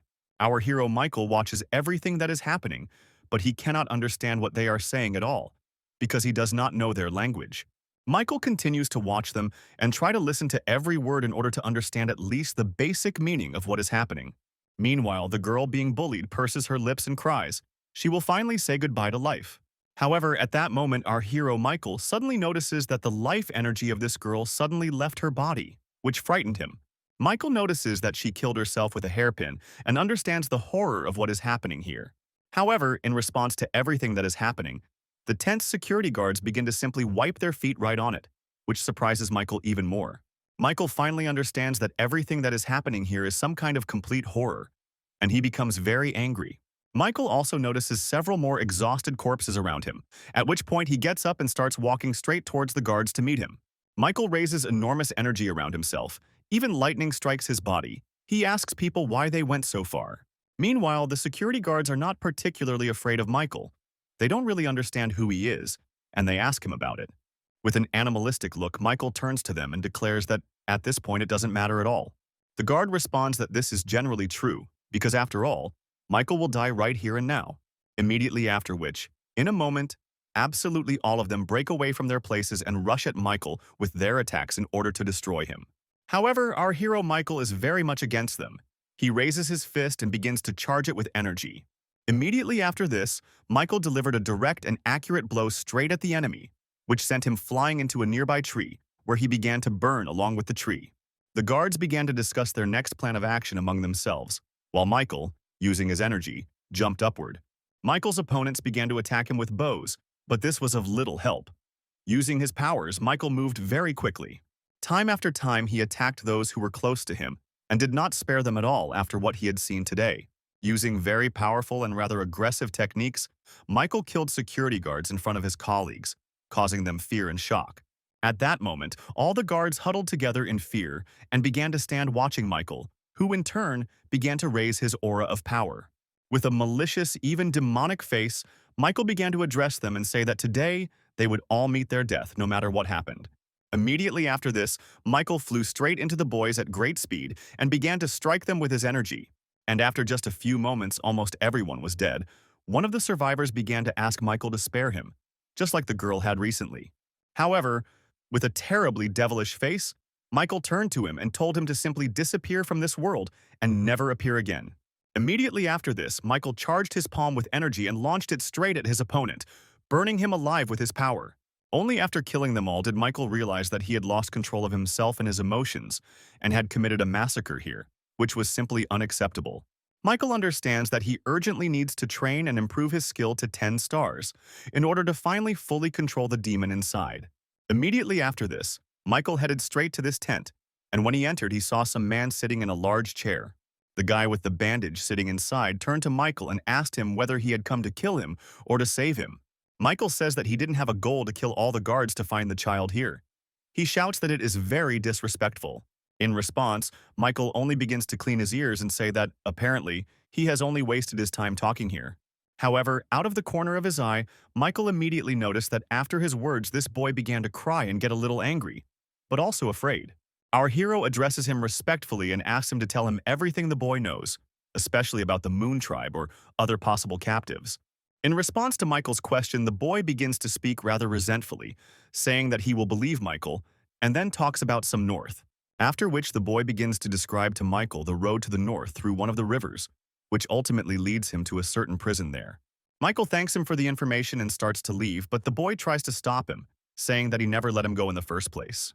He says with dissatisfaction that he is not going to stay here to live, and if there is something else important, then it is time to tell it. The boy turns to Michael and says that if he really ended up here by accident, he could take him to the city of Beijing. Michael responds by saying that his path now lies north and says goodbye. But the guy starts asking to go with Michael. He turns to the boy and says that he is not in the best position to set a condition here. The guy responds by saying his name. Michael says that it doesn't give him anything at all, and then introduces himself as a black meteor. However, at that moment, Michael realizes that this guy has the last name of an emperor from one of the kingdoms in the Federation, which is surprising. The boy turns to Michael again, introducing himself as Robert, and says that Michael is right in his thinking, and that he is the emperor of the country. However, apparently our hero Michael takes this as a joke. He asks not to make fun of him and starts to leave, which surprises Robert. Robert turns to Michael and asks if he really didn't know that he was being held captive here. Michael says that it's true, and he really didn't know. Robert apparently decides to trust Michael and asks him to save him. This time he asks without grandeur, like an ordinary person. He starts crying again and says that even though Michael doesn't believe him, he still asks for salvation from this place. Holding back his emotions but keeping his head down, Robert says that no matter what happens, he absolutely must survive. Our hero says that's fine, but he'll need to take care of some business along the way and asks to follow him.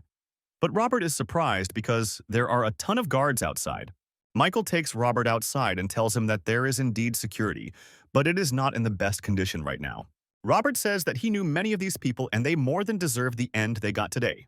However, while Robert was talking about security, Michael did not waste time and found some shoes for Robert and threw them to him. Robert doesn't really want to wear the shoes taken from the dead guard, but there's no other choice since they'll have to walk into the mountains in the rain. After Robert put on his shoes, he turned to Michael and asked if they could go now, but Michael replied that it was still too early. Our hero realizes that all these guards couldn't have come here on foot, so he puts his hand on the ground and uses his powers. After which Michael, turning to Robert, says that he has two pieces of news, one of which is bad, and the first is that he has found horses for them. And then, with a very shocked and frightened face, Michael says that a whole herd of war horses is now rushing towards them. Robert doesn't immediately understand what this means, so he grabs Michael's hand and immediately starts running, saying that they need to survive. Robert screams out of sheer fear, and Michael begins to cover his mouth with his hand, telling him that he should behave quietly in such a situation. A couple of minutes later, our guys run out onto a small plain where the horses are. Michael says that this is great luck. Michael jumps on one of the horses and tells Robert to jump on too, because they need to get out of here quickly. However, in response to this, Robert only stands still and asks for a seat to be brought to him, since he does not know how to ride horses, which surprises Michael. Robert says that riding horses is just for savages. Michael then suggests that he run behind them on his feet. However, at that moment, Michael hears sounds coming from the tent. Some people are shouting that the Emperor needs to be found urgently. Immediately after Michael realized that the enemies were approaching, he immediately grabbed Robert and began to drag him towards him, which caused him shock. Michael's horse began to move away, and the people from the Moon Tribe meanwhile noticed them, and immediately began to point them out to each other. Michael controlled the horse quite quickly and deftly, and then began to press Robert's body lower, telling him to bend over. Michael remembered that the archers from the Moon Tribe were considered to be among the best, but the weather and fog were on our hero's side. But the enemies also had a serious advantage, namely their numbers, since there were at least several dozen of them on horseback. Michael began to speed up his horse and wondered how much effort they had put into chasing him and how best to escape. He began to turn to Robert and ask who he was that they were chasing him so much. Robert repeated again that he was the Emperor. Michael began to speed up even more and realized that he was in a pretty terrible situation because initially he wanted to go home. He was very annoyed that Robert was constantly twitching. He turned to him and asked him to stop doing it, but he just held back his tears. Michael began to explain to Robert right on the move what he needed to do to sit properly on a horse and how to maintain balance. In this way, they managed to stabilize their situation a little, but this did not change the fact that they were being chased from behind. A very large chase. Michael noticed that Robert was quite a smart guy because he was able to immediately get the hang of it and sit down normally, which is quite unusual. However, something strange happened at that moment, because among the whole crowd, one black horse broke forward first of all, and on it was a large man. The man on that horse was George, riding his black horse straight towards Michael with his huge bow in his hands. At that moment, George started laughing very loudly and shouting that Robert wouldn't be able to get away from them so easily, and then laughing again. Our hero Michael immediately noticed this. He immediately realized that George was not an ordinary soldier, but at least a general, and maybe even higher. At that moment, Michael began to turn to Robert and ask him to hold the horse's reins. But such a request only greatly surprised him. In the moment immediately after his request, our hero Michael made a high jump upward and jumped off his horse, and the Emperor looked on in shock. Just a moment later, Michael landed on the horse again, but from behind, on the other side, which allowed him to openly look at the enemies. Robert didn't immediately notice and understand what had happened. He started shouting and asking where Michael was until he answered and asked him to hold the reins. Meanwhile, while our hero Michael was performing his various tricks, George did not sit still. He took out his bow and began charging the arrows with energy. Our hero Michael, seeing this, was convinced that he was not an ordinary person, and then began to raise his energy to create protection. While he was thinking about what to do, George immediately raised his power and shot an arrow straight at Michael. Seeing the enemy's strength, it became obvious to Michael that he would have to use a lot of energy to defend himself. George's arrow was aimed straight at Emperor Robert's body, but Michael managed to coat his hand with energy and take the arrow into it. However, at that moment, Michael began to notice that the arrow George had fired was only growing in weight, and this made the task much more difficult. Michael realized that he didn't have enough strength to stop the arrow, so he jumped up and, in a turn of the air, decided to change its direction. However, while already in flight, Michael came up with a more brilliant idea, namely to return the arrow and add energy to it. Immediately after which Michael did just that, releasing the arrow in this way, he created a huge purple explosion of energy. However, to Michael's great surprise, George was not even affected. He and his horse calmly withstood and parried the blow. Michael starts to return to the horse and is glad that, fortunately, he was able to at least repel this attack, and this makes him happy, and also to break away. Meanwhile, George just stood there and watched as Michael, like a shadow, walked through the air and hovered there. However, what interested George most was something else. He could not understand why Michael was saving, in his words, the abandoned emperor. George also began to think that Michael was very strong, since he managed to repel George's attack and his arrows with his bare hands. At that moment, George turned back and informed his men that Michael and the emperor were heading towards the prison. After which George gives the order to go there, to arrive earlier and wait for them there, and he and his assistant set out on their way. Meanwhile, Robert the Emperor sat alone on his horse and did not understand what to do because Michael was not there. Robert added even more that there was a cliff ahead of him, and it was very scary because he was rushing straight towards it. Robert doesn't know how to control a horse at all, so he just started yelling at her to stop while Michael came up behind her. At that moment, Michael jumped on the horse and began asking Robert to pull himself together. He was very happy to see Michael after everything that had happened. Michael understands that if he were alone, he could easily solve the problem, but now it will be more difficult, and Michael picks up the speed, which shocks Robert. Immediately after this, Michael begins to control the horse so that it makes a huge jump over the abyss. Our hero, of course, understands that this abyss will not be so easy for them, so he uses the power of the heavenly demon.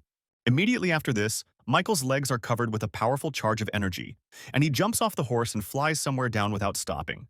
The horse has landed in the meantime, but half of its body begins to fall back into the pit. Robert begins to cry and scream. However, Michael used the technique to get underneath the horse, and by applying force, he gave it a push that was able to throw the second part of the body back up. But instead, Michael himself began to fall and fly straight down, which clearly did not make him happy because there was a huge gorge below. George turned around sharply and immediately noticed what was happening. He began to stretch out his hand and cry, telling Michael not to dare fall. George got off his horse and started shouting questions at Michael about why he had done this and why he had taken such a risk for him, and now he could die. George approached the gorge. He began to look down and cry, repeating over and over again that he wanted to bring Michael back alive. Robert begins to scream that Michael's grateful death will not be forgotten, and at that moment our hero climbs out of the abyss. Seeing such an unusual outcome of events, Robert is shocked. He never expected that Michael would survive and rise back up on his own. Michael began to turn to Robert and ask him why he was so surprised, but he only cried and was afraid in response. Immediately after Michael got out, he began to untie his horse and let it go, telling it to go its own way, and Robert was still in shock. Robert began to ask Michael how he survived after all this, but in response, Michael only asked Robert to stop chattering and show him the way. However, in response, Robert only stopped and began to cry sweetly, saying that he was truly glad that Michael was able to survive after everything. Michael turns away and thinks about how he can't understand Robert at all, because he is behaving very strangely. Our hero and Robert continue their journey, and along the way, Robert constantly scolds Michael for letting go of the horse. He asks Robert not to complain about the horse, saying that it saved his life, but Robert calls it an ordinary wild animal. He begins to explain that the horse is not to blame for anything, and gives an example that even the best sword is useless in the hands of a fool. However, while looking at Robert and explaining various things to him, our hero himself realized something, after which he stopped abruptly. This left Robert puzzled, and he began to turn to Michael and ask him why he had become silent and stopped speaking. Michael, from his examples, also recalled his past self, namely, that he had previously spent his entire life planning to destroy the cult whose leader he was trying to become. Michael was previously taught that everyone in the demonic cult deserved to die. But remembering his assistants, he realizes that this is not true at all. Michael realizes that the only difference between people from the Federation and people from the cult is their way of life, and that's all. However, Robert interrupts Michael's train of thought and asks him to try the water in the waterfall first, so that it doesn't turn out to be poisoned. Michael turns to Robert and asks if it's true that he lived like this his whole life, that even others tasted the water from the waterfall for him. In response, Robert says that he doesn't see anything wrong with this, and adds that Michael is generally somewhat uncouth and rude. However, Michael replies that he meets all the Federation's standards, and then Robert starts asking Michael about the Federation. He asked our hero what the most important and interesting thing in the life of a Federation member was, and Michael quietly replied that it was freedom. With a smile, Michael also adds that although freedom is not complete, there is a lot of it, and martial arts masters have even more of it. Having heard such an answer from our hero, Robert abruptly lowered his head and began to look down, as if thinking about something very important and serious. Robert asks Mile what he is doing in these lands, and he replies that he is looking for people who were taken prisoner. Answering Robert this way, Michael wonders in his head why he is doing all this, and whether his consciousness has become completely demonic. In response to Michael's words, Robert asks a rather sharp and unexpected question. He asks if Michael is part of the Federation. And of course, such a question greatly surprises our hero, because he doesn't know what answer to this can be given right away. Rather hesitantly and looking down, Michael says that he is simply a believer, which surprises Robert a little. Robert asks Michael what his faith is, and Michael responds that he is from a demonic cult. Immediately after which Michael compliments himself, saying that it is from that cult that is in the high mountains that this causes shock in Robert. Hearing this, Robert is immediately shocked and pale, and begins to walk away from Mile and talk about what he is doing here. Michael stands up and turns to Robert, asking who he sees in him and whether he looks like a demon who thirsts for blood. Michael turns to Robert and tells him that he can call him whatever he wants, but Michael's mission is to save everyone who is captive. And in the end, Michael adds that this is precisely why he is here, and this completely shocks Robert, who clearly did not expect such a dialogue. Some time passes from that moment, Robert and Michael just sitting near the fire together and silently looking at the fire.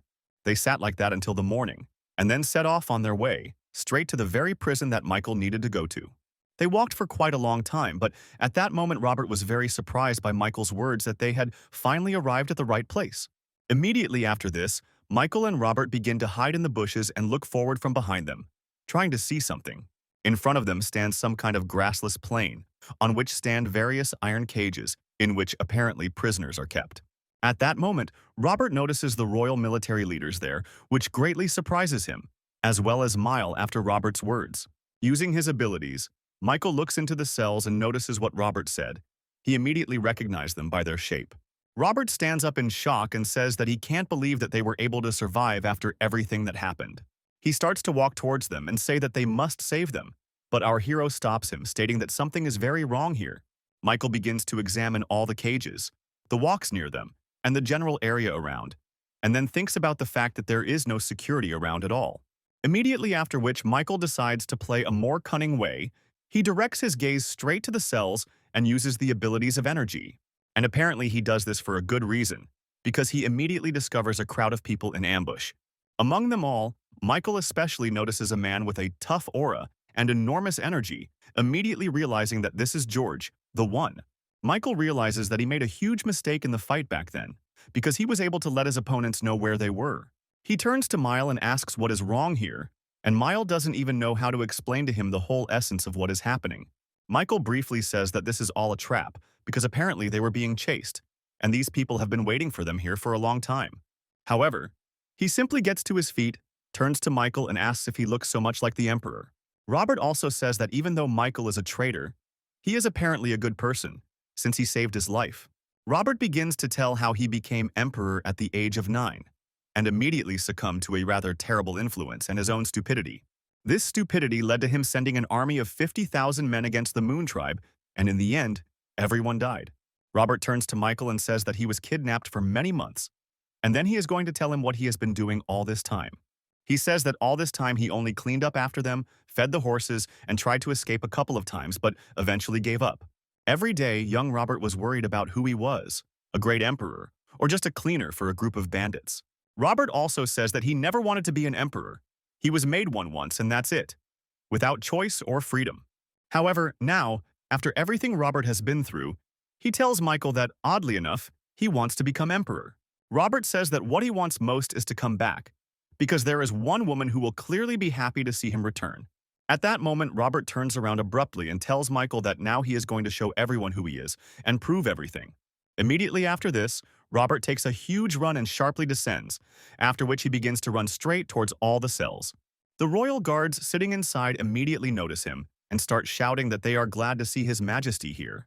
In response, Robert began to address them and shout that he was already here, he had arrived, and he was going to help everyone no matter what. However, the captives' guards had completely different plans, because at that moment they began to appear from all corners at once. George himself appeared with them and, turning to Robert, declared that he was very glad to see the stupid emperor again. Standing right in front of the army of archers, Robert begins to talk about how he is doing what he feels is right and is ready to give his life for it now. Immediately after this, turning to all his captive subjects, Robert began to ask them not to be afraid and to declare that he was already here, nearby. In response to all this, George says that if Robert himself decided to say goodbye to his life, then so be it, and gives the order to kill him.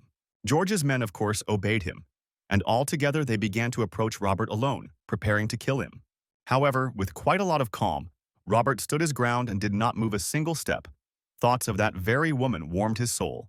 At that moment, right where Robert was standing, there was a sudden explosion and a huge surge of purple energy all around. Our hero Michael appeared. He declared that he would not allow Robert to fight alone, and of course he would help in such a difficult time. Robert, in great shock, began to ask Michael why he appeared there, but he responded by saying that he had promised to save Robert. Our hero is also noticed by George with a huge smile, who approaches him and offers to see how good he is at his job. Immediately after this, George begins to shout loudly and give orders to his men to start acting. At this point, Michael realizes that the situation is really dire, because they are going to shoot arrows from such a short distance. However, while Michael and Robert stood and thought about what to do, George abruptly gave the order to start firing right now. The moment it happened, dozens, maybe hundreds of arrows began flying straight towards Robert and Michael.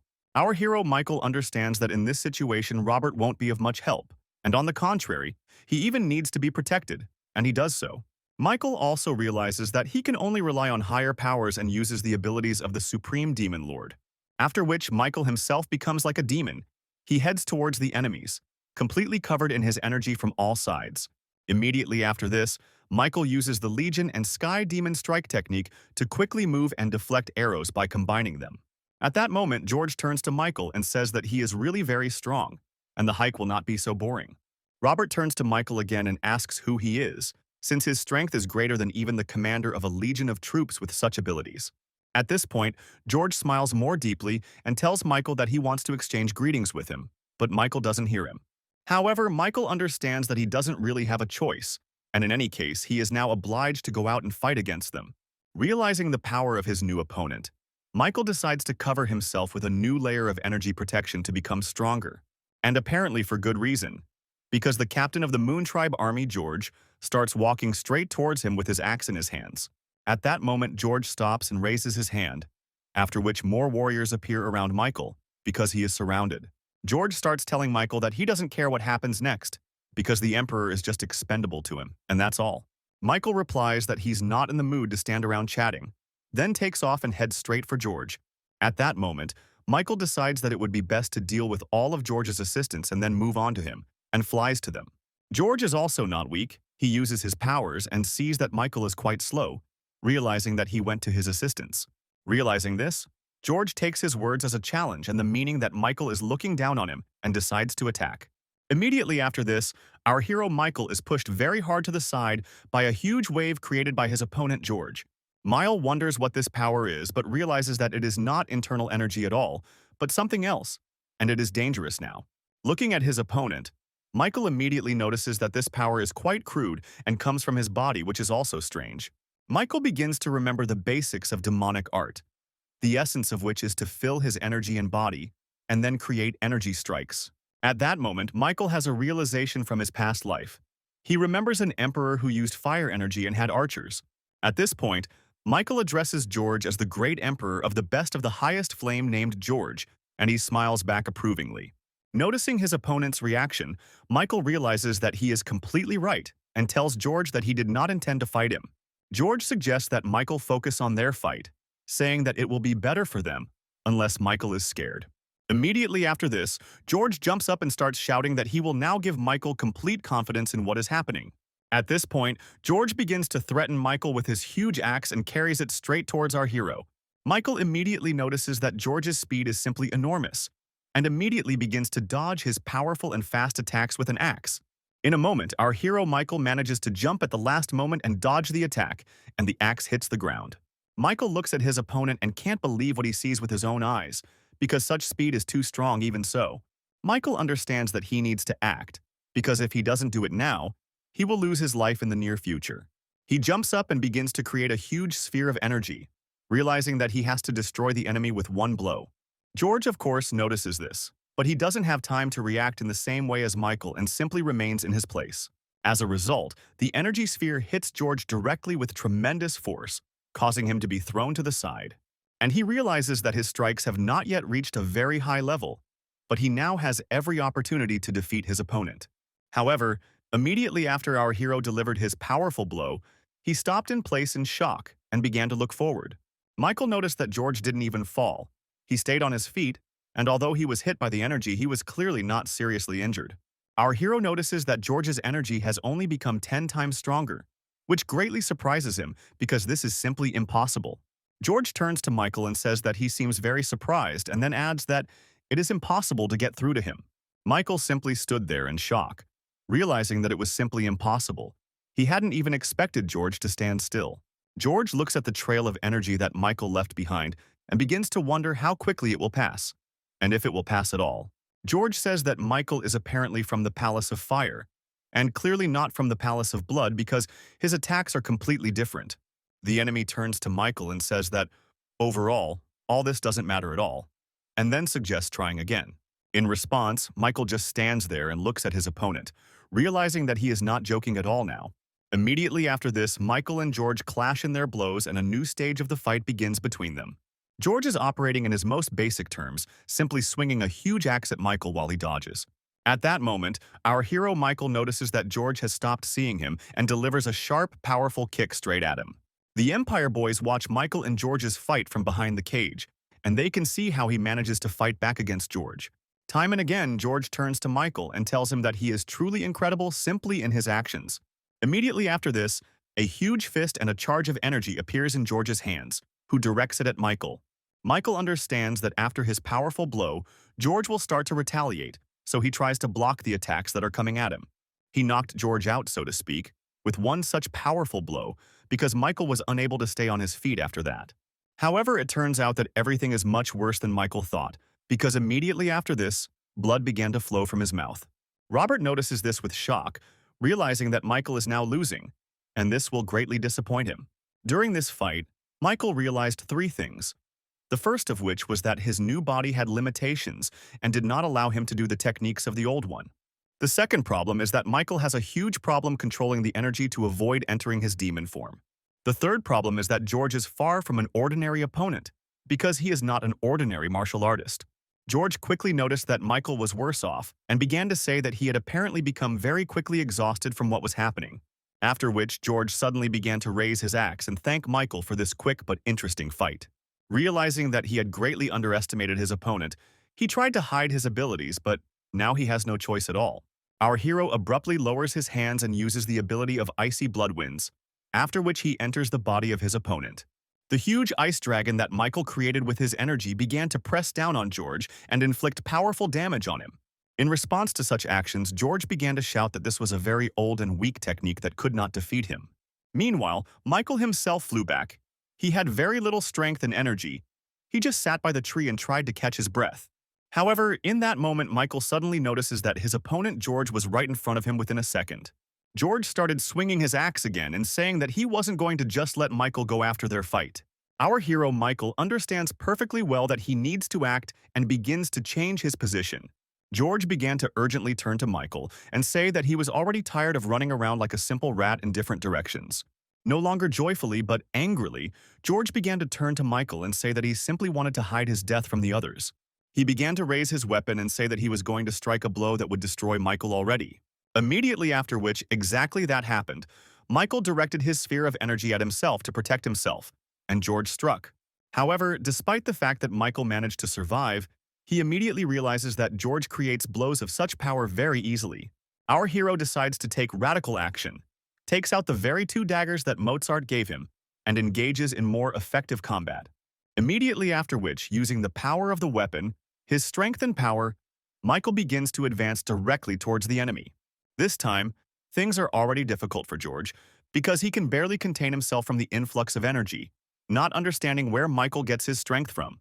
Immediately after Michael launched his first attack, he immediately realized that the main power of this weapon was in absorbing the enemy's energy.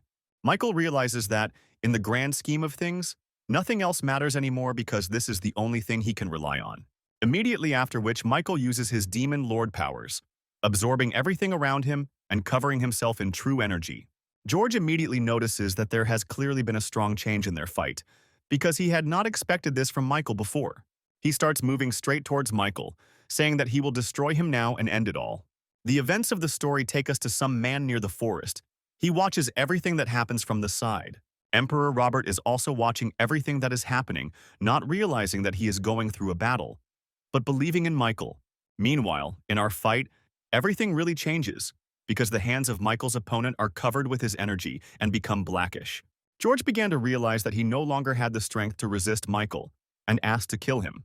Our hero Michael, meanwhile, stood over George himself with a rather gloomy face and did not understand what to do next with everything.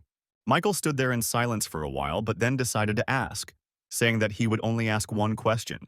Michael turned to George and asked him one question. Why didn't he dodge the blow when he had the chance? By this point, all of George's assistants come running and immediately ask about what happened in this place. Michael realizes that the problem is also with George's assistants, who have seen the demon's form and can cause trouble. At that moment, Michael moves straight towards George, but suddenly passes him, which greatly surprises him. He did not expect that. George started yelling at Michael that if he didn't kill him right now, he would regret it very much in the future. Michael paused for only a second, listened carefully to George, and then turned away and began to walk forward. George didn't even say anything right away. He just stood on his knees on the ground and thought about something in shock. However, immediately after his thoughts, George raised his head. He began to look up and laugh wildly with tears in his eyes. George looked at the sun and said that it was all fascinating, adding that it was probably too early for him to be Khan. However, looking at the sun, George also said that he was not going to retreat because he wanted to become the master of the empire. At that moment, George threw something straight up very high, and our hero Michael immediately felt his throw from behind.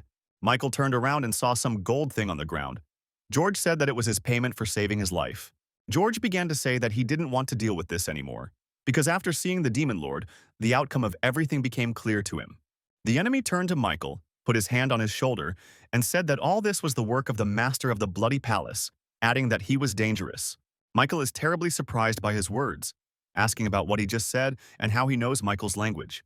However, George did not respond to this. He just walked forward silently to his horse, without saying a word.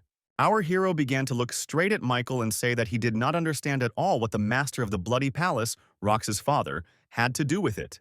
However, Michael's thoughts were abruptly interrupted by the appearance of his new friend, Emperor Robert, who began to hug Michael. Robert began to cry and tell Michael that he had saved him and his people again, and he was very grateful for it. Michael smiles, seeing and realizing that he now has an entire emperor crying in his arms. Michael began to say that seeing the emperor's tears was clearly worth intervening in this battle, and these words pleased Robert. Immediately after that, Michael announced that it was time for them to return, and began to gather all the energy around him. After this, using the remaining energy, Michael breaks all the cages in which the prisoners were, thereby freeing them. Immediately after the liberation, most of the prisoners scattered in different directions, and Michael briefly told those who remained everything. Michael invites the Emperor to go with him to the Heavenly Mountains, but he refuses, saying that there is one person left who is waiting for him. Robert began to say that he had most likely already lost his status, but this no longer meant anything to him. In response, Michael smiled and was happy for the boy Robert, realizing that he still had a great future ahead of him. Robert approached Michael, saying that he would like to meet him again sometime, and asked him to remove the mask the next time they met. Michael, smiling, jokingly replied to Robert that it would all depend on his behavior, but they would definitely meet again. Robert thanked our hero Michael for everything he had done and watched him leave. Already walking far along the path, Michael turned around only once to look at Robert.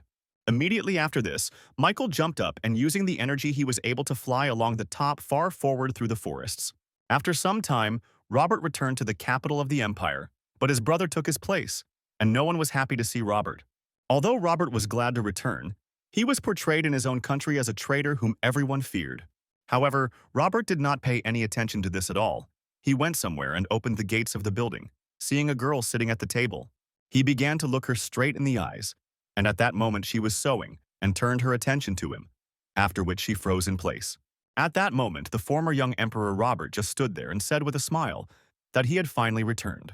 The girl Robert was addressing stood in shock with tears in her eyes because she couldn't believe what she had just seen.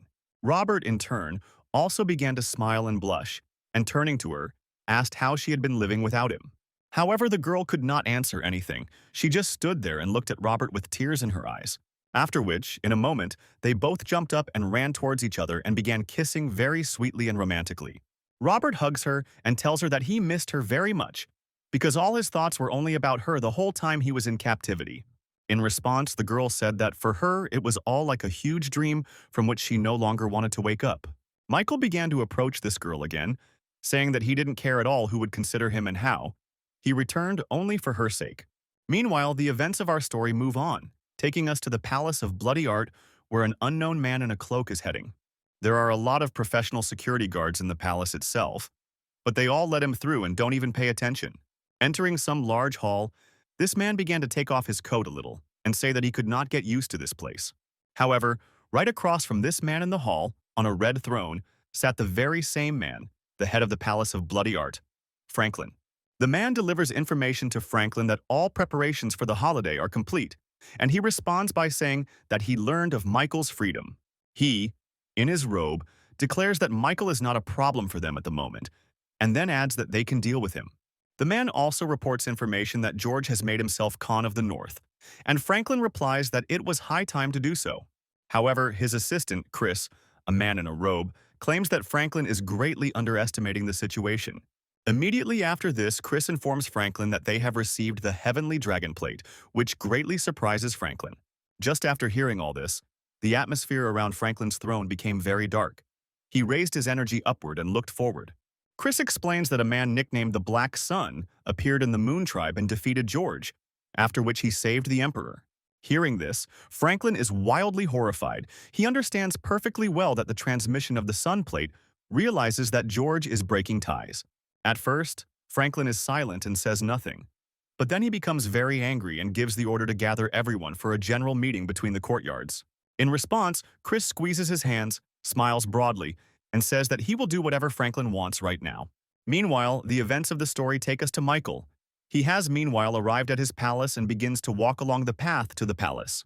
Not far from Michael, in the same place Louis was training. And upon seeing Michael, he immediately turned around and began to greet him. Michael, in turn, slowed down a little. He walked further and asked Louis how he was doing and, in general, how the situation was in the palace. However, before Louis could give Michael an answer, he himself began to hear some strange conversations and arguments nearby. It was Layla and Billy, who had been arguing with each other all this time and couldn't agree on something as trivial as flowers. Michael asked them sharply what all that noise was so early in the morning, and they were both surprised to see him and began to look in his direction. Billy ran up to Michael and started talking about how badly he was doing, adding that Michael shouldn't have gone alone. Billy started crying and saying that Michael had apparently hit puberty, but this only made Michael angry. Layla started saying that they were genuinely interested in where Michael had been and whether anything had happened to him during that time. Michael started to turn to them and tell them that everything was fine and great, answering rather banally and without telling anything. Louis turned to Michael and asked him to simply give him the order and tell him who needed to be dealt with. But Michael repeated that everything was fine. Immediately after these conversations, Michael decides to officially present his return. He stands in front of the guys, declaring that he is back. Meanwhile, the events of the story take us to one of the buildings, which is located in the Pleasure Palace, and it is pitch dark outside. A girl named Jessica arrived at the palace and addressed the head of the Pleasure Palace, announcing her arrival. Immediately after which, the head of the palace asks Jessica to convey a message to one of the places in the palace, saying that they should take a walk to the small palace. Jessica realizes that in the third room where the message needs to be delivered, there are 3 killer demons, who are cruel and don't even have names. Immediately after which, Jessica begins to think about who could be the target of such a visit, immediately suspecting Lilo. At that moment, the head of the palace turns to Jessica from behind the curtains and asks if she is scared. She states that everything is fine. Jessica, with a clear head, realizes that the head of the Pleasure Palace wants to take revenge on the small palace, which could provoke the wrath of the elders. Jessica understands that something needs to be done about this, but gives her approval to the words and accepts the order, realizing that she needs to go to the small palace. Immediately after, Jessica begins to remember in her head the daughter of the head of the Pleasure Palace and her condition after visiting the small palace. The head of the Pleasure Palace also says that Nami should go with Jessica, because after returning she does not leave the room. Without leaving the curtain, the head of the Pleasure Palace declares that if Nami continues to run away from problems, she will not become stronger. A short amount of time passes and Nami, accompanied by people in dark clouds, moves out from the roof of the building. Nami complains that those same demons that stink so much, as if they had never been in the shower, were sent along with her. However, there is a second thing that worries Nami greatly, namely that everything has gotten out of control. Covering her nose, Nami realizes that she doesn't want to go to that palace at all, because she might get it from Michael and his men again. However, everything is still much more complicated, because all actions are observed by the assistant of the trading palace, Silvers, who records everything.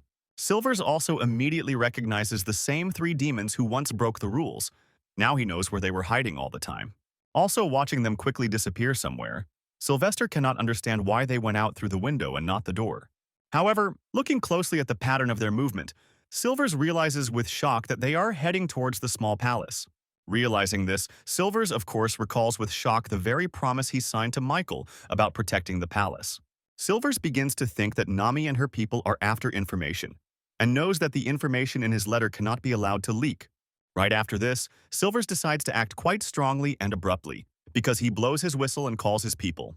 Of course, Silver's trained men immediately realized that this was an important signal and moved towards it. Silver's immediately set out with them, straight in the direction of the small man's palace, realizing that he was now obliged to save him if anything happened. The events of our story are transferred to that very basement of Lester, in which someone tells him about yesterday's events with George. It turns out to be Michael, who learns from Lester that George is the ruler of the Northern Plains, which surprises Michael. He realizes that he messed up. Michael also shows Lester the very thing that George gave him, but Lester says that apparently it is not the only one. Lester is very surprised by George's words about the Blood Palace because, as Lester knows, they have long been associated with the Moon Tribe. Michael asks Lester to find out what this thing is, but he immediately says that it won't be easy. But Michael also adds that he doesn't have much hope. Immediately after this, finishing the topic about George, Michael also says that he needs martial arts techniques and asks for help with them. This question surprises Lester a little. He turns to Michael and asks what he is not satisfied with the supreme art of the Demon Lord. Michael says that when he uses it, it just destroys everything around him, and he would like to have something lighter. However, scratching his beard, Lester asks what he needs to do in this situation, but Michael sees this only as a refusal. Lester tells Michael that there are many books on martial arts in his own palace, and there is no need to come here for that, which surprises Michael. Remembering this, Michael himself understands that this is true, and does not understand why he did not think of this in the first place. Before Michael leaves, Lester asks him to also look into the High Lord's library, saying that there might be something there too. Lester says he would like to raise another important topic, namely, to find out what Michael talked about with Mozart in the Trading Palace. After which Michael briefly explains everything, mentioning that he was able to achieve 30% of their assets, which makes Lester laugh a lot. Michael reveals that Mozart is very greedy, and in just one meeting, Michael was able to change their relationship with the Blood Palace. Lester suggests thinking and explains that the main source of income for Mozart is the Silk Road of traders. Next comes the Palace of Bloody Arts, which, with its enormous power, allows itself to keep the Palace of Fire in check. Once the Bloody Palace even tried to get rid of the Sword Palace, but the Sun and Pleasure Palace did not allow it. The most interesting confrontation is at the Palace of Trade and Pleasure, because they extinguish each other at every opportunity. The most calm and understandable of all is the Palace of Poison, because it always maintains neutrality in relation to all parties. Lester says that when the people of the Bloody Palace were captured, they most likely turned to the Moon Tribe for help in the archery department. The advisor also asks Michael to understand that the Moon Tribe and the Trade Palace will not help them in the event of a war with the Blood Palace. Michael also notes that the Trading Palace has not yet fully accepted their side and is still in a more or less lonely position.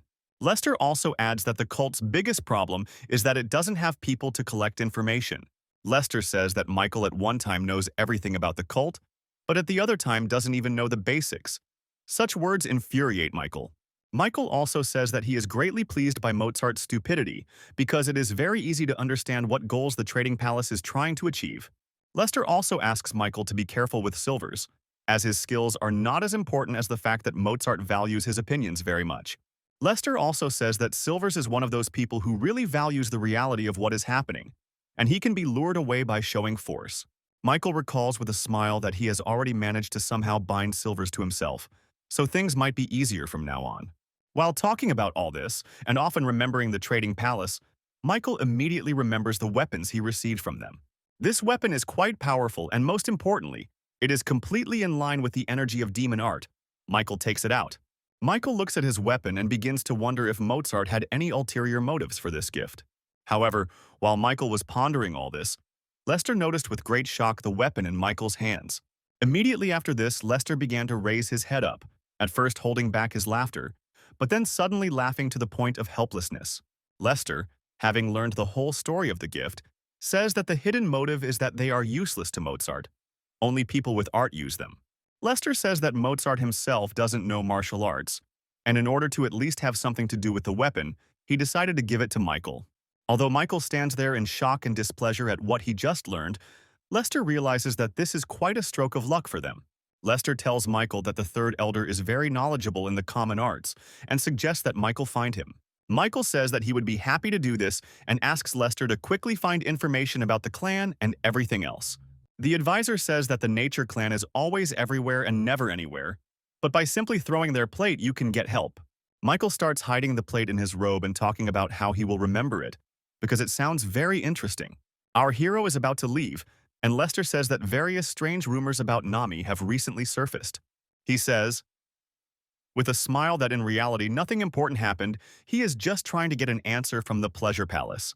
Lester asks Michael if he really started all this on purpose. In response, he says that it is for a special meeting with the Master. However, this answer greatly surprises Lester, who really wants to hope that Michael does not have bad intentions and does it cleanly. Immediately after this, Lester opens the book and reads information about the Master of the Pleasure Palace, a girl who has 4 snakes.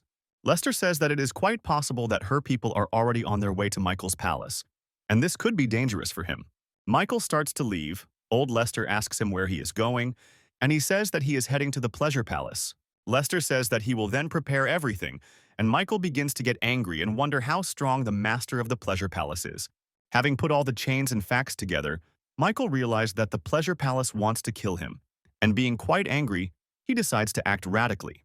Meanwhile, in the morning, Michael's assistants, Louis, Layla, and Billy, find a new note in which Michael announced that he was leaving. Billy doesn't understand why Michael leaves so often, and Layla dares to suggest that Michael doesn't trust them. But Billy disagrees. Louis realizes that Michael may not be taking him because of Layla, so that she won't be in danger, so Louis needs to come up with something about it. Billy suggests setting the table, having drinks and a tasty meal while Michael is gone. But Layla and Louis are clearly not happy with this proposal. At that moment, Louis puts his hand on Billy's shoulder, and Billy invites Louis to have a drink with him today to celebrate their work together. However, instead, Louis suggests having fun in a different way, and says that from now on Billy will train with him every day. Billy tries to break free from his hands, but he understands that he is speaking seriously. And this greatly frightens Billy. He does not want to train at all. Louis is not going to talk about anything further. He takes Billy with him, and says that refusing him will be tantamount to death for Billy. Meanwhile, the events of our story move on, taking us to a summer pleasure palace where the nightlife is as lively as always. After Michael returned from 3 years of training, there was not a single quiet day there. Everyone was always discussing him and what was happening. Many people tell each other different stories that are connected with Michael and everything that is happening, including with us. So one of the guys at the table tells the story of how he saw Nami in torn clothes near Michael's house in the small palace. And other people are also discussing among themselves the alleged romance between Michael and Nami, which in fact did not happen. However, at that moment, right behind the guy who is telling this, a girl appears who says that he does not have 10 lives. It turns out to be the master of the pleasure palace named Stella, also known as the White Flower, and the leader of the snakes. Upon seeing her, everyone around fell to the floor and began to bow, saying that they expressed their full respect to her and were afraid to disturb her with their words. However, in response to this action, she only laughed sweetly and said that such misdeeds cannot be paid for by bowing our heads. After which, with a rather eerie, icy aura, she declared that they would have to pay for all of this with their lives.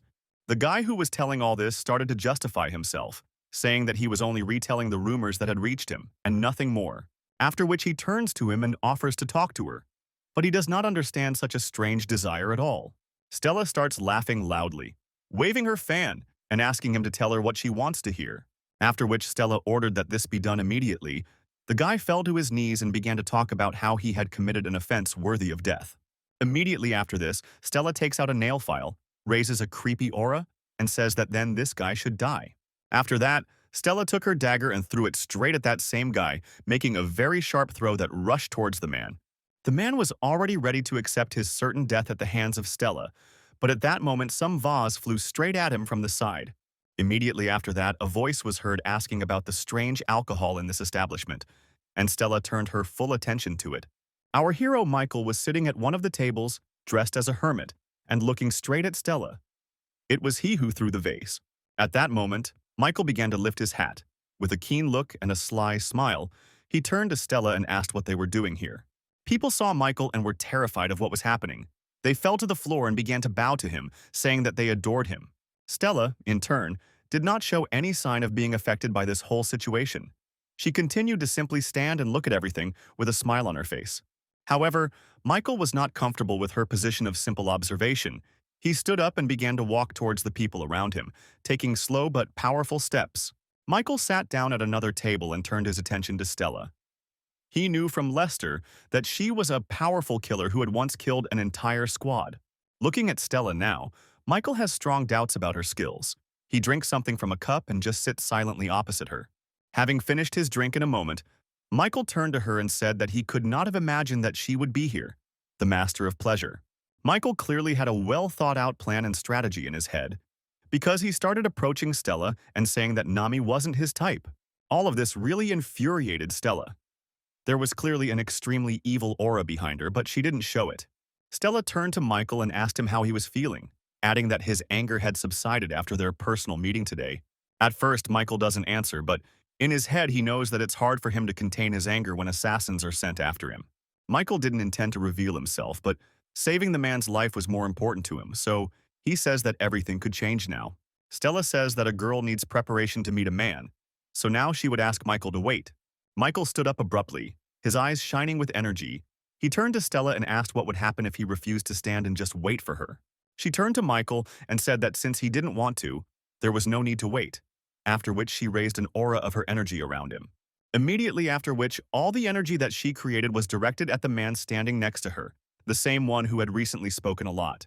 Michael saw that he turned into ice in an instant from her energy, and this greatly impressed Michael. Now he knew more about her abilities.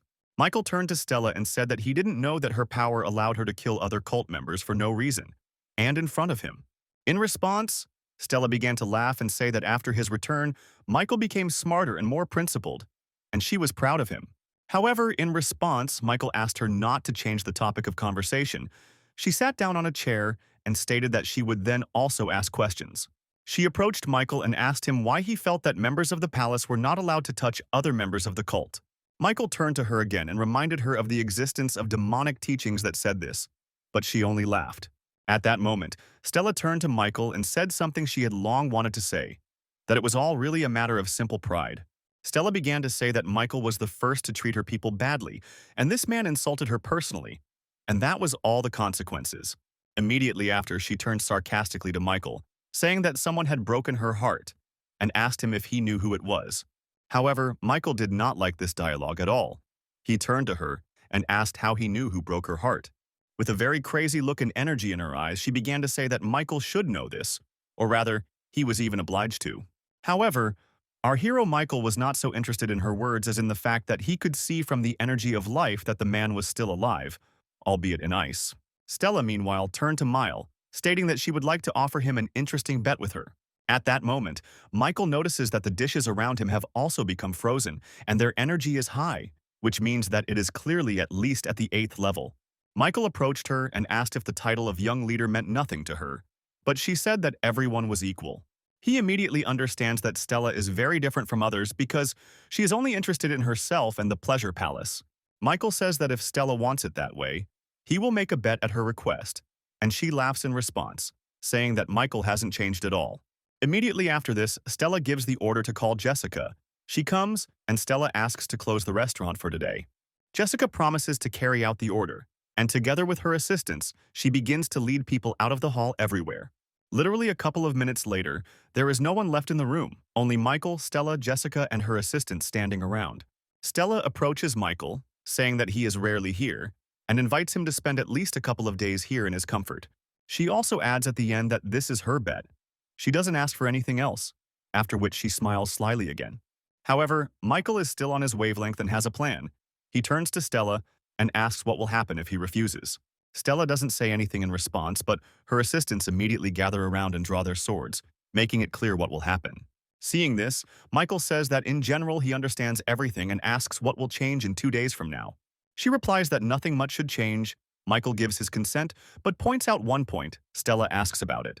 Michael says that since Stella mentioned it first, he wants to do it all based on 3 simple backwaters. Michael looks straight into Stella's eyes and says that in 2 days, and doesn't finish the sentence, thinking in his head that he will simply destroy them. However, immediately after, Michael fills his eyes with energy and says that in 2 days he will simply subjugate them all. This shocks Stella. She never expected this kind of answer from Michael now, especially regarding submission. Hearing this, Stella turned to Mile, saying that he was going too far with his jokes now, and she didn't like it. However, in response, with a rather creepy aura, Michael tells them that they should just wait for him to arrive and that's it. There's no need to do anything else. Turning to Mile, he says that he will wait for him like a wife and also promises to prepare a bath. However then, turning her face away, she added sarcastically that All this would happen if Michael could get to her chambers. Stella starts to leave, and Michael turns to her and asks what she will do with the man in the ice, since Michael does not want to spend the night in the burial site. Stella says that she is not particularly interested in this in general, after which she immediately sends an aura of her energy directly into this man. Immediately after this, a huge flask is formed, which will shackle the man in a state of ice. Michael is simply shocked by this power. She began to approach Michael, telling him to come to the 6th floor after he had finished his drink, and in return she would prepare the room. Together with her assistants, she began to go up, and Michael only sat below and watched everything that was happening. After raising a rather angry look full of energy, Michael promised himself that he would come for Mrs. Stella no matter what. Meanwhile, Lewis is training Billy and immediately notices that Billy managed to get injured on the first day, which infuriates Lewis. However, this did not stop Louis. He decided to continue training and began to beat Billy with a stick from all sides so that he would dodge. Billy decided to be mischievous at that moment. He started turning to Louis and asking why he should suddenly protect Layla at all. However, Lewis did not give any answer to this question. He only raised his stick, prepared to attack, and asked Billy to watch his head. Billy started to protect his head, but the blow landed right on Billy's hand, and he started to complain that Lewis had tricked him. Lewis stated that the enemy would not tell Billy where he would hit. Then Layla appeared and offered her father some tea and a snack. He, of course, doesn't refuse this and starts eating the food that Layla brought him, which makes Billy even more angry. Against this backdrop, Billy began to remember his father, who was simply terrible, and to understand how lucky Layla really was to have her father. Layla also offered Billy something to eat, but he responded rather rudely that he didn't need it at all. However, Layla didn't want to listen to Billy's answers at all, and simply began shoving food into his mouth so that he could eat silently and enjoy it. Billy started eating and talking about how he felt like all his bones were broken because everything inside him hurt. After which, Billy turned to Layla and said that if she was so worried about him, she could give him a massage. However, Layla's response was clearly not what Billy expected, as she simply swung her hand and hit him right on the head from behind. She started yelling at Billy and saying that he was acting like a complete weakling and that a man shouldn't be like that, and that he was behaving like a child. They continued to argue among themselves. Layla called him a loser, and he in turn said that she herself was still a child and should not teach him. Lewis turns to Layla and Billy, saying that he will go to the forge, and he instructs Billy to continue training and protect Layla. Billy realizes that Lewis wants to buy something for his training and tries to dissuade Lewis, but he doesn't answer Billy. Lewis simply slams the doors of the palace and leaves, and Billy understands that nothing will change, and training will only get worse for him. Billy fell to the ground and began to pray to all the gods that Michael would come back quickly and take him somewhere on the road away from Lewis. The assistant was so reluctant to train that he even composed a special prayer and shouted it while stretching his hands towards the sun. Meanwhile, on the roof of the small palace there were various unknown people who were watching all of this, among them Nami and the 3 demons. Meanwhile, our hero Michael uses his energy powers to try to remove the ice shackles from that same man in the Pleasure Palace restaurant. In that moment, Michael realized with great shock and saw that by using the art of blood and the demon lord, he was seeing some kind of reaction. Michael begins to channel even more energy into this guy's capsule, hoping that his luck hasn't deserted him and he can survive. To the great happiness of this man, Michael began to succeed, and the ice began to disappear, or rather, melt under the heat of the energy. Literally, after a minute of such actions on Michael's part, he managed to save this man from the shackles of Stella's ice. Immediately after which, Michael sharply hit the man in the back with a charge of energy in order to bring him back to life and bring energy into his body. And only after this can the operation be considered complete, because our hero managed to get the man to breathe on his own. Michael immediately shut his mouth and using energy said that if he wanted to live, then he should silently leave here, and that's it. Michael let go of the man and went to the stairs and began to climb the floors. He knows little about the palace, so it will be difficult. However, Michael knows that the true palace begins on the 6th floor, the first 5 being for entertainment and storage. Immediately after, Michael opens the doors and enters one of the floors, and he is immediately greeted by a bunch of girls who are happy to see him. A strong steam began to rise around them. Rose petals appeared, and they began to joyfully call out Michael's name. This steam had a very strong effect on everyone around him, including Michael, and all the girls started pestering Michael. Michael immediately began to remember his past life. He was once told that girls from the demon cult are more dangerous than ordinary ones. During one of the sleepovers, Michael's friend told him about charm techniques, but Michael didn't really listen to him at the time. Looking directly into the fire, Michael's friend described how these enchantment techniques produced pleasant sensations, Returning to real time, Michael suddenly realized that the girls could use this technique on him now. Michael began to remember everything he knows. One of the factors is the frequency of energy. The purer it is, the better the technique works on the victim. Our hero also immediately remembered that, judging by Stella's words, he had already been here more than once, which meant the girls were acting according to the old plan. With the help of energy, Michael began to analyze everything around him, realizing that there were 12 girls surrounding him, and another one was playing music behind the wall. Michael also began to look at where the steam was coming from, and it was from behind the same wall. This immediately gave the realization that the girl there was the heart of the technology. That's how it was in reality. She was sitting there quietly alone and playing the instrument, just watching what was happening. However, at that moment, the main girl in the technique began to notice some powerful energy in her direction, which shocked her. It turned out to be Michael. Using his skills, he literally appeared right behind her in a second and was able to catch her off guard. Meanwhile, the events of the story show us the top floor of the palace, where Stella turns to her assistant Jessica. Stella sits completely covered in snakes. She lowers her head down and turns to Jessica and asks what she thinks about all this. Jessica began to say that Michael had always been difficult to understand. Stella agreed, adding that a lot of time had passed since then. Stella began to hold the snake out to the side and look at it, saying that this was all very strange and that she really didn't like it. Jessica didn't really understand at first what Stella was talking about. She turned to her and asked what the lady meant by this. Stella turned around and looking at Jessica said that Mike was acting as if he was here for the first time in his life, although this was not the case. Without waiting for an answer from Jessica, Stella began to talk about the possibility that the cult leader had done something to Michael before training. Hearing about the head of the cult, Jessica trembled sharply and fell into fear, because it is forbidden to talk about him, and Stella is now doing it. However, again without waiting for Jessica's answers, Stella said that, in general, all this is not important, and the main thing for them is to do everything correctly now. She said that her partner Kate had stepped in, and now Michael wouldn't take up much of their time because she could definitely handle it. Hearing Kate's name, Stella began to smile and say that she and Michael would probably be glad to see each other after a while. Stella also asks Jessica how things are going in the small palace. She replies that they will find out about it themselves very soon. Immediately after, Stella says that, in general, she is satisfied with everything, and later adds that, in general, Stella is free and can go. Meanwhile, our hero Michael is standing behind Kate and notices something that makes Kate very surprised. What surprises Michael is that in just a couple of moves, he defeated all of Kate's people.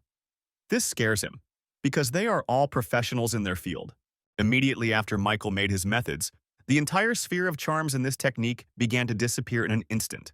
Michael blocked all energy flows from Kate with 2 fingers and began asking if she was the one who used the charm technique. She began to say in response that they had not seen Michael for a very long time, but Michael was surprised to hear this, asking if she really knew him. Looking at her face, Michael also cannot understand at all why she blushed so much, because he simply immobilized her. Michael asks how she knows him, and she starts saying that they spent a lot of time together and she has known Michael for a long time. Our hero began to ask whether Kate had performed similar techniques on him before, and she replied that this was not the first time. All this began to really stress Michael out and distract him from his thoughts, because he simply could not believe that he had actually been here before. Michael realizes that if he could rewind time 3 years ago and Kate was already able to use the technique, she would be very talented. Meanwhile, the situation in Michael's small palace became very tense, as the demons and Nami began to act and jumped from the roof.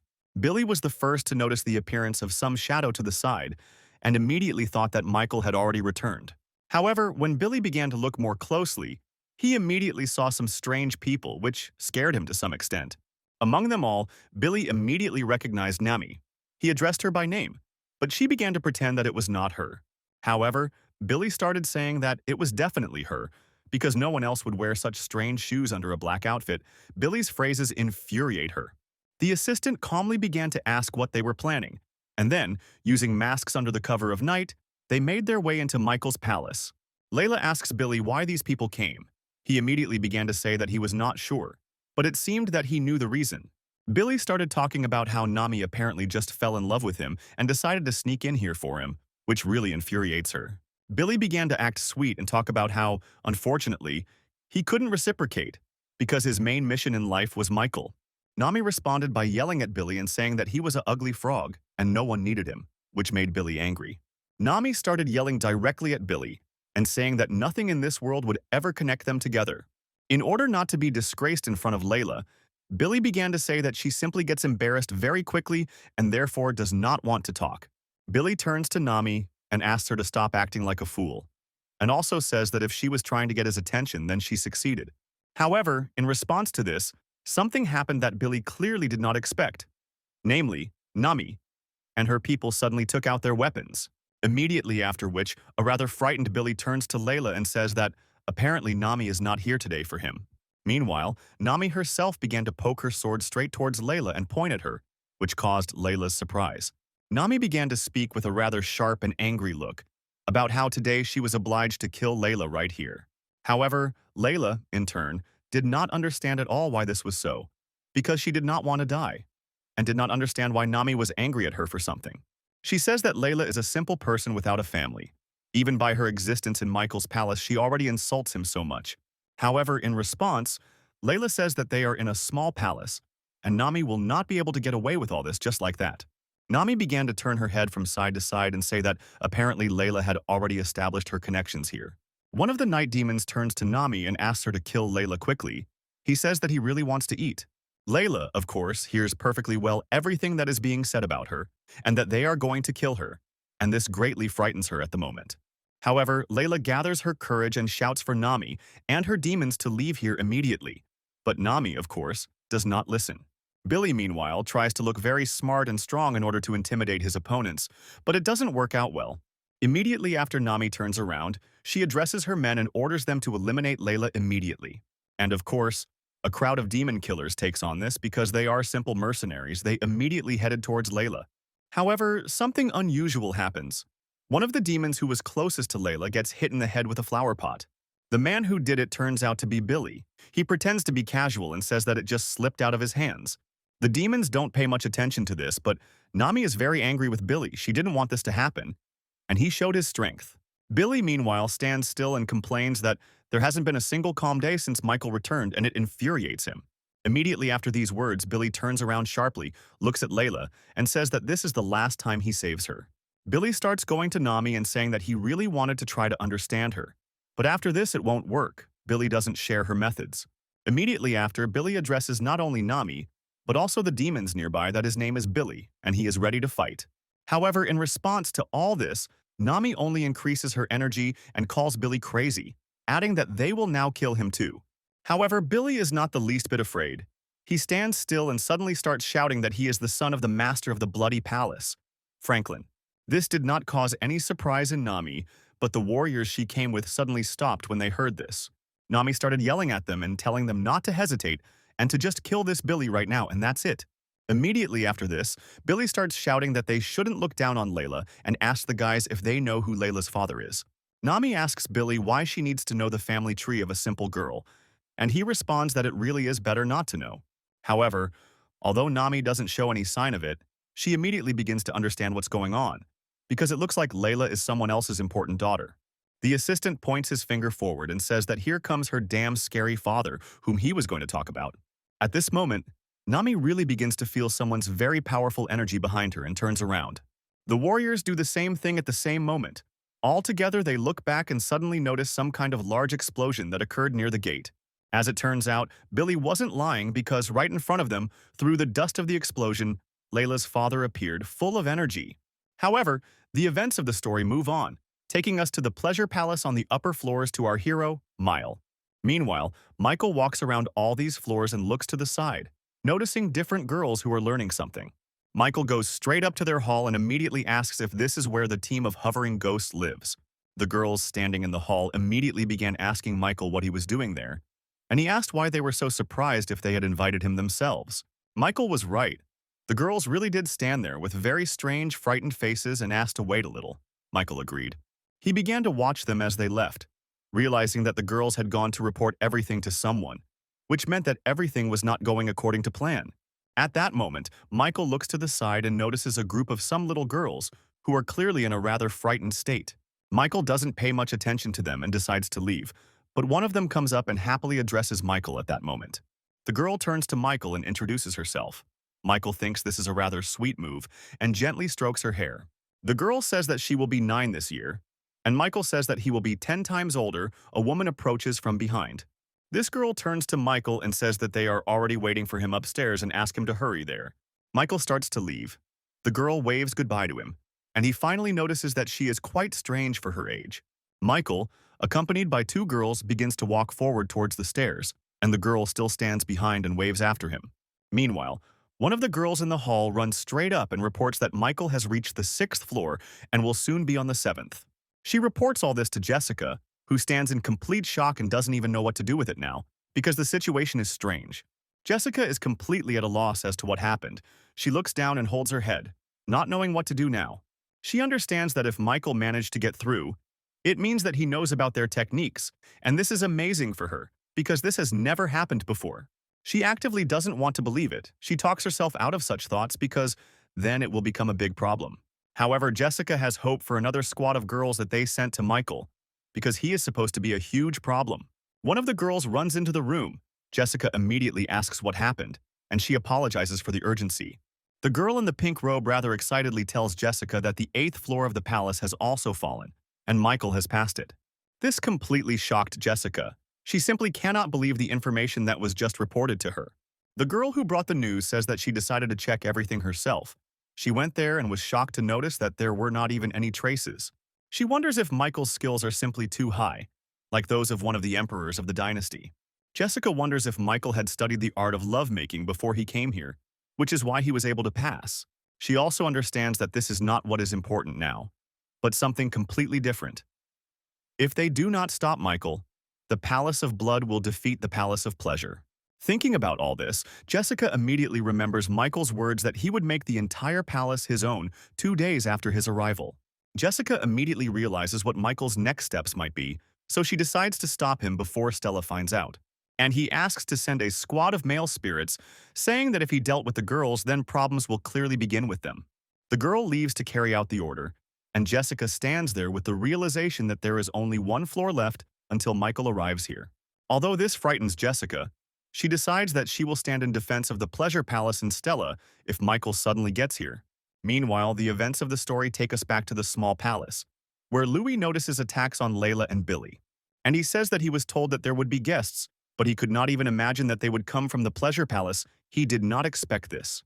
He immediately understands who he is dealing with because he knows that when Stella became a master, she got rid of everyone who supported the previous master. Louis understands well that with such people it is necessary to act using the same methods as they do, so he raises a huge fiery aura. Nami watches this, realizing that there will clearly be no dialogue with Louis, and she should either act or leave while they are alive.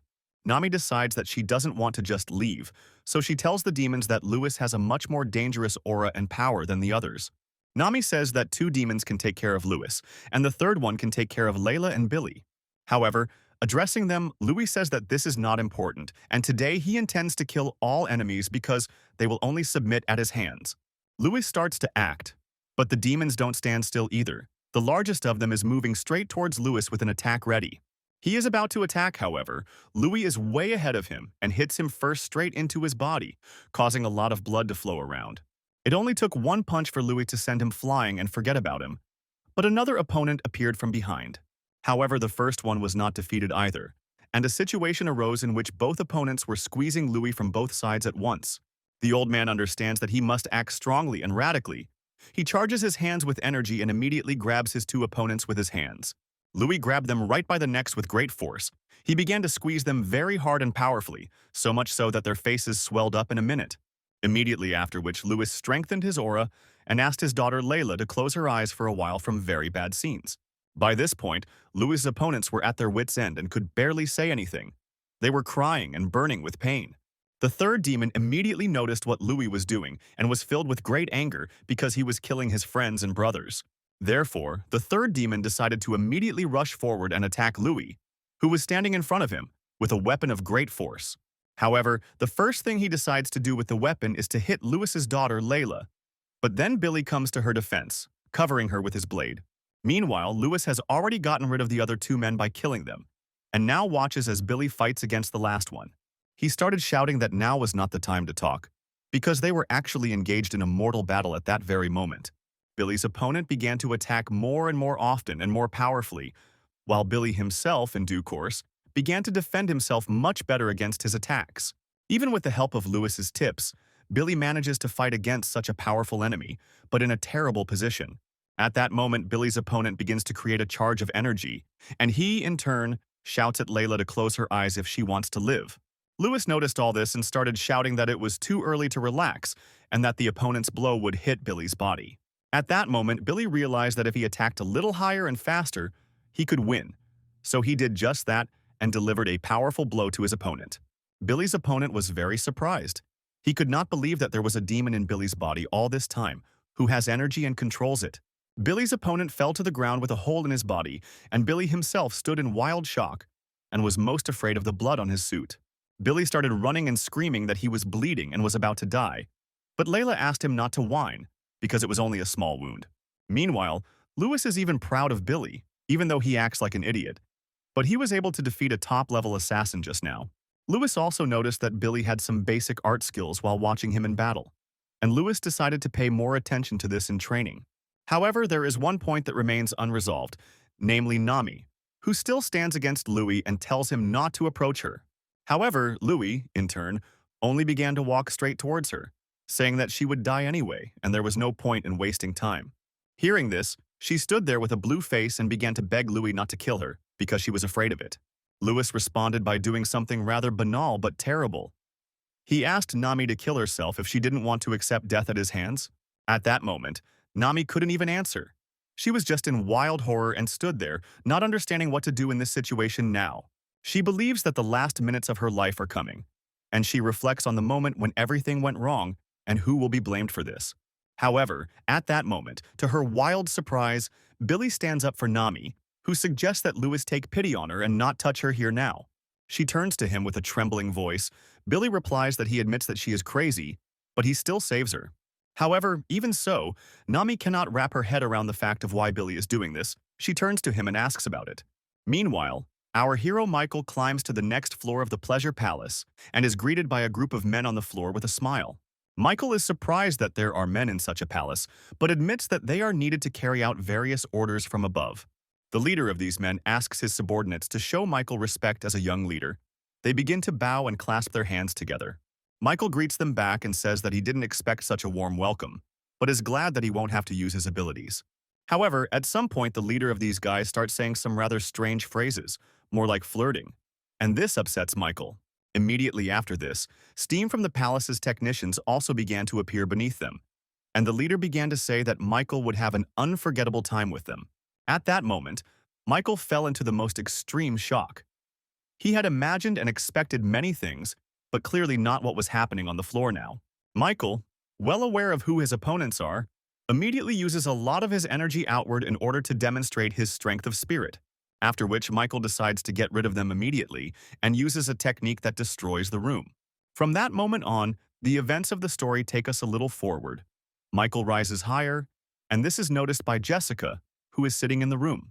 A couple of seconds later, Michael comes up to the floor and stands right in front of her in the room. She turns to him and asks how he got here. Jessica asks Michael in shock if this means he was able to defeat even the men in his path so quickly. Michael tries to smile, but he is clearly angry. He says that if this is all that the Pleasure Palace can do, then it is sad. Jessica, with a shocked face, asks Michael what he did with all the men, because it is impossible to deal with them so quickly. Michael turns to Jessica and says that overall it all doesn't matter anymore, and then adds that she couldn't call Stella. Jessica says that she cannot do this and asks Michael to leave the palace in 2 days, but this only surprises Michael. Michael says that he is not at all happy with this, but in response, Jessica states that she is not telling Michael a request but advice.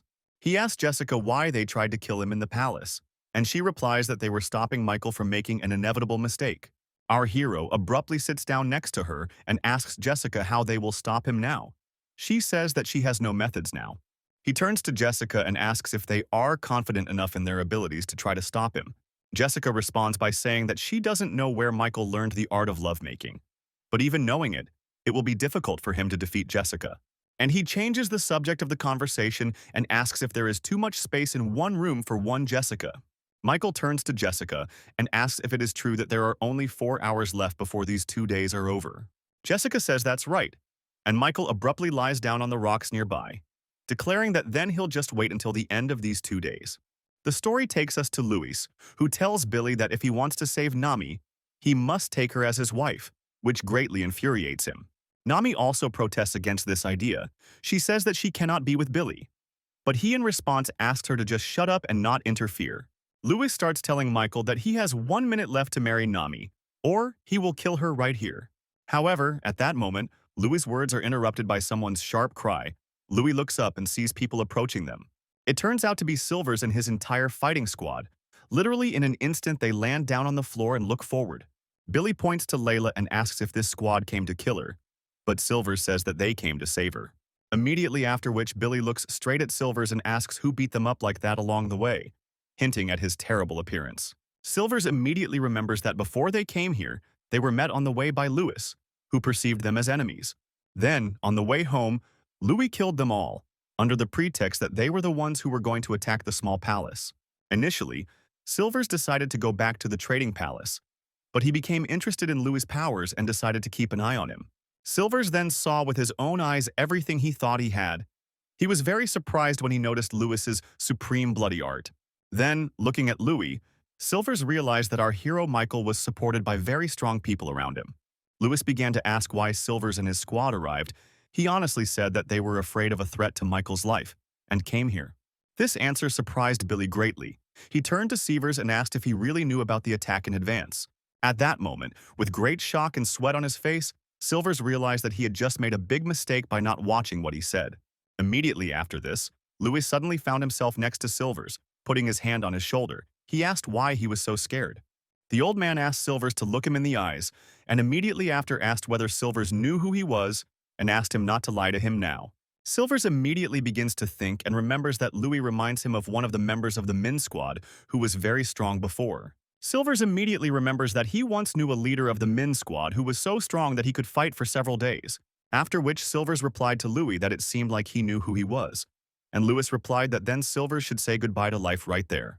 Silvers immediately fell to his knees and began to beg Louis for alms, saying that he would definitely forget everything he knew if necessary.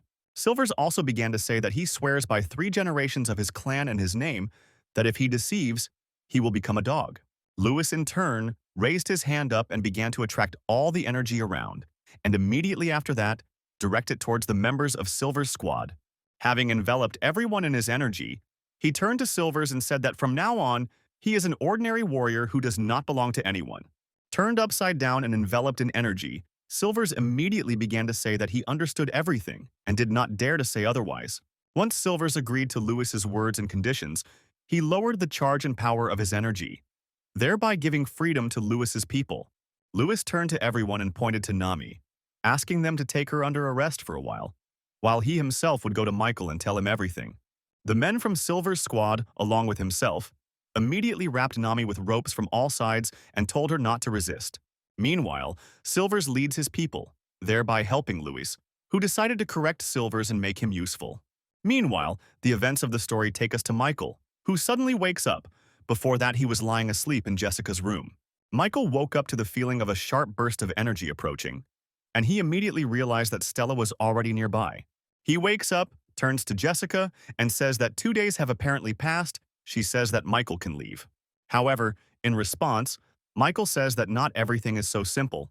It is too early for him to leave, because some business keeps him here. In response to this, Jessica stated that Michael should not insist on his own way because, as she said, he could no longer get through her. After this, Michael turned to her and began asking why she had given him 2 days of time, which greatly surprised her. Michael suddenly creates a dark atmosphere with energy and asks Jessica if she knows why he waited for her here for 2 whole days. In response, Jessica says that she didn't expect that Michael would be here just for her these past 2 days. However, in response, Michael only abruptly rises to his feet. Jessica is very frightened by this and stands up with her sword towards him, but he asks her to stop.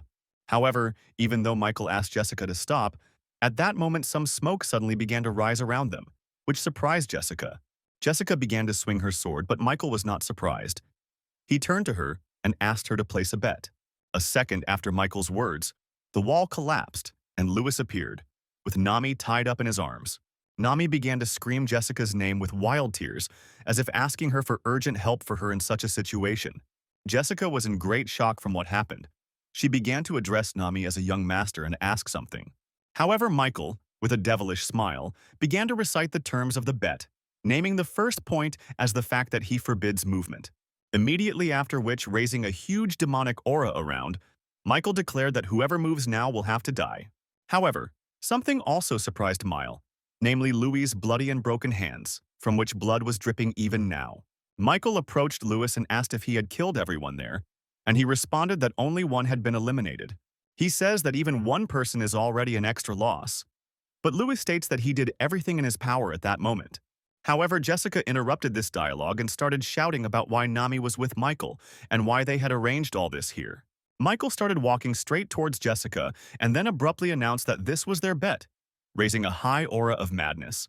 Jessica responded by screaming that in that case Michael had already lost, since he was the first one to move. In response, Michael began to raise his energy. He turned to Jessica and asked if she really wanted him dead so much. Immediately after, Michael also addressed Louis, but not by name. He called him Bloody Master. In response, Louis began to listen to Michael. Michael began to say that he had used his energy to check who was where, and the first three were now sitting above the ceiling. After which Michael also added that there were 4 more in the bushes on the sides and ordered to kill them all on the spot if they moved from the place now. At this moment, Jessica is in complete shock. She cannot even imagine that Michael has so much power and he has already figured everyone out. Michael started going to Jessica again and telling her that he was giving them 2 days to realize who they were dealing with. At this point, Jessica is tired of listening to all this. She is desperate and does not know what to do and decides to simply attack Michael sharply. However, at that moment, someone's cold energy came from right above, which completely enveloped Jessica and the entire room. Immediately after that, someone's voice came from the stairs to the top floor, calling Michael to come up. This voice informed him that all further conversations would only be with him personally. Michael began to understand everything and smile. Hearing such an answer, Jessica also immediately realized that it was Stella. She began to address her and say that she could not just miss Michael upstairs. However, in response, Stella sharply and coldly told Jessica to let Michael go upstairs in peace now, which surprised her. Meanwhile, Michael, not paying any attention to Jessica, began to go upstairs, realizing that everything was going completely according to his plan, as it should. A couple of minutes later, Michael went straight up to the top floor to Stella's room, where she was lying on the bed and greeted him with a smile. Michael began to smile and say that he had not lied when he said that they would definitely see each other again. Stella turned to Michael and asked if he had come here alone. He replied that he was in the master's abode, so of course he was alone. Stella asked Michael how he managed to get all the way here, and he replied that it wasn't easy and had caused him a lot of trouble. She began to say that the path had indeed been difficult, but she had not expected Michael to come here harboring anger. And she turned to Michael and began to ask him whether someone had really ordered him to destroy their pleasure palace. She also began asking about who taught Michael the art of passion, and he immediately understood that Stella thought like Mozart. She asked if Michael had received the art of passion from the cult leader, but he was only surprised when he heard this. Stella began to say that at first she thought that the operation to attack their palace was a joint effort between the trade palace and the small palace. However, when Stella saw Louis and his strength, she immediately realized that the trading palace had nothing to do with all this, because it was very important now. Following her words, Michael immediately realized that she was quite straightforward and quite smart. Stella approached Michael and asked if he knew how many people in the cult had reached the highest realm of demonic arts. Our hero Michael began to think about how many of them there could be. But Stella sharply replied that there were 8 of them, and she was the last of them. Michael responded by saying that he had not expected such a high result from Stella, and asked if this was good news for the cult in that case. However, in response, Stella apologized and stated that this was very bad news for Michael, not for her. Our hero stated that they hadn't seen each other for a very long time, so he would like to talk to Stella a little longer. Stella asked why Michael brought such a strong fighter as Louis, whether they were the target of the small palace, but Michael said that they started it first. Stella, with a dissatisfied face, began to ask Michael to stop lying, especially in a situation where it was very disadvantageous for him. He began to wonder if Stella could really believe that he had harmed Nami back then during the meeting. Michael decided to change the subject a little. He turned to Stella and asked why she decided that it was the cult leader who taught him the art of passion. However, hearing this answer, Stella laughed and asked if Michael had lost his memory, since it was the cult leader who had once brought him here. Michael was very surprised to hear this answer, But he realized that the previous owner of his body had lived a terrible life, and his father had punished him with training. Michael immediately realized that it was in that training place that the cult leader's son met his death, and the leader himself disappeared after that. Michael responded by raising an aura of energy and asking why Stella doesn't consider the option that Michael has mastered all the arts. She laughs at this. Stella calls it a very stupid joke. Michael is perplexed by this, and then he also realizes that the previous owner was a complete idiot. In response, Stella began to talk about how Michael had been a hopeless successor from the very beginning. Hearing these words, Michael stopped understanding the course of her thoughts. He didn't understand why she was saying this, and right to his face. Stella started talking about how Michael seemed to have really lost his memory, and he replied that over time everyone changes, and Stella will change too. In response, Stella stated that there are people who clearly shouldn't change, and Michael asked if she was one of them. In response, she only created a chill beneath herself, declared that it was a very long story, and suggested changing the subject already. Putting a smile back on her face, Stella began asking Michael if he knew what the two biggest mistakes he had made were. Stella stated that Michael had touched her people and that it was unforgivable, after which she launched an ice attack at him right there in the room. She started talking about how, unfortunately, this was the only way a girl could survive in a demon cult, so she didn't care about Michael's title. Michael started to get covered in ice from his feet on, and Stella said that the second mistake was that Michael came here alone. Laughing a little, with a smile on her face, Stella began to talk about how Michael had threatened to get her, and now she was asking him to try to do it. Immediately after which, with eyes that were terribly crazy, she also added that Michael would only be able to do this if he survived first. Michael began to turn to Stella, but she interrupted him, telling him not to beg her, and expressed surprise at the changes that had taken place. Michael, with terrible energy, began to ask whether Stella thought she could kill everyone in a row, just like that very guest on the first floor. Stella turns to Michael and reminds him that, according to the teachings of their cult, the one who is stronger is always right, and nothing more. Michael says that everything is true, and it is because of these foolish teachings that many people have already lost their lives, and others will continue to lose them. Stella turns to Michael and says that it is unusual for him to say such unusual things as the son of a cult leader. Immediately after this, Stella says she's had enough of talking and suggests they get started. She then launches an ice attack straight at Michael. Literally a moment after Stella launched the attack straight at Michael, it struck him and froze him in ice shackles. Stella thought that she had finally gotten rid of Michael, but at that moment, she began to notice that Michael's hand under the ice began to move. Stella doesn't understand what's happening at all, because this is one of the best ice arts, which was created especially for women. Before reaching Stella, Michael had already learned that this art was created by men for them, so Michael has the upper hand over it. Literally the next moment, the ice shackles that Stella had created in that moment were simply destroyed by Michael's powerful energy. Ice shards began to fly in different directions.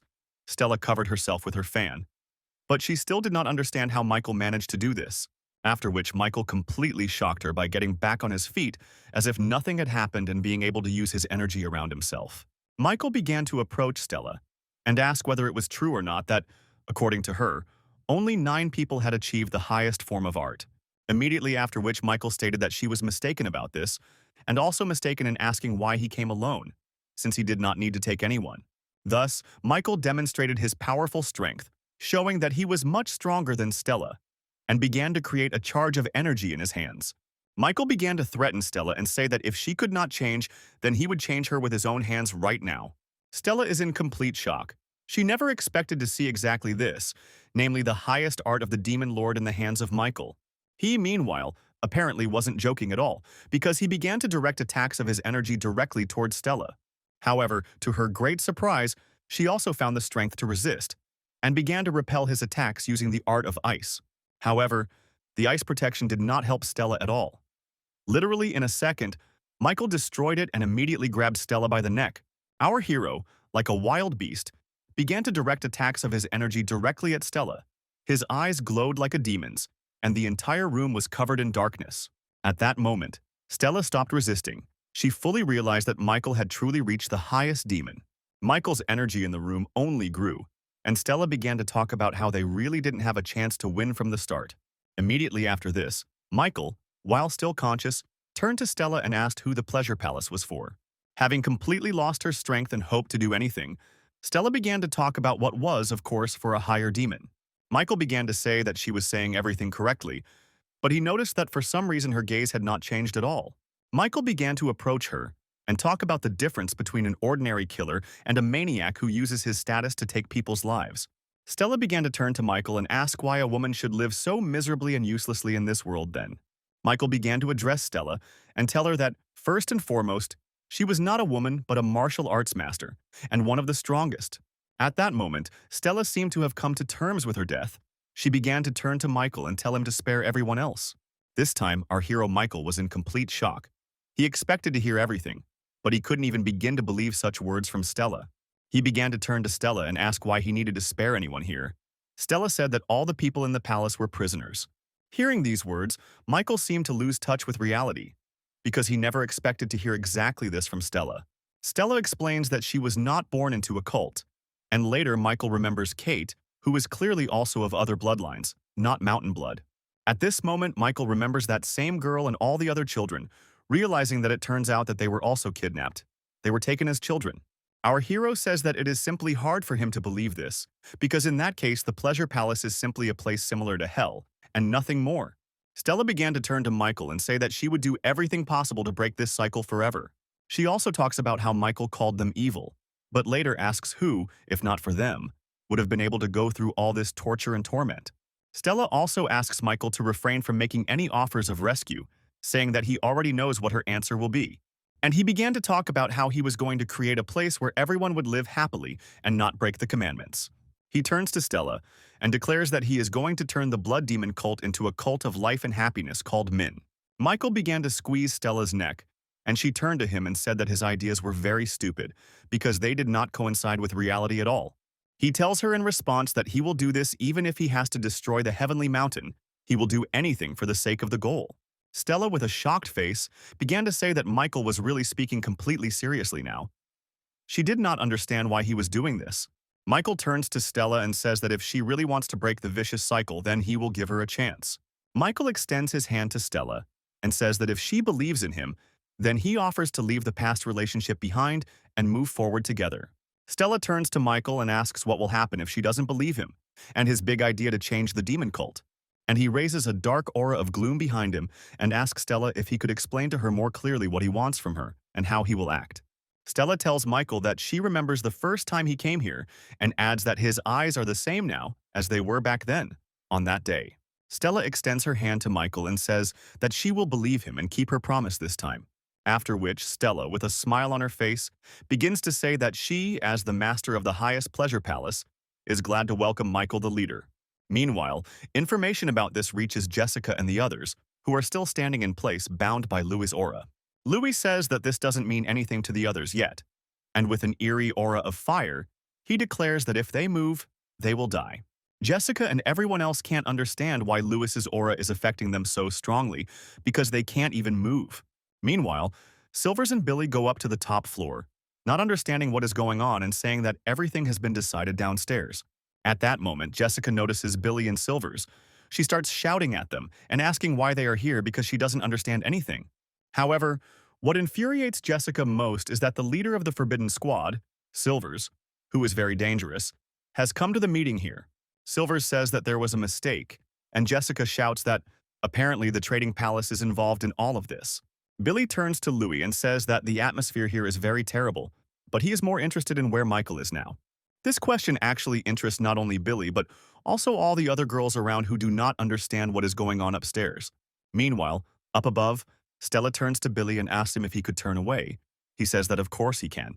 Billy turns away, and Stella says that he promised to free the Pleasure Palace, and Billy replies that he will do it as soon as he sees fit. Stella says that she will take a risk and trust Michael, but he is more worried about the sound he heard because it greatly embarrasses Michael.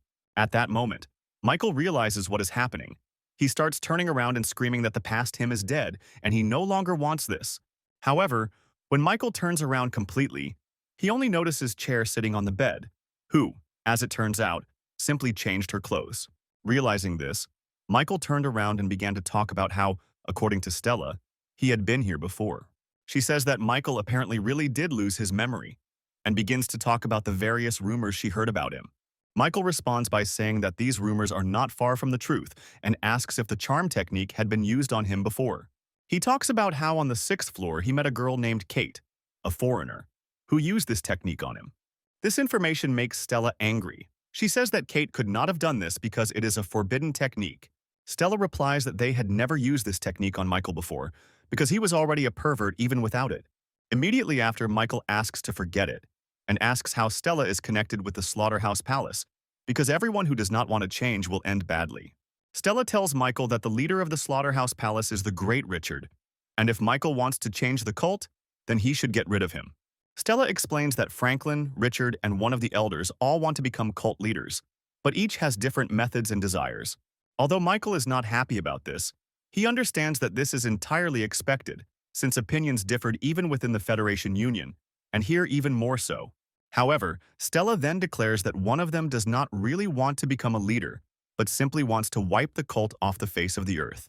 Stella reveals that Richard is a simple psychopath, and the events of the story take us to the Slaughterhouse Palace. The events of our story show Richard himself chasing after different people near his palace in order to simply kill them. Stella describes Richard as a man who wants to turn the world into a kingdom of blood and murder, where there will be endless carnage and that's it. Meanwhile, the man in front of Richard, who was running away from him, begins to apologize sharply and ask for mercy, saying that he is not guilty. Richard asks the man if he wants to run some more, but in return he only asks to spare him, and even make him a simple slave. However, Richard tells him in response that this is all very boring, and he does not intend to live like this, after which he plunges the gun into the man. Immediately after, Richard addresses the man, saying that this would not have happened if he had not run away from the slaughterhouse. Richard leaves the man to die on the path and goes off somewhere with a wild aura, asking his assistants to remove the victim's body. Immediately after this event, the stories take us to the next day, showing the cult of trade and Mozart lying on the floor. Lying on the floor, Mozart reads a letter from Silvers, which says that he has become close to Michael and will spend some time in his palace. Silvers also asks Mozart in the letter to send him some money and things so that he can better gain the trust of Michael and Louis. Having heard everything that is written in the letter, Mozart is very happy. He says that Silvers is simply an excellent agent. Meanwhile, Silvers and his squad are under Louis's brutal training in the small palace, as he has taken them under his command. Silvers also carries out all orders and tasks on an equal basis with his subordinates, but he cannot understand at all why he does this. However, the moment he turns around, Silvers also notices Nami, Stella's daughter, who is also training here, and he doesn't understand why she is here either. Last night after everything, Stella scolded her daughter Nami for everything she did, and allowed Louis to take her to training as well.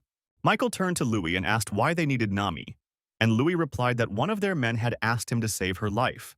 Nami tells Silvers that she doesn't know what she's doing here and doesn't want to be here because she's already tired of all this training. Louis approaches Silvers and Nami with a request to reduce their talk, saying that although Michael trusts them, Louis does not trust them at all. Nami says that this is very rude communication, and Louis says that now she has to do another 50 handstands for talking. Louis goes ahead and says that Nami is a martial artist first and a woman second, so that's why. Time moved inexorably forward, and it took us to the evening. Louis tells his people that so be it, they can finish for today. Silver sits in wild shock from the first day. He cannot believe what is happening, and such a great warrior as he is doing the usual exercises. Billy, meanwhile, is also sitting there shocked. But he says that there is another problem. After finishing training, he does not feel a loss of strength. Silvers looks at his hands and says that Billy is right. He himself doesn't really feel anything, although he looks very tired.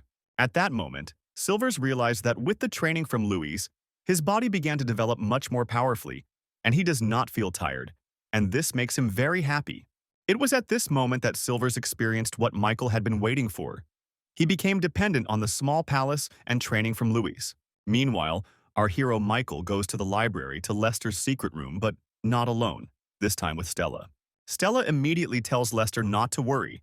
She says that this often happens when enemies side with one another for a common goal. Lester greets Stella and says that, overall, he is glad to see her and completely agrees with her words because, in truth, this is often the case. However, despite this, a small argument ensues between Stella and Lester, but Michael immediately stops them. Michael says that many people know about his visit to Tella's pleasure palace, and they should deliberately spread good rumors about it. Lester and Stella immediately agree on what rumors should be spread, when and where, and Michael simply listens to them in silence. However, while they are talking about all this, Michael remembers that there is a problem. During the takeover of the pleasure palace, Lewis killed Kate. He also knows that Kate's death has deeply upset Stella, so it's best not to mention it right away. Stella says that the Slaughterhouse Palace has not yet intervened because she fulfilled a request for them. Michael is surprised and learns about this request. Stella says that the Slaughterhouse Palace asked for help in the fight against the Federation, which began the extermination of the cult. Miles was very shocked to hear this. Michael is well aware that if this information turns out to be true, it means that the war between the Federation and the cult is just around the corner. He says that they urgently need to find out what the Federation is doing, because the Dragon Squad could be ahead of everyone. Lester is surprised by this idea from Michael and his words, but he also does not dare to argue with them because there is clearly some truth in it. Michael is holding back his shock very strongly, as if he had returned to the past. He understands that the Federation squad is very strong. Stella notices Michael's strong excitement and nerves. She turns to him and asks if he wants to tell them something. Michael starts screaming like a child that they should use more force against the Federation Union because they are very strong. Stella says there's no need to worry because even the master of the wrestling palace himself will be against them, which means there will be a lot of strength. Having learned this, Michael felt even worse, because from Stella, he learned that this man was simply sick in the head, and this could start a war. And he says that in this case, it would be worth going to their palace and finding out everything for ourselves in order to understand the situation better. Lester also informs Michael that the small palace will be very noisy for a while. Michael is surprised and asks why. Lester shows the paper and says that the others will not understand what changes have begun, and will announce surveillance and many other factors. The advisor also says that he invited someone here, but Michael asks if this could spread rumors then.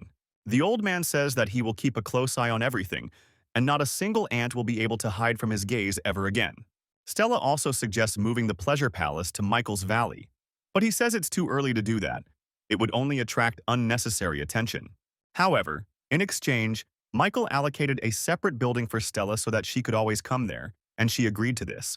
Michael stands up abruptly and asks that the rumors be spread very well and carefully, so that they cannot be distinguished from lies if anything happens.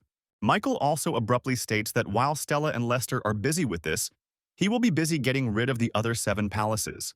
Some time passes from that moment and the events of our story move on, taking us to the Palace of the Sword. The leader of the Sword Palace named John decides to do something, but his son tries his best to stop his father from this idea. John's son says everyone was hoping for Michael to change, but he recently spent 2 days in the Pleasure Palace again.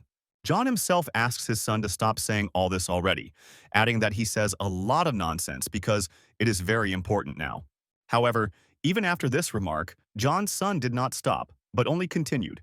And at that moment, John himself raised a huge aura of energy. Immediately after that, having taken out his weapon, he turned to his son and repeated once again that he should stop and not say any more of this. John's son, Garp, declares that he is not going to stop there and does not care at all about his father's strength. John turns around abruptly and says that Garp is still just a boy who doesn't understand anything and is going to attack him strongly. However, Garp is certainly no slouch either, as he pulls out his weapon and stops his father's attack in a matter of seconds. Garp yells at his father and declares that he is not a child at all, but the leader of an extermination squad, and his word should mean something already. However, Garp's father clearly doesn't think so. He only gets angrier and says that Garp isn't worthy of blocking his attacks yet. Garp yells at his father and says that he doesn't feel sorry for Lilo, because just recently Michael spent 2 days in the Pleasure Palace. He yells at his father and says that he can't do this, at least for the sake of Lilo herself, who will only get worse from such a life. Lilo is Garp's sister, and he immediately remembers that she has suffered all her life as a girl in a swordsman's family, and that she never cares about anything. Garp yells at his father again, repeating over and over that he can't do this to his own daughter. However, Garp's father just ignores him, and he says that if his father can't do anything, then he himself will do everything for his sister. He starts to leave, and Father John, after they have met in blows, notice that his son is almost no longer at the highest stage. When Garp leaves, John turns to the leader of the main squad and asks if the information about Michael is true, which turns out to be true. Immediately after this, John gives the order to the leader of the main squad to go after Michael and bring him back to discuss everything. Meanwhile, the events of the story take us to Michael himself, who is simply sitting and meditating in his room. Afterwards, Michael looks out the window and realizes that his new tasks are talking to palaces that are created for war, and it will not be easy. Michael is also fully aware that he needs to keep the Slaughter Palace fighters away, as the war cannot be won with them. Our hero also notes that the elders should arrive, but they are nowhere to be seen. And he is also irritated by strange sounds coming from under the floor. Right at this moment of our hero's thoughts, people from the Palace of Swords began knocking on the gates of his small palace and demanding that he come out. The first thing that noticed these people was Layla, who couldn't understand at all what was happening and why they were so angry. And then Nami started talking about how these people introduced themselves and that they could simply open the gates and talk. But Layla was shocked by such an idea. She starts arguing directly with Nami, discussing which of them is the bigger child. At that moment, Billy appears from behind. Billy turned to Layla and Nami and began asking about what was going on. They explained that some weirdos had appeared at the door. Billy learned that these people were from the Sword Palace, after which he immediately went forward and sleepily opened the gates of the small palace for them. In front of Billy stood the leader of the squad, and a huge number of his men. All of them were armed. Billy was immediately surprised by this. The leader of the squad, Garp, began to say that they came here for the young Master Michael, and demanded that he come here. Billy started yelling at Garp and saying that the cult leader was more than just a friend, so when they called him they should show respect. However, in response to this, Garp stated that Billy was an ordinary weirdo, and such strange phrases clearly wouldn't scare him. Garp explained that he came here because of his sister, and in response he heard from Billy that Garp was really one of the useless heirs of the sword. With a rather sly and sarcastic face, Billy turned to Garp and asked him why he wanted to take Michael for himself. Garp turned to Billy with a very angry face and said that he was only interested in one question, namely, whether Michael had recently been to the Pleasure Palace. At this point, Nami intervened in the conversation, saying that if Garp also wanted to go there, she could have fun with him. Billy immediately began to move us away from the gate and say that there was a misunderstanding and that Nami had already been expelled from the Pleasure Palace. However, apparently Garp was tired of hearing all this. At that moment, he simply abruptly attacked the nearest gate and knocked it down with his sword. Garp started shouting throughout the palace that Michael had to come out right now, or he would have to use more brutal force. At that moment, he and Louis went straight to the gate and began asking whether the Palace of the Sword had really sent assassins to them. Garp began to shout and accuse Billy of what he had done to his sister, adding that he would not get away with such antics. However, at this moment Billy was the most stunned, because he expected to hear a lot of things, but not obviously something about some sister. Garp started yelling directly at Michael, telling him not to pretend he didn't understand that such actions were a declaration of war. Billy started saying that maybe Garp's sister is Michael's fiancée, but that doesn't give him the right to be so rude. At that moment, Michael completely did not understand anything. He lowered his head and gaze, asking if he really had a fiancée. Hearing this, Garp started yelling at Michael even more, asking him if he was making fun of them now or not. At this moment, Michael realizes that they are apparently not joking, and understands all of Garp's anger, remembering the previous owner of the body. Garp started yelling at Michael even more, and saying that he didn't dare do that, because he wasn't allowed to do everything. The assistant started to approach Michael and say that they shouldn't worry about him because he was just a common rude person who was worth nothing. Our hero began to cover his face with his hand out of shame, and then simply turned to Louis and asked him to deal with him. Louis immediately realized that they were talking about Billy, and he understood correctly, and later grabbed him by the mouth and began to push him back so that he would not babble too much. Michael immediately began to ask Garp about the name of his bride, because he doesn't even know her name. Garp started talking about how his sister and Michael's fiancé's name was Lilo, and immediately added that it was impossible to forget the name of your fiancé. At that moment, Michael froze in place. Lilo's name didn't really mean anything to him. He began to look up and then declared that he was going to the Sword Palace. Meanwhile, in the Sword Palace, Lilo was chatting with her assistant, as always, about various women's topics. Lilo told her assistant that she was leaving, but in response she only heard words about how reckless it was, which Lilo did not like. Immediately after, Lilo's assistant began to say that she simply needed to find a husband, and at that moment Lilo replied that she had already found him. Lilo began to assume an angelic guise and talk about how she had known the man of her dreams for a long time. The assistant started talking about how they could finally make Michael happy, but this only made Lilo incredibly angry. She suggested simply disrupting her wedding with Michael, after which her assistant immediately began to shut her mouth when she heard such phrases. She started screaming again that she didn't give a damn about any rules or laws, that she would find a better man and be with him. At that moment, Lilo began to describe a man in a black mask, with dark energy and long hair, retelling the image of Michael in a mask. Lilo tells that, according to rumors, it was he who defeated the ruler of the Northern Valleys and was able to win a better place for the clan. after which Lilo began to call him the Black Sun, and declared that his mysterious appearance was very attractive to her, because it was very important now. Lilo continued to recount the Black Sun's abilities, but her assistant began to say that Lilo had never even seen it. After which, Lilo's assistant began to dissuade her again, saying that Michael would arrive here very soon and everything would be decided. Lilo, in shock, began to ask her assistant what had brought Michael here, and she angrily replied that, of course, it was a meeting with Lilo. Immediately after this, the servants announced that the young leader had arrived, and the assistant said that it had happened just in time. Meanwhile, the palace servants settled Michael in one of the rooms about so much, and told him to just sit and wait for the head to come. And he calmly closed his eyes and began to think about what the point of this palace was. He only knew about it from Lester. He also began to imagine Lilo in his head, realizing that he knew nothing about her at all, only Billy's description. At that moment, Michael realizes that Billy hasn't told him anything about Lilo at all, and he decides to sort things out with him a little after his arrival.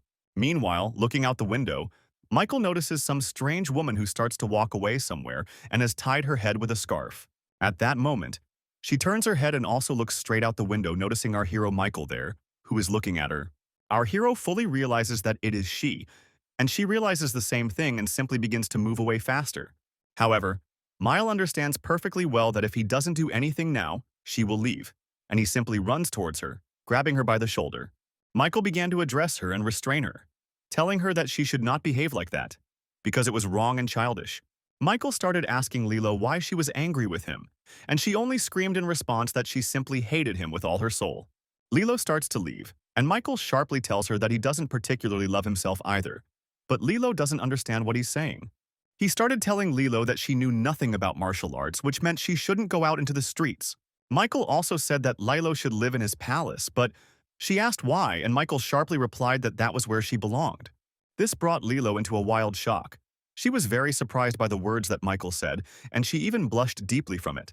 Lilo started asking Michael what the hell was going on, why she had to be with him again, and why he didn't feel hatred. Lilo started waving her hands and saying that Michael had apparently mastered the art of lovemaking and was now simply casting a spell on her. Lilo decides that she urgently needs to go to the settlement behind the palace, because that is where the Black Sun was last seen. At this moment, the very head of the Palace of Swords appears from behind and immediately begins to greet our hero. John immediately began to say that he heard about the changes in Michael after training, but he again lost his way and went to lust. Michael started looking at John and immediately understood why he was given such a nickname, because he really does look very powerful. In a moment, using only the power of his energy, John managed to pull the weapons that were on the walls of the house towards himself. Quite surprised by all this, Michael began to ask John about what was going on here and why the reception was being conducted in this particular way. John turned to Michael and began to talk about how he just wanted to know what kind of power his son-in-law had now. However, Michael clearly did not share John's idea of fighting and approached him with a proposal to just talk now, since force was of no use. John agreed, and Michael started to say that he really regretted not being able to give Layla as much attention, but he was interrupted, and John himself interrupted him. He took the sword in his hands and, raising his energy, began to say that he wanted to fight Michael to find out the truth. However, with his sober mind, Michael understood perfectly well that this confrontation was very strange, because it was as if he was confronting a huge mountain. However, Michael decides that if John wants to fight him to find out his strength, then he will give him this battle right here and now. Michael charged his weapon with so much energy and charged straight at John that he broke both of their blades within an instant of the fight starting. John immediately realized that Michael was very strong on his level, and Michael responded by declaring that he would not conduct any wedding like that. However, such words from Michael did not surprise John at all, because he completely remembered the words of the past Michael, who said the same thing. John replied that it was not up to Michael to decide, and in response, Michael began asking for a meeting with Lila in order to explain everything to her himself. In response, John began to shout that if Michael decided to disrupt the wedding with Lilo, then he would make the Palace of Swords his enemy in this way. Michael began to protest, saying that until recently they might have heard a lot of rumors about him, but now everything is different. At that moment, John started to leave. He only turned to Michael for a moment and said that he would give him an answer within 2 days, and Michael should be here. Despite the whole situation, our hero is very pleased with the fact that he was able to block his opponent's blow in this way. However, immediately after John left the room, Garp burst into the room and began asking Michael to follow him right away. Garp took Michael out to one of the outdoor training rooms, but the guys there weren't very happy to see Michael. The guys started asking Garp what Michael was doing there, and Garp said that Michael would be part of their team for a while. The older guys in the squad immediately began to protest, saying that this was a very stupid idea that did not make any common sense. However, Michael immediately interrupted their argument and suggested that they just say hello first and then sort things out. Garp turns to Michael and says that there are a lot of crazy people in his squad who don't really like people like Michael. Immediately after that, the entire squad began to follow Garp directly. But Michael only stood and grinned, not believing that this squad was explosive. Meanwhile, the events of the story take us to the basement, which is located in the small palace where Lester has moved, and Louis and Stella are also there. Louis began to communicate with them and say that their leader Michael went alone to the Sword Palace, and this was very dangerous. Lester says it's good because everything is moving even faster than he expected. Stella says she did a good job with the rumors. Louis asks Stella and Lester if they know what's going on, and they immediately reply that of course they know everything. Louis says that he is not too worried about Michael because he is very strong, and also adds that he hopes for cooperation with the Palace of Swords. Lester says that if the wedding goes well, Michael and John will become relatives, and then there will be nothing to worry about at all. Stella says that the main problem for them is the Slaughterhouse Palace, because if they decide to take the first step, the problems will be huge. Lester says that this is indeed the case, but he doubts that Richard will decide to come out of the shadows. He very rarely does that. Lester says that if Stella brought this up, then she probably has some ideas about it. Stella says with a smile that the Bloody Palace is calling all the other palaces to a general meeting very soon. Stella also makes an offer to connect all the paths and, to begin with, deal with the impatient head of the trading palace in the near future. Meanwhile, the squad led by Garp, in which Michael is now located, is preparing to train and eat. However, Michael is constantly haunted by various oddities. As soon as he came to take his portion, he was informed that the food was over. However, Michael looks into the barrel and says that there is still a lot of meat in there, and it is not very good of the squad to act like that. But in response to his words, Michael only hears the cook scream, which says that such a logical person is behaving so disrespectfully. Michael realizes he'll have to put up with this for a while and replies that he really enjoys beef jerky. With the worst food possible, Michael goes to his table and sits down, and the guys discuss how he has no pride at all. However, everything turns out to be not so simple. Although Michael acts as if everything is fine, he quietly watches them in order to know the ranks of the fighters. The older boys are actively discussing among themselves that Michael really irritates them because they have to babysit them a lot. Our hero Michael, meanwhile, just sits and eats, realizing that the guys around him have a very high opinion of themselves, although this has nothing to do with reality. At one point, one of the high-ranking guys starts shouting the name of some boy, and the boy runs towards him with boards in his hands. As soon as this guy runs up to another one who is of higher rank, he gets kicked right in the stomach. Michael watches this whole scene from the sidelines, seeing that the seniors are simply beating and scolding the juniors over trivial things. The senior in rank, John, yells at the little warrior, saying that if he does not act correctly, he will disgrace the entire squad. The little guy immediately starts apologizing and saying that he will not allow such situations to happen again, and apologizes again. In response, John just yells at the guy and says that they won't tremble in front of him just because he's small. Some time passes, a little guy named Phil goes to work, someone comes up to him and offers to help with the work. This someone turns out to be our hero Michael. Phil initially replies that he can handle it himself, but then he sees Michael and stops in shock. From shock and fear, Phil falls to the ground and begins to lie there, not understanding anything. Michael extends his hand and offers to help him get up. However, the guy turns away and says that he is completely fine and continues to do his job. For a while, Michael stands right next to him and simply watches what he does, understanding the meaning of the work. Michael starts to push too hard with his help, but Phil stops him, saying that this is his job and he can handle it himself. Immediately after this, Michael removed his hands and began to say that if Phil thinks so, then it is his business, and he can do so. He watches Phil and says that he handles wooden swords very well, although this one is just a fake. However, in response, he only asked Michael not to hang around here, but to go about his business. Michael obeyed him and began to say goodbye. Just before leaving, Michael clarifies that the boy's name is Phil, and then adds that it seems even he doesn't like Michael.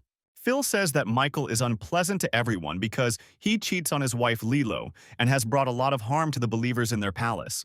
Our hero asks Phil why he says this so freely, without thinking that these words could cost him his life. Phil says that in his unit they taught him not to grovel in the face of death, even if it cost him his own life. Michael turns his head and with a smile on his face says that Phil really did learn this lesson very well apparently. Phil is surprised that Michael didn't do anything to him for such words, but Michael says that Phil didn't really think that he would actually be killed. Meanwhile, the events of our story take us right to the slaughterhouse, where now, as always, the weather is rather dark and gloomy. In one of the rooms of the palace, people are hanging alive upside down, and Richard addresses them, asking when the others will arrive. In response, some guy tells him that he will definitely pay for his sins, and sooner or later those who will deal with Richard will come. This guy also promises that the people who come will be very ruthless and will get rid of the entire blood cult. Richard responds by saying that he is glad to hear this guy's voice because he was about to kill everyone here, including him, while he was silent. The guy says that he couldn't even imagine that the master of the slaughterhouse would be an ordinary bloodthirsty child with a worthless life. Immediately after, Richard raises a very evil aura. He turns to the guy and offers to take his life altogether in this case, after which Richard kills the guy, and Richard's assistant appears from behind, who reports that his master received a letter from the Palace of Blood. Richard turns around very angrily and asks his assistant if this letter is really worthy of him opening it. Using his blade technique, Richard cuts off the assistant's hand and tells him to get out with his letters. Immediately after this, Richard finally reads the letter and then turns to the guy on the rope and asks him not to die yet. The story returns to the Sword Palace, where the leader, John, is furious about Lilo disappearing somewhere in broad daylight. The chief assistant approaches John and asks if he should go and find Lilo in that case. However, John says that this is not so important, but what is more important is what Michael has, and then asks how he is doing. The main assistant reports that despite everything, Michael simply endures all the insults and so on addressed to him without showing anger. John turns his head away and cannot understand what is happening. He wonders if Michael has really lost his memory or is hiding himself. However, the main assistant asks John if he thinks Michael is capable of hiding his identity so well. However, literally a second after the assistant said this, John's sword was right next to his neck with the blade. John turned to his assistant and asked how Michael had managed to block such a blow when even his best men couldn't do it. Immediately after this, John begins to hide his sword and give his assistant the order to send an extermination squad to the Peak of Beauty. However, the assistant doesn't really understand this. He asks how he will then keep an eye on Michael if they have to leave. John turns his head and states that they will have to take Michael with them. John also says that maybe he will regain his memory there. Some time passes and the extermination squad from the Sword Palace is heading straight to that very mountain, the Peak of Beauty. Michael also goes there. On the way he talks to Phil, who tells him about the different fire squads in the cult. Phil also tells Michael about the troops they are fighting. Michael understands that these could be Federation troops. Phil says that everything is correct and explains that all the people in the Sword Squad have no relatives, which is why they love Lady Lilo so much. Michael replies that now everything has become clearer to him, because he knows why everyone here doesn't like him so much. It's because of his love for Lilo. A high-ranking guy, Ian, turns to Phil and says that since Phil lived here before, it is now on his shoulders to take care of Michael. Phil was very worried about this for some reason. He was sweating a little, but he did not disobey and said that of course he could handle everything. Michael turns to Phil in surprise and asks if he really lived here, but Phil replies that it is a part of the past that he does not remember. Michael tells Phil not to be shy because everyone here has a past that is somehow not connected to the clan and the cult. However, Michael and Phil's conversation is interrupted by the squad coming to some mini-graves right in the mountain with swords on top. Garp, as the leader of the squad, stops and begins to examine these graves, saying that it is very strange to see them here in this state. Michael asks Garp how he knew these were graves, and he replies that these people were victims of the fog and mist, which is at the Peak of Beauty. Michael turns to Garp and asks Garp if they really only call Phil that because he grew up around here. Garp says that there is truth in this, and Michael adds that this is not right, but in response, Garp says that everyone understands this, but they can't do anything. However, a moment later, Garp loses his temper and starts yelling directly at Michael and saying who he is to talk here. After which, Garp starts yelling at Michael again, saying that he probably already forgot how he treated his sister. Michael responds by saying that just because he has problems with Garp's sister doesn't mean he should turn a blind eye to everything else. In response, Garp turns to Michael and says that their further journey will be very difficult, which surprises Michael. Garp asks Michael to stay where he is and wait for them to return, saying that he will not tell John about this so that there are no problems. Michael does not agree to this, and the squad sets off. Evening is already approaching and Garp announces that today, they will spend the night in this cave. Michael also notices that the squad members are discussing among themselves that there was no food at all along the way, and they are guaranteed a couple of days of hunger. Jan asks Garp what they should do in this case, and he replies that there is not much choice and they will definitely have to starve for some time. Michael asks if this is really the only solution they have, saying that training hungry is complete nonsense. Garp replies that internal energy can be very helpful against hunger, and asks Michael if he really sat here without realizing it. The older guys ask Michael about his decision, and also say that since Garp ordered to sleep, it means that everyone should go to sleep. Michael responds by jumping into the nearest canyon, and Ian starts yelling at him to get out and stop messing around because there's nothing there. However, in response, Michael shouts that he has already managed to get something very tasty for them and shows a huge snake. Our hero takes it up and says that he can make a very tasty dinner, but the guys are just shocked and scared and run away. He started walking straight towards them with the snake, and the boys just asked Michael to move away from them and quickly remove this animal from their sight.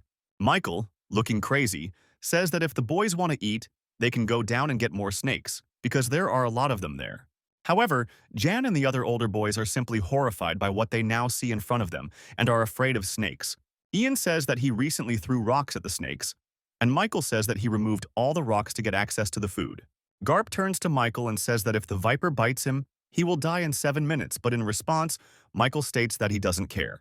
After which Michael also asks to give him a rope, but Garp only stands in wild shock because he thought that his story would scare Michael. He handles the rope skillfully and does so in such a way as to block the flow of poison into the snake's teeth, thereby blocking it. After which Michael performs several interesting operations on her and deprives her of the ability to bite and give poison, which scares the guys around. After Mike is done with this, he simply takes and bites off a piece of the snake and begins to chew on it while sitting, which scares the guys around him even more. Ian turns to his assistant and rudely asks him to go and catch all the snakes below to eat them like Michael. Immediately after that, most of the squad went into the canyon and began to catch snakes from there, and Michael sat and watched all this while eating. Michael just laughed and smiled, saying that the special food was very good, after which he wished all the guys bon appetit. Time passes from that moment, and our guys are climbing somewhere up the stone, talking to each other. Garp says that Michael turned out to be obedient. Michael began to tell Garp that he himself was not particularly happy about the wedding that they would have, since he had not counted on it at all. Garp was initially very surprised by Michael's words, but continued to simply climb up, and then asked Michael what the reason was. Michael simply and without hesitation stated that she was simply not right for him, that was all. That was the only reason. However, this only angered Garp, and he began to shout that Michael had nothing but the title of young leader. Immediately after which Garp also adds that it doesn't matter, because it's not up to Michael to decide, and clarified whether he knows about it.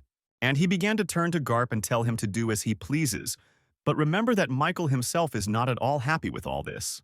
He also understands well that he will have to apologize to Lilo, because now it is clearly too early to get married, and this process will only take time.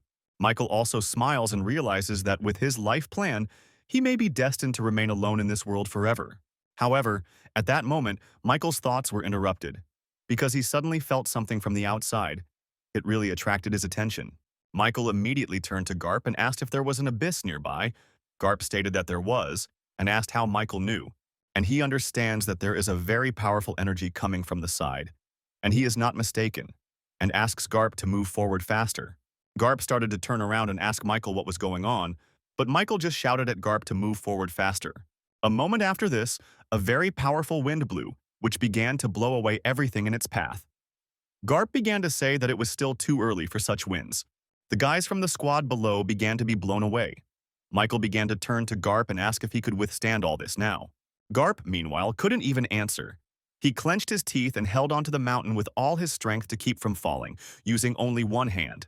Michael decides that in order to cope with the workload, it is worth taking the extra burden off Garp and giving him more freedom of action. However, here Michael also discovers the second problem for them, namely that the rope is thin and will most likely break anyway. Michael realizes that they have only one way out of this situation, so he takes out his weapon and begins to cut the rope, shocking everyone below. Phil notices this and, in shock, he yells directly at Michael and asks if he really intends to abandon them all now. However, in response, Michael looks straight into Phil's eyes and smiles, which scares him, and then immediately cuts the rope that holds them. As expected, Michael's actions resulted in the boys falling down at a tremendous speed, and they were practically unable to hold on. They were all in complete shock. Phil tried to hold on to the rock so as not to fall down with all the other guys. Phil understands that he can't hold on any longer, and the guys below are already unconscious, and he himself doesn't want to die like that at all. However, at that moment, Phil suddenly notices that the rope has become taut, and they have stopped falling, and this gives him great hope. A sharp and incomprehensible fear gave way to shock as the rope began to rise higher, and someone was now standing and pulling our guys up. Phil remained conscious and decided to find out what was going on. He began to look sharply straight up, noticing a huge cloud of energy and sparks. As expected, it turned out to be our hero Michael. He was standing with a rope in his hands and looking down at the guys he was saving, realizing that he needed to be stronger. With a rather sarcastic and mocking smile, Michael turned to everyone he was pulling out and said that the terrible man had returned. Meanwhile, the rest of the guys from the squad, mostly the senior ranks, were still climbing up much higher than our team with Michael. One of the higher ranks noticed that he heard screams from below that were carried very clearly upwards. Immediately after that, Jan began to turn to this guy and ask about what he was still doing here if there was clearly danger with their leader down below. A guy named Scar understood that there were quite strong and powerful winds below, and they would only calm down within an hour, and that might be too late. Looking down, Scar also understood perfectly well that the fog was appearing very quickly, and a little more, and it would become many times denser than it was now.